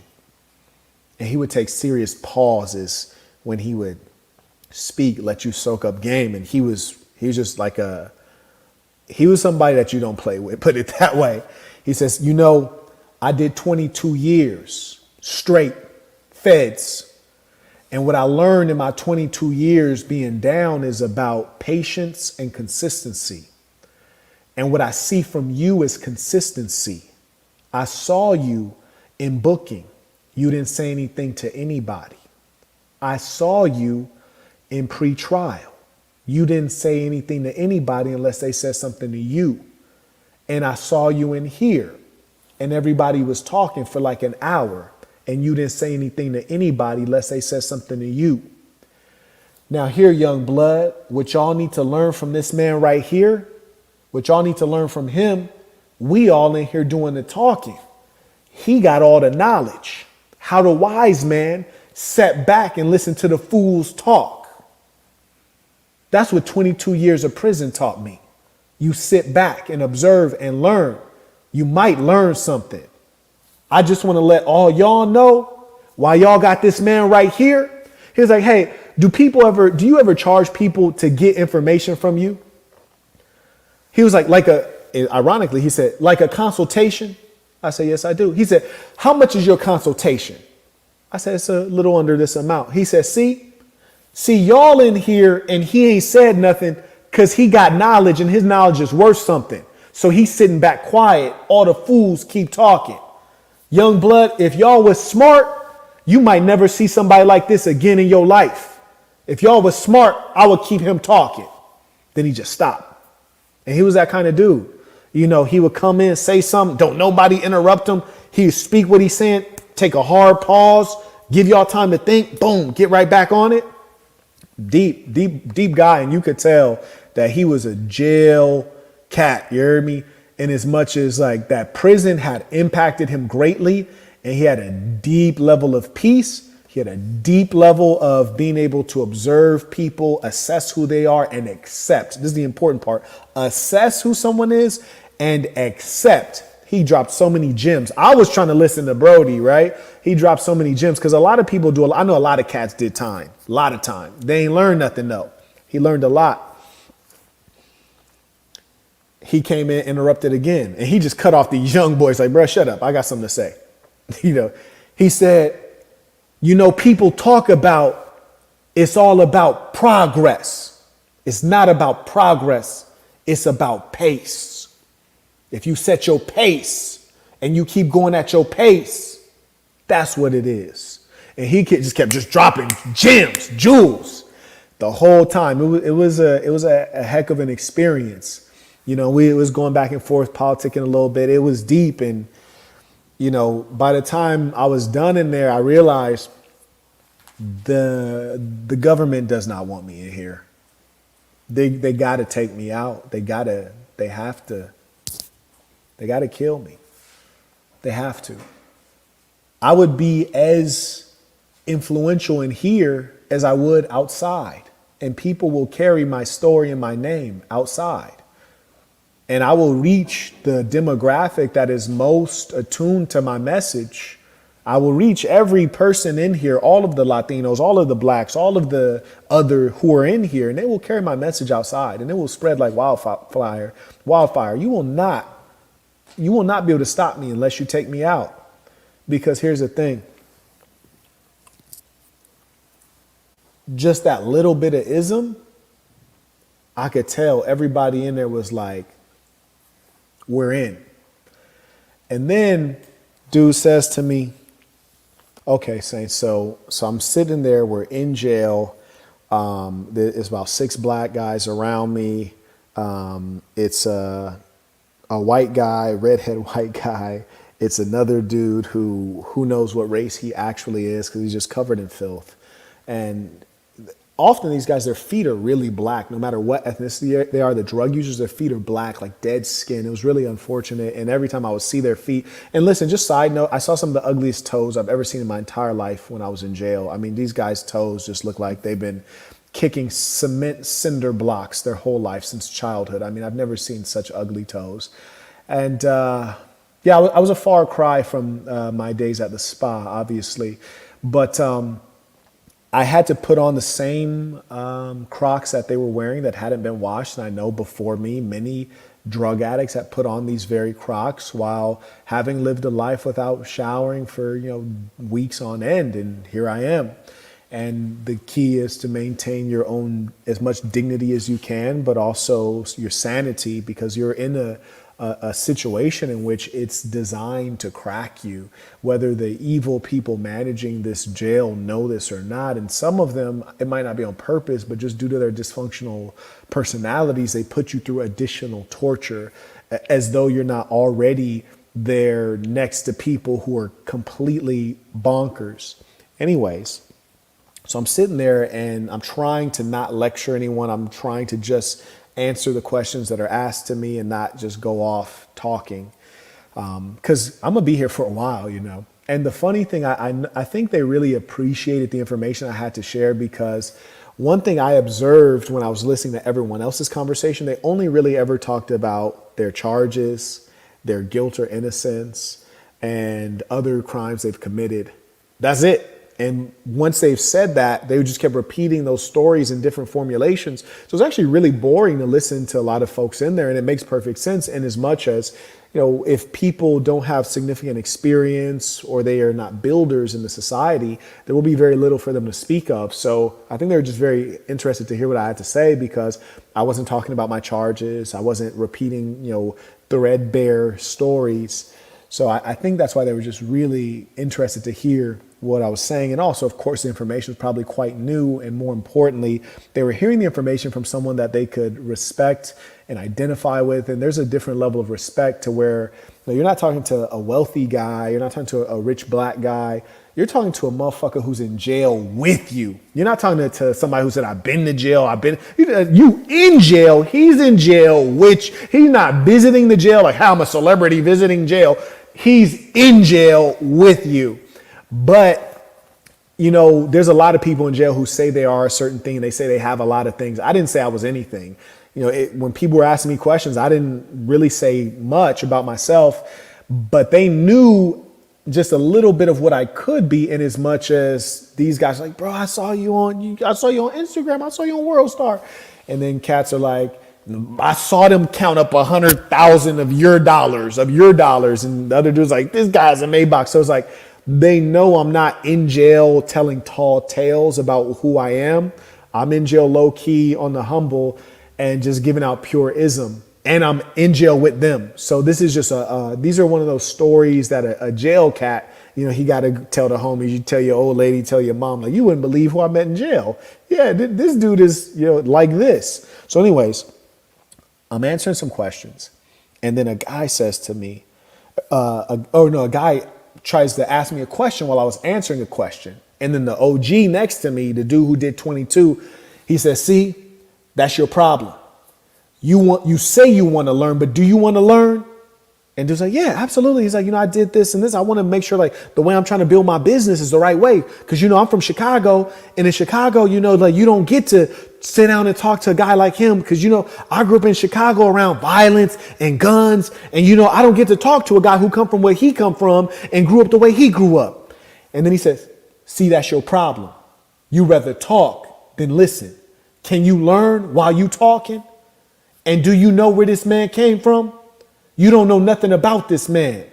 And you won't learn nothing unless you listen to this man. And he just come in and just debo some stuff like that. You heard me? He's like damn near like my conversational bouncer. So, and the young boys, they just want to learn, get some ism. They're getting a little bit maybe overexcited at moments. And then I was happy that piece came up, because we lie to ourselves. They in there, you got the cats on the other side. You know, one cat got him a little broad that he got on that blade, you dig? So, you know, he got him a street stroller that's making him some money. Another cat, he's in there for a violation, and people are in there for various charges. And they got extensive criminal backgrounds, all of them. And you know, I was very transparent, like, yeah, like I'm here on a gun charge, and I'm here on a trumped up fake DUI on drugs charge, but nah, I have no criminal record. It's a beautiful thing. And then so maybe they made false assumptions. So I was like, no, that's a really good point. I say, you know, you might think that you never talked to somebody like me, but you talk to many people like me, because my story is a regular black kid story. Yeah. And when I was born, my pop was in the pen doing 10 plus for cocaine distribution. Yeah, real drug dealing. My mother was a crack addict. My mom was a crackhead. I was thereby a crack baby. You can imagine how my mother and father met. So, yeah, I grew up in a violent ghetto, just probably like you did. And, my grew up in a single parent household, probably like you did. And, you know, I also did some things maybe you didn't do when you was growing up, but remember I said I don't have a criminal record. That doesn't mean I've never committed a crime. And, people don't know how to measure things. You see, I measure it by doing it and getting away with it. That's the key. You hear me? No, I don't need an extensive rap sheet to say I'm a savage. The greatest of savages in my book is the one that did it and got away with it. That's the goal of crime. Get away with it. But I'll have you know, just for the facts, and it's not because I want to speak up on my private business. It's just I want you to know I'm no different than anybody you grew up with. If you grew up with somebody who had a single mother household, you grew up with somebody they pop was a dope boy, a real one, not a fake rapper one. You grew up with somebody their moms was a crackhead, then you grew up with somebody just like me. But the only difference, just like the OG said, is consistency. I didn't use the drugs. I sold the drugs when I was a young boy. And just like the gentleman said, it's about consistency. I never changed from who I knew I was, which was a great man. So I never poisoned myself. I never compromised. And through making good decisions and being sharp, I was able to win. Because it turns out this is America. And despite significant levels of racism, there's never too much racism. There's never so much police corruption and government wickedness to stop a hustler from winning. If you're really about hustling, I was like, and the OG have been very brutal to these young boys, just in terms of just giving them a harsh truth. I said, and one thing I didn't say, because he pretty much handling all the dirty work, is that you had referred to yourself earlier and you said, quote, I am a smoker. If that's how you think about yourself, that's your identity and that's how you live, that's going to greatly limit what you can be. And you'll notice this whole time I've answered your questions. I've not given any unsolicited advice.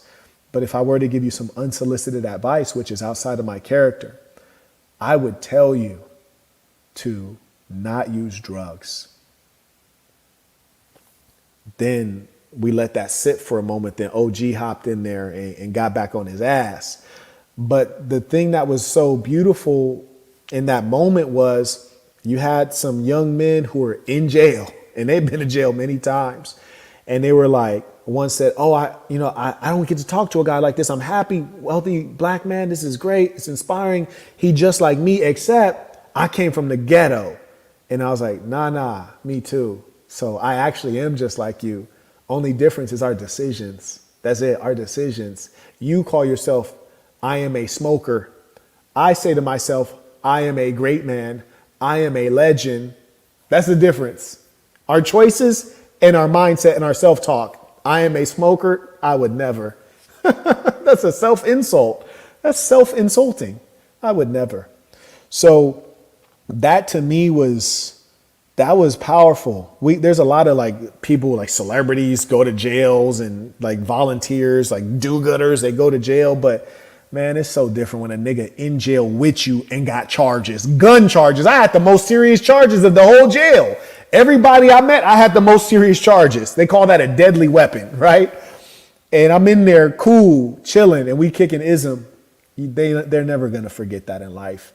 And I'm glad I had the opportunity to have a conversation like that, because frankly, unless I organized a conference or something, I can't remember the last time I was sitting around 7 black guys kicking game.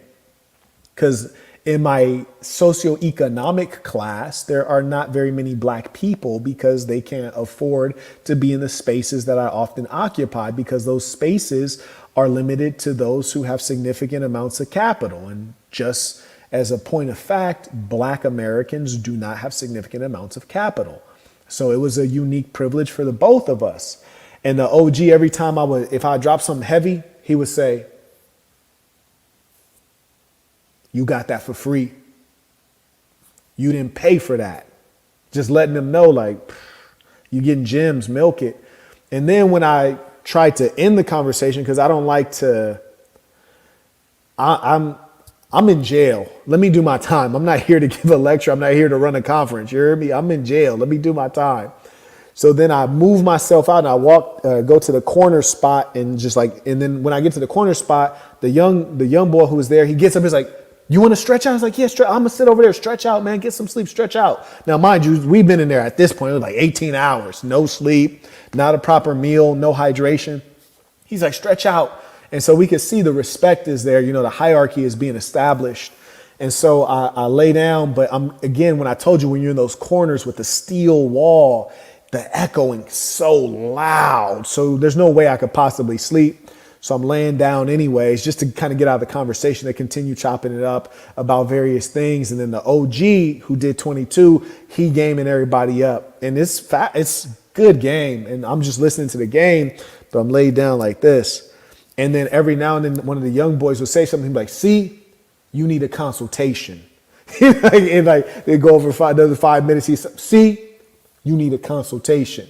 He would just like stop these bulls and just tell them like, bro, you need to talk to hubby right here. You need a consultation, like for real, for real. And and every time he was there, like I would like damn near want to laugh, like so I would like smile. And the young boys like he's smiling right now, like, and so they just kept laughing. It was turned out to be fairly entertaining, as entertaining and enjoyable as it can be when you're in a place that smells like shit and it's freezing cold and you're under sleep deprivation and you're dehydrated. Under those circumstances, it was as pleasant as it could be. But that was the holding cell. And I would say that was probably the most, if you're not claustrophobic, that was probably the closest thing to peace one could have gotten in that environment. There really is no peace there. And yeah, that was the closest I had gotten. Yeah. That was one thing that when I finally got out, it was jarring to get back out in the world because time moves so slowly in there. When you get back out, you're like, oh, goodness. It's shocking. And I only been in there like 24 hours. Shocking. To get back in the world is shocking. And even coming home, putting on my own robe, it's almost like you need time to adjust back because they're so good, the wicked demonic structure that they've created with those COs and the way they treat you like dirt and order you around like a dog. Literally, that woman that I told you had the bad attitude, sit. That's how she was talking to people. They order you around like a low down dirty dog that they hate. And it was jarring just to come back into the world and, come back into my life. But if I ever have to go down, man, I want to come back out like Brody came out in Goodfellas. You heard me when oh boy, I got pinched for the first time and he came back and it was like, hey, celebrating me. I need a parade when I come out, you dig? But instead I just got out in the middle of the night in utter coldness. And fortunately, I had 2 cell phones on me, so one was charged up, and I was like, "Hey, I'm assuming you're not here. Should I call an Uber?" She's like, "Nope, I'll be there on my way. Let me know where you are." Came, swooped me up, hopped in the Lex, took me back to my spot. I come in my house, my Maybach is right there in the garage already. You hear me? And I'm like, back to being me. Like I just fresh out. My Maybach is already back from the impound. Life is good. Let me shower up, put on the Hefner robe, get some sleep and get back to being me.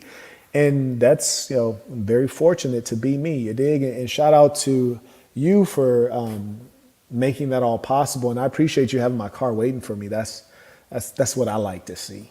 That's what I like to see. And the funny thing too is that, not funny, actually, it's not funny at all. It's really evil, sick, and sad. I look into, and I'm skipping around the story, so you have to forgive me, but I opened up my Maybach because I know these devils done damaged my damn Maybach on purpose. I still haven't opened the trunk, though. I gotta make sure the trunk even works now, right. And then make sure they didn't steal anything out of it or damage my refrigerator. Yeah. These people, devils. So the Hefner robe. Put on. In a real way. So I go back out to the Maybach, open it up, Sure enough, they've broke my refrigerator door. And then what's worse than breaking the refrigerator door, there's two pure silver champagne flutes. They've broken those off of the door. They've broken those off. I don't know if they thought there was a secret compartment. I tend to think they didn't. I tend to think they just were like, this N-word, hard R, this N-word has a refrigerator in his car. Fuck. Broke that. All my stuff in the back, like disarranged and open. I was like, man, this is filthy. So we got to sue them. We got to get the whole refrigerator replaced now. They didn't broke the damn door off the hinges, broke the holders of the champagne flutes.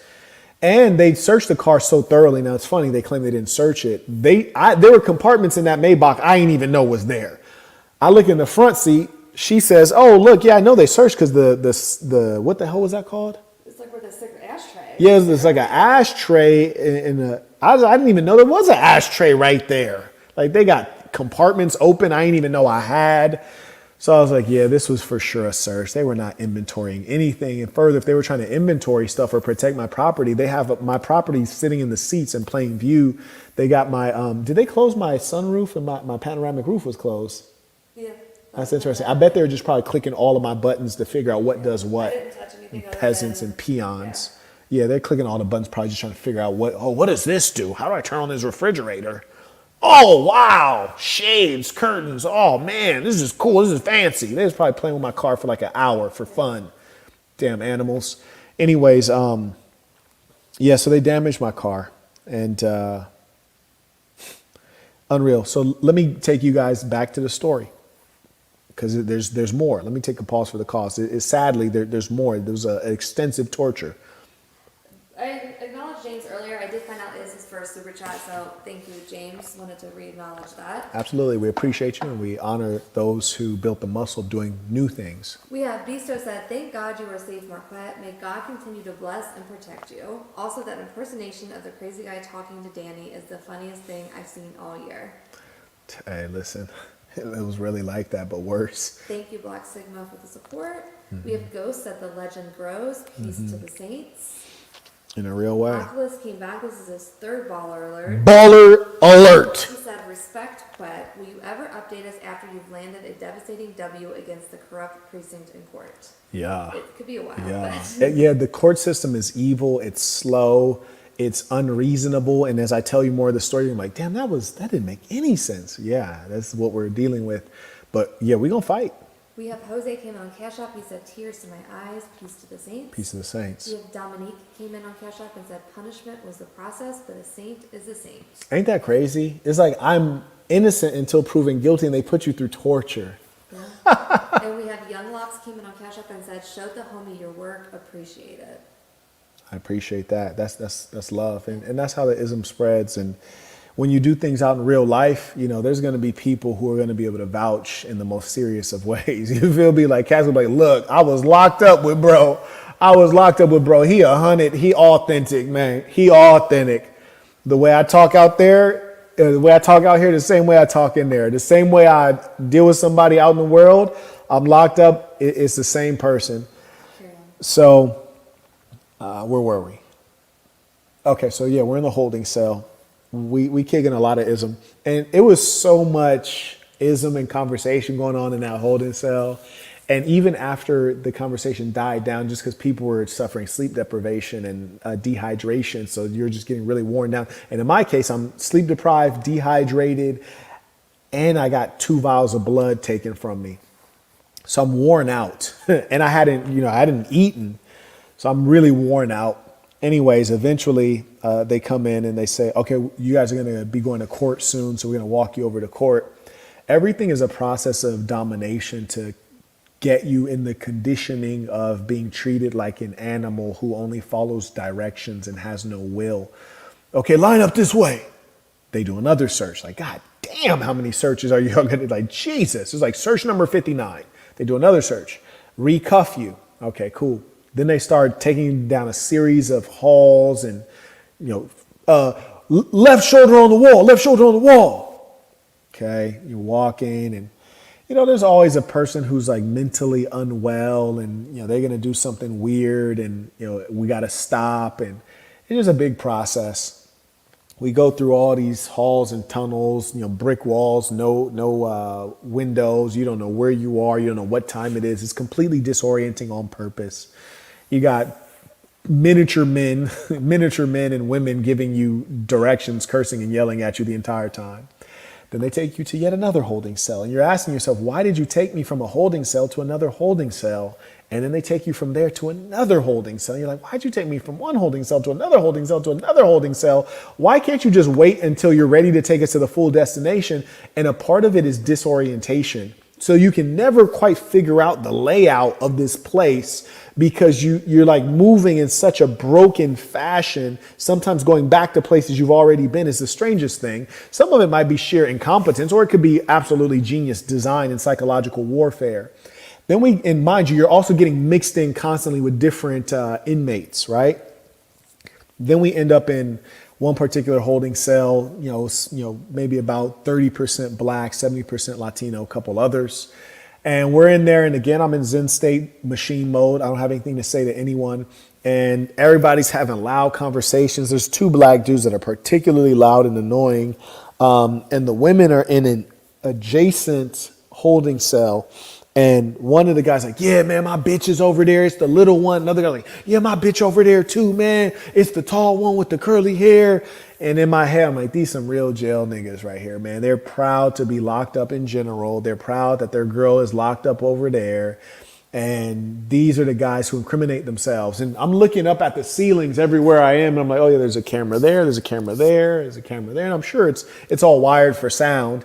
They're like, yeah, man, like the fucking police came into my hotel room. I'm in there with me and my girl. And then this white bitch come in there. And then they're all recount everything people in jail talk about is their case and their guilt. That's it. So if you would merely just listen to the cameras, you pretty much got your cases made.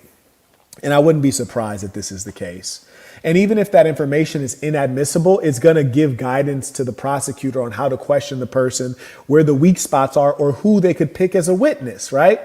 He's like, yeah, I'm in the hotel room and then this white bitch come in there. Okay, whoever that chick is. Oh, he named her. Okay, great. Thanks. Let's find out who she is. All we got to do is bring her on as a witness because she knows. And we know she knows. So even if the information we got from the holding cell cameras and microphones is inadmissible, now we can just have her say it. Cool. Thank you. Thank you for doing yourself dirty. So I'm in there, machine mode, quiet, silent. And then a dude is in there saying like, man, like motherfuckers is just trying to get out of here before Christmas, man. Like half of y'all gonna get OR'd. Couple of y'all gonna get bail. Ain't nobody in here really for nothing violent, nothing crazy. Ain't nobody in here got no gun cases. Ain't nobody got no guns. So as long as y'all ain't in here for guns, y'all good. Y'all going home. If you ain't here for some guns, you ain't going home. But ain't nobody got no gun stuff. Oh, damn, I didn't want to say that word. Right. So he's in here like, as long as you ain't in here for firearms, you going home. And this is a jail cat. You can tell he's been locked up his whole damn life. And I distinctly remember when we went into the court before the judge, and they again hold you in a tank like you're an animal, glass off. You ain't even in the courtroom. And they go through, each person goes up to the microphone in some cases, and they kind of talk through if you're going to get bail OR'd or if you're going to have to sit down for a while. And when he went up there, like the prosecutor's like, due to his extensive criminal background with 17 misdemeanors and 5 felonies, I was like, okay, Brody definitely know what he was talking about. But I knew he was a jail cat because he's just way too happy and comfortable in jail. And this is a true thing. I have friends of mine, they grew up in jail. Like when I have my formative memories, first time I got my own car, which I paid for myself. First time we was bending corners in Hollywood, going to clubs in Hollywood when we were underage. When I would go down to Skid Row and hustle deep in the heart of LA. When I was visiting my little Haina in East Los. When I was making all these moves as a young boy, I was really outside. You heard me? I was bending corners, coast to. Listen to me. Y'all wouldn't believe what I've done in real life. Anyways, this idiot was growing up in jail. You heard me? So while I'm doing all this stuff outside, he's growing up in jail. So jail is a place of comfort to him. Jail is a place he's familiar with. He knows the processes. He knows the likelihood of you getting time or not getting time. All this stuff is like this is where he specializes. He can give you good information, reliable information. And because he's comfortable in jail, he's not worried about these cameras because to him, he's actually at home. And who doesn't relax when they're at home, right? So anyways, this dumb jail dude is saying all this stuff and these boys are being loud as hell. And I'm kind of getting annoyed, except I don't have time to get annoyed. You hear me? I have time to sit down and be peaceful, because annoyance is a very expensive thing to the spirit and to your energy. And I have to maintain peace because this is going to be potentially a long ride. I'm aware I'm in here for firearm charges. I might go up in front of this weird judge and he might say, "Oh, you had a what on you? And you had how much money on you?" Nah, bro, you're going to need to sit down. Yeah, we're going to wait till your trial date, which is going to be far out because we got to wait several weeks to get your blood results. We got to wait 6 weeks for your blood results. So yeah, you're going to need to just stay in jail for a couple months. Yeah, I was prepared for that eventuality, even though I'm completely innocent and I've been a law-abiding citizen, never convicted of any crime. But I was in my head, I was like, let's lock in, let's prepare for this eventuality. No, we're not going to sweat. We just going to lock in. So anyways, I'm sitting here and this dude is going on and on. Nobody in here for a firearm, so y'all going home. But if you ain't here for a firearm, you going down. And it was weird too, because I'm sitting on a cement slab facing this way, but behind my head is a window where you can see the girls in their cell, and he's like standing as close as he comfortably can because he's like trying to do sign language to his girl. And while he's doing that, he's like, "Ain't nobody in here got a gun or got a firearm charge," while like standing right in front of the one person who actually does have a firearm charge. It was quite comical. So anyways, I'm just sitting there looking at bro like, man, please sit down. Like, don't continue with the noise and the ruckus. And also, like, I don't want to have to try to like kick anyone to death, like, because your leg's the only thing that's free. You end up getting into a fade, you're going to have to kick them to death because your wrists are chained to your waist. And I was like, bro, like, don't be. And my whole thing with knowing my own personality is I don't want to be in there getting additional charges because I know I'm an intolerant person. And that's why I went into Zen mode and machine mode. You dig? So anyways, they take us from there. Then they take us into the courtroom eventually. And we're sitting there. And then on the other side of the glass, there's the public defender, the prosecutor, and the judge, and then a number of supporting roles. And before those folks started with a proceeding, two COs come in, and one CO says, there's a number of people who the courts don't have enough evidence in your case. And as a result, they've dropped your case. So those people can leave now. We're going to read those people's names. And the thing that I try to do in general, but especially in a circumstance such as this, is I try to be hopeless. I'm hopeless, baby. I try to be utterly hopeless. So when he said, there's a number of people that the state doesn't have enough evidence to bring forward charges, so we're just going to release you and let you go. We're going to name those individuals now. I'm not even trying to listen. I don't need to hear this. I'm in jail and I'm going to be here for a while. That's all I'm repeating in my head. You in jail, you're going to be here for a while. Get comfortable. Get comfortable in here. They start reading the names. And now, mind you, remember, I'm a law-abiding, civilized person with good education and professional credentials and well off. Like, I don't commit crimes. I have no incentive to commit crimes. People in my position have no incentive to commit crimes. I'm nothing like anybody else in here. Everybody else in here has a jail record that's extensive. They've all used drugs. I'm the only person in here that's nothing like this. If anybody, the judge should look at anybody's charges and record and be like, what? Get this guy out of here. It would be me. I'm still in there hopeless. No, I'm in jail. I'm going to be here for a while. They start naming the names, and sure enough, they don't name my name. So we're in there packed. The girls are in the first couple rows. The dudes are in like the last 10 rows. The number of people get up. They go out. They're going into processing. Now, again, you're released, but they still got you for another 8 or so hours, right? Just everything is slow. So they don't name me. I'm like, all right. I expected that because I set my mind to expect that. So I feel fine. You got to protect your psyche. You're under tremendous psychological pressure. And me more than everybody else, right? Like some of these people, their life was upgraded. They're literally homeless. So now you're in a place that's not as cold as it is outside. It's still freezing, but it's not as cold. You're in a place where you're guaranteed 3 square meals, whereas in your regular life, you're not guaranteed to eat as a homeless person. They snatched me out of a Maybach with $100,000 on me. This is not my life. I should be the one going through a psychological breakdown right now because this is different. I just got out of a car with massage seats on. I should be going through a breakdown. But anyways, so I'm there locked in. Then they say, then there's other people who are going to be released because the government hasn't had enough time to investigate to bring charges. So they did not drop the charges, but they need more time to investigate. We're going to name those names. And I'm in here like, good thing I didn't get excited because I see they're playing a bunch of psychological games to where it's like they make your hope go like this to disappoint and destroy you. Because get this. Those names they knew before they brought us into the holding cell.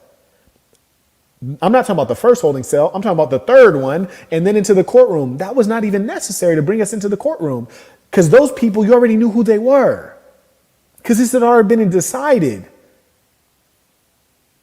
We have another list of names of people who the government needs more time to bring charges against you. They need more time to investigate.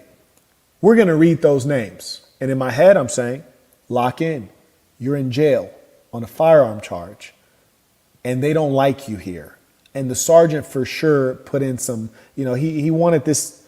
He wanted you to do hard time. Lock in. You're staying here. Marquette, you're staying here. Get comfortable. Who cares what they're talking about? You're not getting out of here. Just staying focused on that. Then they start reading the names. And you can see because they have like your jail, your temporary custody record in their hand, right? So they got a bunch of papers like this, white cards. And they'll say like, Terrence Jackson, Jose Vasquez. And so they got these cards. So you can see how many cards they got. And so I'm trying not to even look. You hear me? I don't even want to look. I don't want any hope. I'm staying locked in and being hopeless. I'm not going to let them play with my emotions in here. So they got the list and I don't even look to see when they're getting to the end of it. So they're like, Terrence Jackson, Sharice Tanner, Bob so-and-so, Carlos so-and-so. And then I'm like, okay. And then you don't hear anything else. They're done. I'm like, okay. Then I look up and they're like, Marquette Burton. And I'm like, word. You're going to take a long pause and then say my name. Oh, and also it got to be the last name. Got to be the very last name, huh? Okay. But that didn't mean my charges are dropped. And that doesn't mean I actually get to go home. It was a misstatement.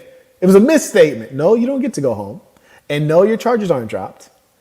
All they're saying is that we still have charges on you. We just need more time to investigate. So it's letting you know that you might get to go home. That's all it was saying is you might. Everybody else, they're about to go through a process. You actually are going through the same process, but we're just letting you know the only difference is we need to investigate yours more. That's actually what they were saying. They're like, all right, all you guys come out of the courtroom. So we trail out, follow out, go back to the holding cell. Guys are in there talking like they're about to go free. I'm in there still locked in. You're not going anywhere. You're in jail. You're in jail. You're in jail till you're not in jail. I don't care what they say. You're in jail. Then all of a sudden, 30 minutes later, CO comes back and he's like, all right, now back into the courtroom. And in my head, I'm saying, see? They tried to get me. Nah, you didn't get me. You tried to get me. Because why do we need to go back in the courtroom? We were already in the courtroom. Why did we leave out of the courtroom? We were in the courtroom, then we left out of the courtroom like we were about to get released or something, or we were about to get processed. Now we're back in the courtroom. Okay? And we're back in the courtroom with the same people who stayed in the courtroom the whole time. Then they start one by one. It's like 50 people, one by one, going up in front of the judge, but still locked in a small box, in a small room like you're an animal. The judge and the prosecutor and the public defender in a whole nother room. that you can see through thick glass, and they have a microphone arm and they have an X marked on the ground. You walk up to the X and then the judge babbles a bunch of things you don't understand. You can say yes, and then they babble a couple things. Then they let the prosecutor say that you shouldn't get out of jail. Invariably, the prosecutor's like, no, we need to keep this guy in. He's a threat to society. His background involves this and this and this, and he did this and this and this. He been committing crimes for 4 decades. This boy's dangerous. And then invariably, the public defender acts like she cares. And she's like, yeah, well, I am aware of his criminal background, but in the current circumstance, he's a graduate of Las Vegas High School and he has deep ties in the community. I'm recommending he be released with, she'll say something reasonable like on his own recognizance, which means free, or I'm recommending he be released with like reduced bail, which sounds reasonable. And, the judge will try to find a middle ground or be like, nope, the state has established their position. And in consideration of that, you will be staying in jail, or, you will be having a bail at $50,000 and you're homeless. So that basically means you're staying in jail. So anyways, it's 50 people in there. Sure enough, 1, 2, 3, 4, they go through everybody and it's like 8 people left. And I'm thinking every single time I've been in this jail, every process, I've been the very last person. Mathematically, I don't think that's a random occurrence. What's the permutation on that? So here, sure enough, there's a dude who was before me. This was a meth addict. So he goes, and then last one, here we go. And I'm just thinking in my head like, wow, every single time I've been the last one. That is not possible. And my last name starts with a B, which would be the beginning of the alphabet. And generally, militant organizations, they use order, the order of the alphabet. They're not random organizations. So this is not random. I'm going to go ahead and take a pause for the cause. Okay, we have Rago is back, sent $50. Baller alert. He said, I just like hearing baller alert. Me Thanks too. for saying the name correctly. Yes, indeed. Shout out to Rago. Oh, really? Yeah. So I need to wind this down then. Yes. They're ready. So here we are. Marquette Burton. Stand up. I'm in chains. Probably in the same fashion that blacks were originally brought to this country. Chained at the waist, chained at the hip, chained at the feet, like an animal or a slave, you might say. I walk up to the microphone and I say, good afternoon. But I don't know what time it is. It was probably night. I say, good afternoon. I don't know what time it is. But my mic was off. Turns out they turn off the mic and they don't turn on the mic until the judge has specifically asked you a yes or no question. So that was one thing that I noticed. Then they turn on I can hear through the speaker, the judge says, good afternoon, or I think he said good evening. He says, good evening. You've been charged with, and then he reads out the charges. And in my head, I'm just thinking, this is unreal. This is so unreal. Imagine being a hardworking man. You're a hardworking businessman. You were working on a Friday night. You were working. You left your office in a car that you earned through hard work and determination and persistence. You left your office driving to your home, which you've paid for with your own money from hard work and determination and businesses that you've run that have also fed other Americans. So you're driving home in your car late at night on a Friday, coming not from the club, but coming from the office. You get pulled over, harassed, hit with trumped up charges, and now instead of going to your comfortable home, you've now been tortured for in excess of 24 hours while being presumed innocent. This is bizarre. And I'm listening to a judge while being in a box, a cage, like an animal, tell me that I'm having extremely serious charges. This is unreal. But, here we are. You're in jail. So the judge reads off my charges and eventually said, did they even ask the prosecutor what he recommended? I forget. They didn't ask the prosecutor. They didn't ask. Oh, he just said, you're released on OR. He just said there's not enough evidence, you're released on OR. Okay, yeah. So he says, oh yeah, and you know what? Actually, I'll tell you what before that, and this almost cracked me. This is what was dirty. And I wish you could really understand the physical setup of this. We're all in a cage that has a window, a bulletproof window to see the judge and the prosecutor and the public defender and then the supporting staff. And they're in an open room. And then to the right of that is the room where the public could come for this initial arraignment. You know, if you have a family, you have a spouse, you have someone who cares about you, this is where they go. And that room was from where I was sitting up in the back because I was the very last person to be called. Like I couldn't see that room. And then when I came down to see the room, or to see the judge, I could see into the room and I turned and looked to the room. And I don't know what time it was. I have no clue what time it is.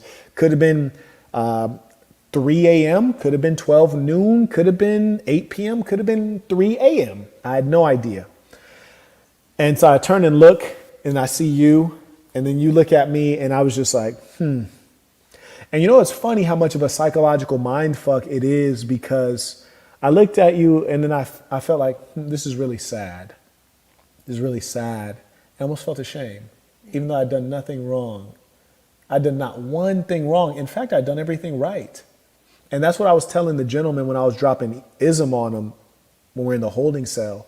Because a lot of guys were like, man, like even the Mexican cat, he was like, it's like, fool, you know, I had so many signs, fool, like when we were drinking those Modelos and the police pulled up and they were like, hey, you know, don't drink and drive tonight. I was like, fool, that was one sign. There was like so many times, like I didn't even have to do this, man.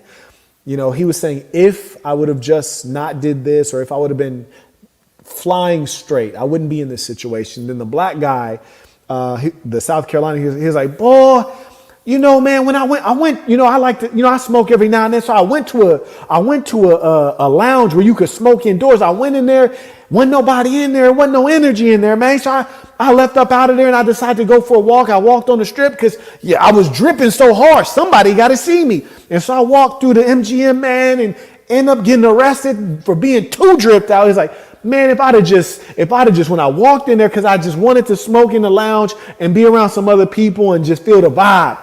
If when I would have saw it, wasn't nobody else in there, if I'd have just took my ass home, I wouldn't be in this situation. And everyone had a story of, if I would have just done the right thing, I would not be in this situation. And I had to tell them the hard, cold truth of this world, which is, that's not true. You know what? While you were out getting drunk with your family, drinking Modelos, while you were out trying to find a place to smoke weed at indoors, I was in my office working my ass off. And then when I finished working my ass off on a Friday night while everyone else is partying, I got in a car I earned, drove abiding by the law, and I get pulled over and harassed for DWB. It should be DWBB.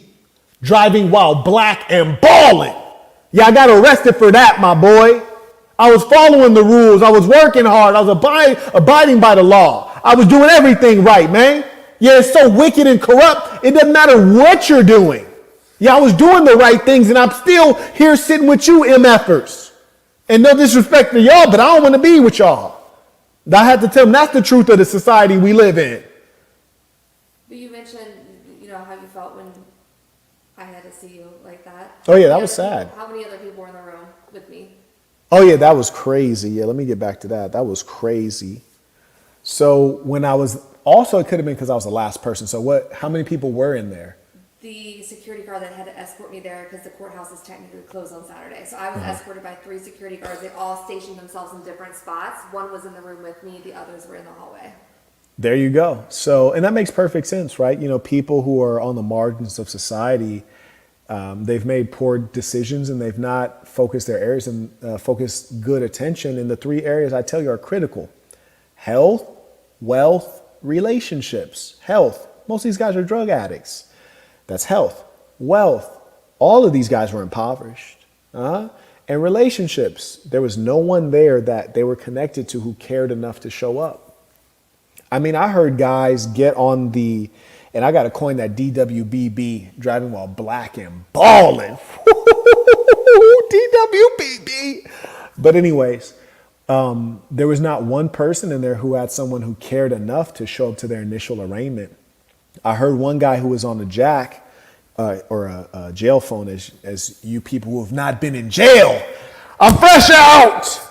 But he was on a jack and he had called somebody and he was like, not right now, I'm in jail. You could tell he's talking to some dumb broad that was arguing with him while he's in jail. And I'm like, is this broad crazy? Because listen, love, this is hell in here. Don't have me call you and you increase the hell when you're supposed to be helping me. That was crazy. I was like, listen, somebody call me from the pen or from wherever you at, central booking, wherever you at. If that phone call said, you're receiving a call from an inmate in the fill in the blank correctional facility, I'm all ears. I know you're going through a lot right now. Whether you're innocent, guilty, or whatever, you're going through a lot. I'm not about to start an argument. This is the narcissism and pettiness of some human beings. And something Disgusting. I've learned that will help other people, if you ever get a call from jail, there is 2 minutes and it starts counting. It tells you when you're a minute through and then it starts counting down so you don't get a full 2 minutes because it interrupts you. And it tells me it's 5 minutes on my side, but it ain't 5 minutes. Not 5 minutes. Because as a fighter, I know what 3 minutes is instinctively because that's a round. It definitely ain't 5 minutes. They overcharging people and cheating people. So anyways, yeah, I looked over, she was the only person in there. Nobody else's people showed up for him. And then after that, the judge said I get out on OR, which makes sense. I was the only person there that's like civilized. You heard me? I was not supposed to be there. Shit, I probably got into less trouble on record than the judge himself, the prosecutor and the district attorney. And then when you consider the place I was born into, I mean, motherfuckers should have been celebrating. I should get a round of applause just for being me. Yeah, I should get a round of applause just for being me, surviving what I've survived. Anyways. And I mean, not only did I survive, I'm thriving. And then this is what they try to do. You heard me? They try to say, oh, you N-word hard R, you made it out of the most extreme of circumstances. We didn't expect that, but we're going to try our best to knock you back down. Yes, we're going to try our best. You N-word hard R. So anyways, and they take you back out. And at this point, they formally said, you get an OR, you're going to go home. And you would think that the misery is over. Magically, it's about to increase. What? Marquette, what? The misery is about to increase? What more can they do to you? Yeah, I'll tell you in a second. Is your question important that you asked before you left? What question? Oh, yeah, I should include that. That's very important. Yeah. Let me rewind back to what I said to the judge. Mind you, no one asked the judge anything. Everyone was either like yes or no. The most anybody said to the judge was yes or no. And then there was one person, it was a dude who I said when he came in, he kept talking to himself when I was wishing he would shut up when I was in booking. During his go, the judge was like reading off why he wasn't going to let this guy out. And I think he had put this dude's bail at $25,000 or I forget what it was. It doesn't even matter if it was $100 because none of these guys would be able to pay it anyways. But this dude, while the judge was talking, he was like, what? For real? But the mic is cut off, which is to his benefit because the mic was cut off. Because the judge is probably going to trump up some more charges just from you responding. Because you have a situation of people who want to feel godlike. These are people who want to feel godlike that we're dealing with. Anyways, yes, I am going to share what I said to the judge, and I'm going to share his response, which was shocking. I wanted to say some of these for you. Yeah. We have Lee said, in such a situation, would advise to call a personal attorney before getting booked. Righteousness is on your side. In some localities, you would be in there until Monday because nothing happens if there's no judge. Crazy. Yeah. Was he asking me? I guess he's That was a saying question would you mark. advise getting a personal attorney before getting booked. Ideally, you already have a relationship with an attorney because remember this. When you go to jail, when you're arrested and you go to jail, you're not getting a phone call until you get processed. So until you go through booking and you've went through fingerprinting and a bunch of searches and medical and pretrial, then you might get a phone call. You're already like 9 hours in at that point. You could potentially be 9 hours in before you get your phone call. Now, are there legal regulations around that? I would think there should be. But it was a long time before I was granted my required access to phones. And more importantly, by the time I got access to a phone, it was an odd hour. Because I got arrested late at night. And, when you get access to a phone, it's an odd hour. This might be like 6 a.m. on a Saturday type stuff. 8:30 a.m. on a Saturday. Yeah. You know, your attorney is not at work and he is not about to be responsive to you. So you need to really be calling the people who matter and are going to work on your behalf around the clock. So I would have that one number memorized, and I would also, if I have a relationship that's personal with an attorney or a doctor, I'd want that, because you're going to need to call a personal cell phone, you heard me, to really get things resolved. And you did get arrested late at night on a Friday, so like the attorneys would be very hard to get on. Yeah, exactly. For sure. Impossible. Okay, we have Sorry to Start Element is back and said the self-talk you had with yourself, setting yourself up to be let down, that is the ism. Many can be schooled, only if you have the discipline and grit to apply that emotional control. Talk about that. really is the bridge to all ism. Talk about that. Simi is back again. He says, Peace of the Saints. Thank you, Simi. Thank Indeed. you, Anthony, for the support. Again, that's Yes, the sir. second time. We have Wayne is back with $50. So this is his second baller alert. Baller alert. It might be his third one, actually. One more time then. Baller alert. No, it is his second, but he has another one too. Okay. He said, keep going. Glad you're out, Marquette. I appreciate that. I'm glad to be out, honestly. Wayne came back again, so he sent 5 total super chats. Okay. So he's at like a triple baller alert. He Okay. said, Peace to the Saints. Baller alert. Keep going. Yes, sir. We have Amari sent $50. Baller alert. He said, long overdue tuition. Thank you for sharing your story. Absolutely. I appreciate it. And you know what? A lot of civilized people have not the foggiest idea of what jail is like, what jail is about, or the fact that these are human beings inside of there, or that they're not treated like American citizens. They're treated like the dirtiest, low-down dogs you'd ever want to encounter.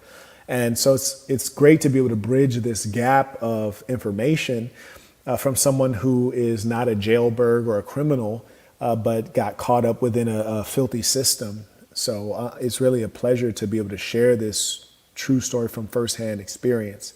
Okay, we have Adrian came in on Cash App. This is Adrian that you got to meet, the one of the young ones Where?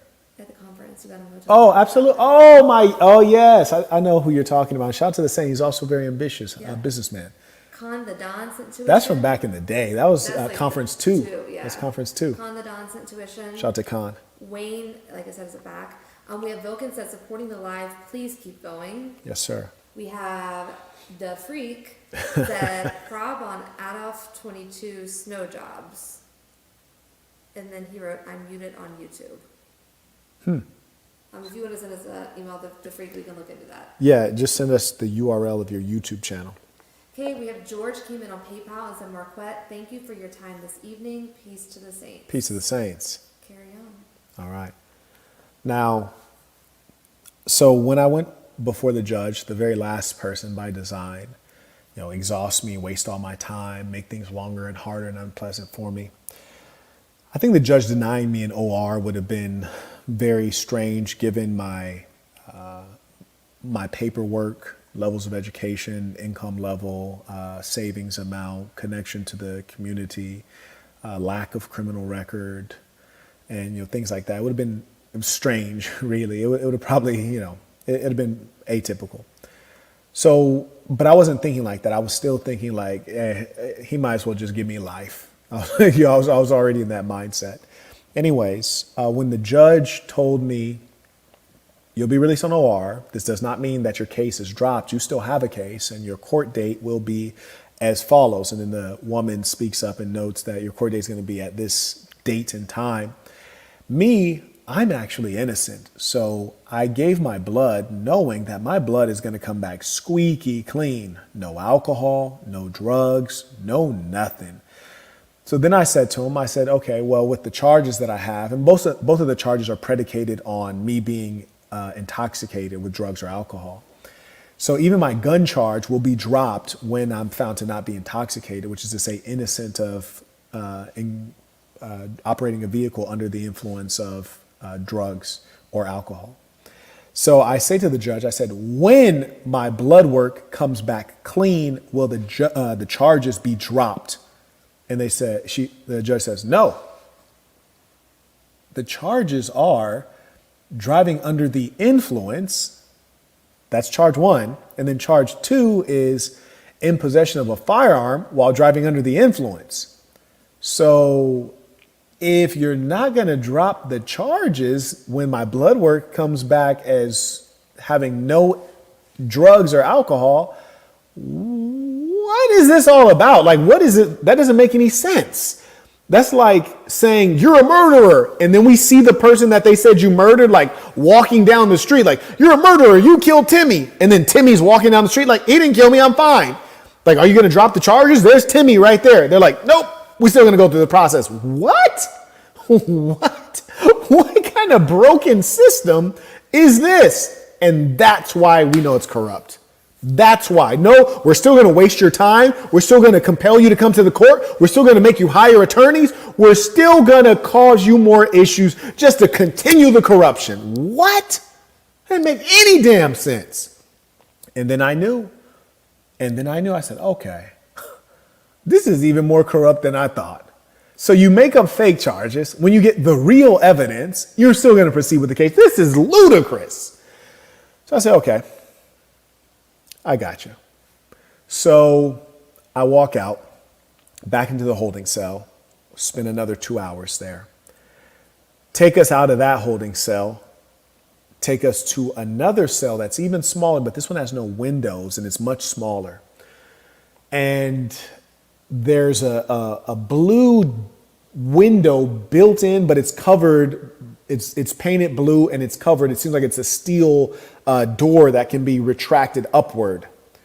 And so it's completely closed off, very small room with a shitter. And this one stunk really bad.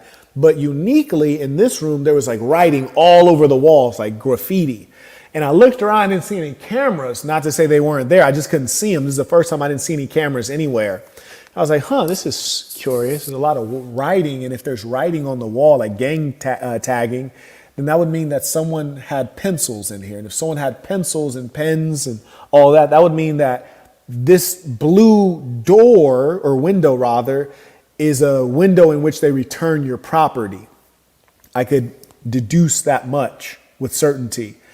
But they had us in a much smaller room and it was crowded. And because it was much smaller and there was no windows at all, so no glass, just cement, it was very loud echoes, like very loud. If you whisper, it would echo, but it would be so loud. And there was couple drug addicts in there, and there's one white dude who clearly was a drug addict, but he was very talkative and coherent, so he keeps trying to strike up conversations.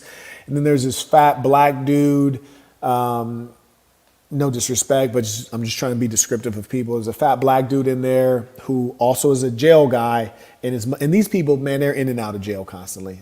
They shouldn't even waste time charging people like me. No one becomes a criminal in their 30s. It's just not. It's not the case. Especially, put it this way, no one is well off and decides to become a criminal in their 30s. It's nonsense.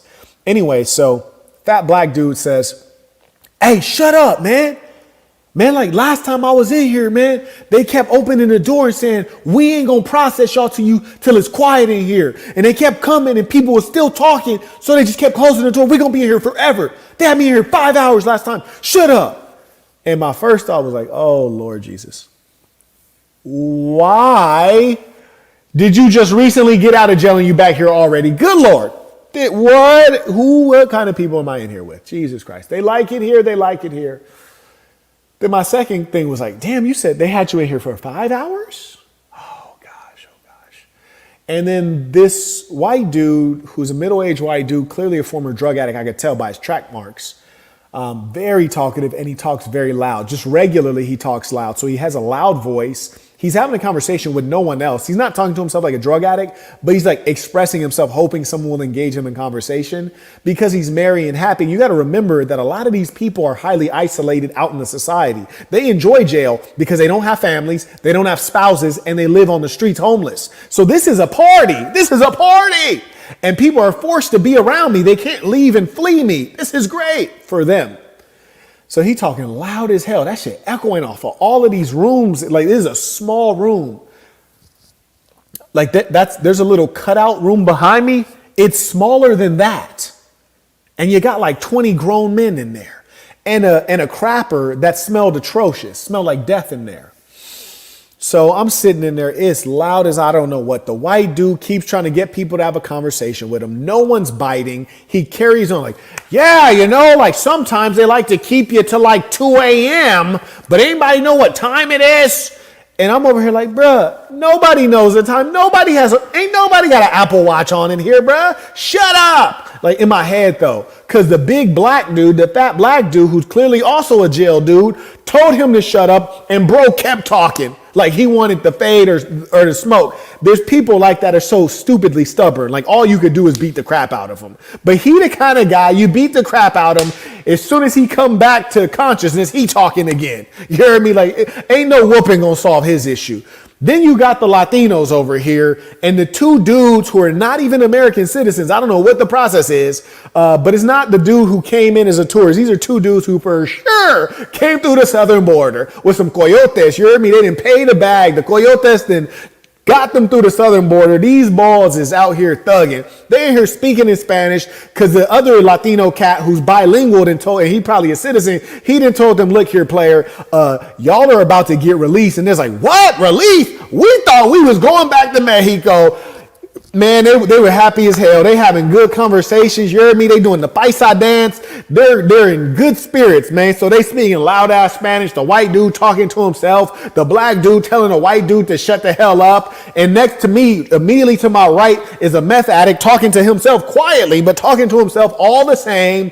And I'm sitting here like, Lord, why? Right before you say you about to release me, you put me in the greatest of hells. You can't go to sleep because you shoulder to shoulder with people and there's dudes standing right up damn near in between your legs because it's so small, is loud and echoing something vicious. This ball won't shut up. This ball want to beat up this ball, so he yelling too. The Latinos are celebrating. They just happy to be free in America. And you sitting here and this dude whispering to himself and you wondering, is he about to snap and start trying to eat people? And here I am.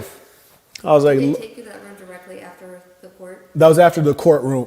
No, from court you go back into a holding cell. You're in the holding cell a couple hours, and then they take you down a couple halls, have you lined up, search you again, and then they eventually put you in that room. Because you had 7 hours after they said you were being released. Right. Until you were actually released. Right. That's the crazy part.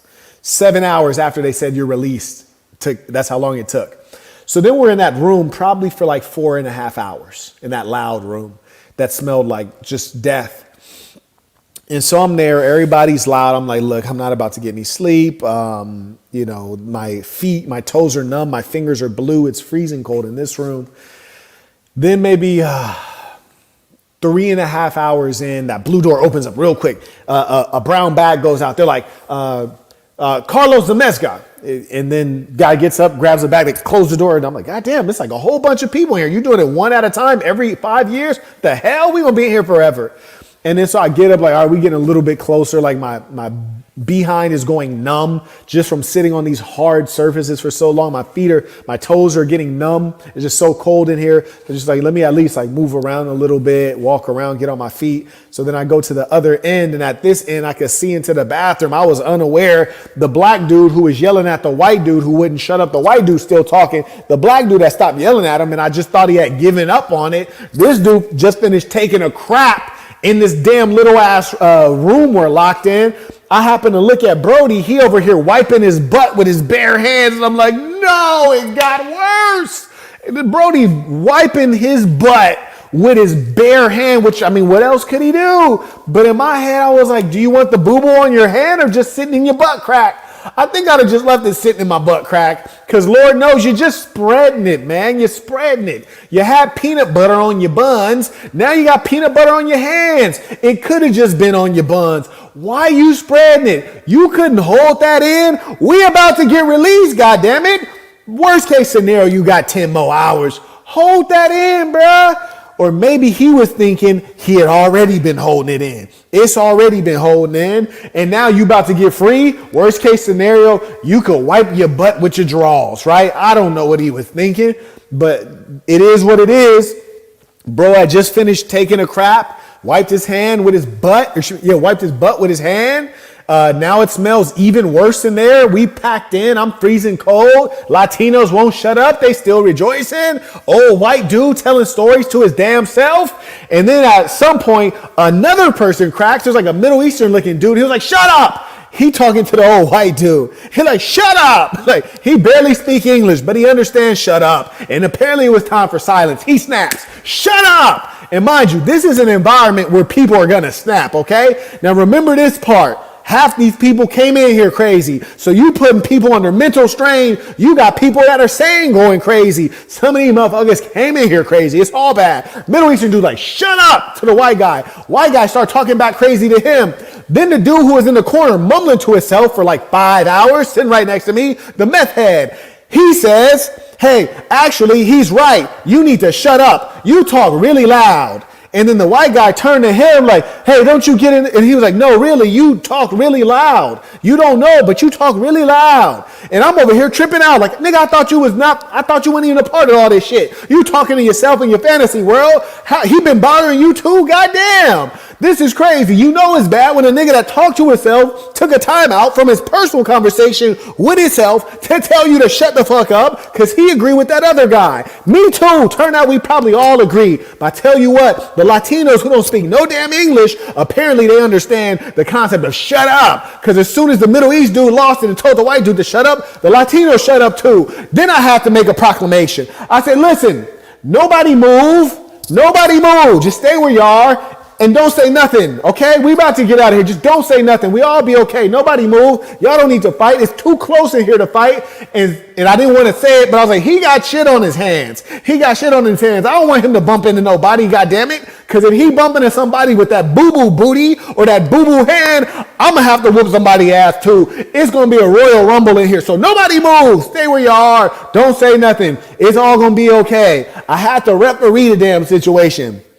Everybody shut up for a cool 25 minutes straight. 25 minutes apiece, straight. Then all of a sudden we heard something outside of the door. People start getting excited, rejoicing, thinking we about to get out of here. Nope, you ain't getting out of here. The CEOs having conversations with each other, walking by. We in there for another hour, goddammit. People start back talking again. I'm like, oh no. Then eventually the big door opened. I was like, thank God, because I thought y'all was about to keep going one by one in this little ass blue window. We is going to be in here forever. Is this y'all theory on how y'all might kill us before you release us? What's going on? You get more money for dead bodies or sending people out mentally ill? I don't know what's going on. Then finally they open the door. I'm like, goodness, we get to go.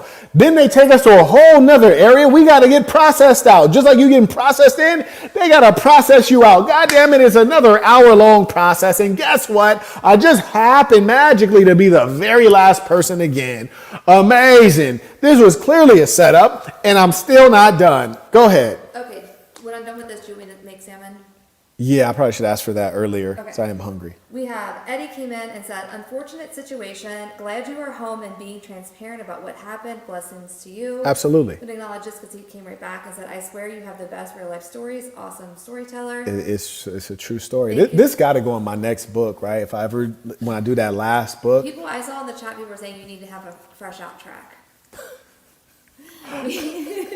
We have Crown King said, Marquette, I hope you defeat those devils. Yeah. I should have read that, but Yeah. thank you for support. Sorry. I hope so. We have Jabrizi said, man, this sounds intense. It was intense, bruh. It was intense. I tried to stop a boo-boo fight, right? Because I tell you, if I was boo-boo man and the fight pop off, we got the little riot popping off, I'd have been smearing faces. I ain't even hit nobody. I'm just smearing faces, you dig?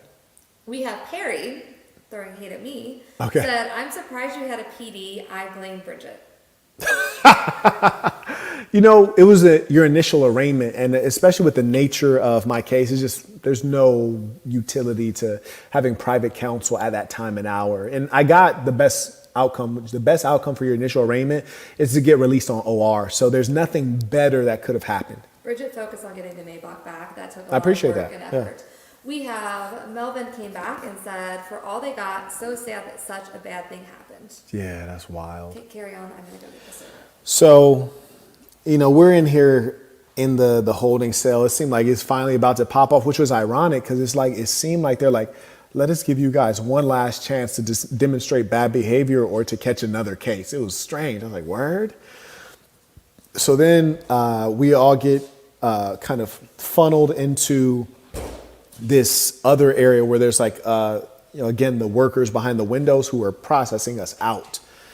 And sure enough, I'm the last person to get processed. I'm like, damn, I'm an American citizen. Y'all processing motherfuckers ain't even citizens before me? This is crazy. But of course, stone cold killer whole time. So finally, they called me up, and it was a female CO next to the window, and they called me up and getting processed out. What's your name? What's your date of birth? Confirm this, confirm that. Pop on the fingerprints. And then she's like, hey, your court date is this. So they give me a paper that has my court date. Mind you, it doesn't even have my public defender's information. This is how cold the game is. It's like, damn, like, wouldn't you give me my public defender's information in case I like need to share some evidence or some meaningful information? But that's how like corrupt the system is, that they're designing it for you to take an L every time. It's not fair at all. Nothing about it is fair. You don't have any rights, I promise you. So after they give me that, and the CEO that was right there, she was pretty cute, Latina chick, I believe. And, I said something to the woman behind, and she started chuckling, and this one started chuckling. I was like kind of curious, like, do you know who I am? Because they seem like a little more friendly than you would expect them to be, but who knows? Also, I could just be a nice guy. Anyways, so they hand me my paper, and then I proceed down and sit on the other bench, which we were designated to sit on after we had gotten processed. Then we go out to another area, and I'm like, God, the madness, like it's not done yet. So we go out to another area, and then they're like, walk down, right shoulder on the wall, stop at the red tape, stop at the red tape. I'm in front of the line, right? Because of the way they had us turn around, I'm in the front of the line. Still, when they're giving everybody their property back and people are signing for their property, I'm the last one. I'm like, word again? Like literally every single time I could be the last one, I'm the last one? That's amazing. So then when everybody goes through, including the people who are illegal aliens, go through and they're being released back into the society after committing a crime, which is hilarious because they have no incentive to come back for their trial date. Then it's finally me, and there's a black guy, a black CO, and then like the person behind in the kind of like the evidence or property room is like a Asian, like Hawaiian looking Asian dude. And so I walk up, and the black dude says, man, it's finally you. And I was like, yeah, it's finally me. He's like, all right, man, well, we gonna get you up out of here. And so they pull out the list. They got a plastic bag with all my stuff in it. They pull out my backpack briefcase. She's like, man, this is sharp. I appreciate that. I was like, I actually produce those. He's like, what do you mean? I was like, I produce those. I have a company, and we sell this black backpack briefcase, mdblabel.com. Log in, boss up. He's like, are you serious? I was like, yeah. He's like, so you're a business guy? He's like, what do you do? I was like, yeah, I'm a business guy. I was like, I also have a YouTube channel, The Saint in the Center. Check your boy out. He's like, oh man, that's what's up. He's like, cause yeah, like we were all wondering about you, cause I ain't never seen that much money. We never had that much money come here ever before. And I'm over here like, this is crazy. Crazy on a lot of levels. Like one, like why are y'all talking about this? Shouldn't this be like confidential or something? Isn't this like my personal private business? And then number two, it's like, man, I'm not gonna get into it. But anyway, so I signed for, actually before I signed for the stuff, I say, hey, we're missing two things on this list of my property. I was like, number one, where's my money at? And then number two, there's another thing that I know you guys took from me, but it's not on this list. So where is it? How do I get that? They're like, oh yeah, those kind of things, that evidence is held at this address. He's like, here, check out this on the sticker right here. It's like, yeah, it's held at that address. You got to go over there and you got to like sign for that. And then they'll return that to you, but we can't store that here. I was like, all right, for sure. But yeah, where's my money? I have some bands coming to me, sir. Some bands, a lot of them. He's like, yeah, you ain't got no bands coming to you. He's like, we can't give you cash back. I was like, well, turns out I gave you cash, so I'm gonna need the cash back. They're like, no, we have to give you checks or cards. He's like, that's why we had to have you last. I was like, is that why I've been last the whole day? He was like, no. He's like, everything else is random. He's like, everything else is random. You know, when you go through booking, processing, pre-trial, holding cells, court, he's like, all of that is random. You'll be in a different order for all those things. He's like, but this, on purpose, we put you last because we needed time to process your money, so we can like give you something back to see if we had time to process it, get everybody to sign off on it. He's like, but everything else was random. I was like, nah, but I was last for everything. I was like, I was like 8 hours in booking. He was like, what? I was like, yeah. I was like, and then I was last at pre-trial and I was last at court. And it was like, oh, so I can't say nothing about that. I was like, okay. And they stick together. You know, that's the thing about these folks. They stick together. He's like, man, so what'd you in for? I was like, I was in here for driving under the influence. It was specifically noted that it was not alcohol, it was drugs. I was also in here for, as you probably know, due to the evidence that we discussed, for having a firearm under the influence, but specifically the influence of drugs. I said, you know, that's very funny in as much as I've never drank a drop of alcohol in my entire life, and I've never used drugs ever in my entire life. So I'm here on quite ridiculous charges. He's like, oh man, well, you know what, man? It happens. You know, like I've seen all kind of people in here. I've seen people come in here for jaywalking. I was like, in jail for jaywalking? He's like, yeah, for real. I've seen people in here for jaywalking, all kinds of things. He's like, you know, it happens. And in my head, I'm like, it happens. So I'm minding my business in a country that I've paid a tremendous amount of money in taxes to. And it happens is the explanation you have for putting me through in excess of 24 hours of torture and then commanding me to come back periodically and have to pay a whole bunch of my money just to defend my freedom, which I should have just merely by being born a human being. Damn, it happens. That's amazing. They're sticking together though. They didn't say the cops were wrong. They didn't say the cops were bad. They didn't say that's messed up. And I think they could tell that of all the people who claim that they're innocent, I might be one of the ones. He's like, yeah. He's like, oh, but you on YouTube, man? I'm going to check you out. For sure, I'm going to check you out. I'm like, okay. Then the evidence guy, he's like, look, we tried to get a check, but we can't write that check. I was like, what do you mean? Did you mean to print her out of ink? Like, what you talking about, bro? He's like, yeah, we can't write a check that big. I was like, but you collected money that big. Like, you collected the money. What you mean you can't write a check? What you gonna do? He's like, well, we got to give you some Visa cards. So he's like, they're just like debit cards, just like bank cards. So you could use those as well. I was like, I'm guessing there's a fee, right? He's like, yeah, you know, after 3 days, there's a fee to take out the money. I was like, but I need more than 3 days to take out that much money because there's a $500 limit on the ATM in there. He's like, yeah, well, you know, hey, you know, this is just what it is. I got to give you some in a check. I got to give you some in some cards. And, you know, if we can't get everything approved, then you're going to just have to come back to, you know, and there's an address right there in your form. There's a form right there. So you're just going to have to go back to that address and you'll get everything figured out then. And I was like, in my head, I'm like, word, like, this is crazy. Like, this is amazing. I've been lied to so many times. Major lies. Yeah, if you don't give your blood, your license is going to be suspended for a year. Major lies. You're drunk. Major lies. You're high. Major lies. You're only going to be here for 12 hours on DUI. Major lies. You're released. Major lies. It's just constant. Like, it's just like amazing, extraordinarily a bad, unpleasant experience. But the inmates seem to be more honorable than the COs and the police and the government. They were all dishonest, lying, not sensible. So anyways, they did cut me a check. A portion of my money was cut in a check of small size. And then a portion of my money in gift cards. And they had a website on the gift card, or not gift card, but a Visa card. And I tell you a funny joke. It said, go to this website to register the card to register your information and check your balance and blah, blah, blah, blah, blah. I get home after I see that they've damaged my Maybach. I come in here and I go to the website. You know, you want to make sure this is legit, right? They didn't just give you a weird ass Visa card. And I go to the website and the website won't load. It doesn't work. I was like, they got me again. This is amazing. So the website they actually print out and put on the card doesn't even work. I was like, this government is not only corrupt, but also extraordinarily incompetent. So, you know,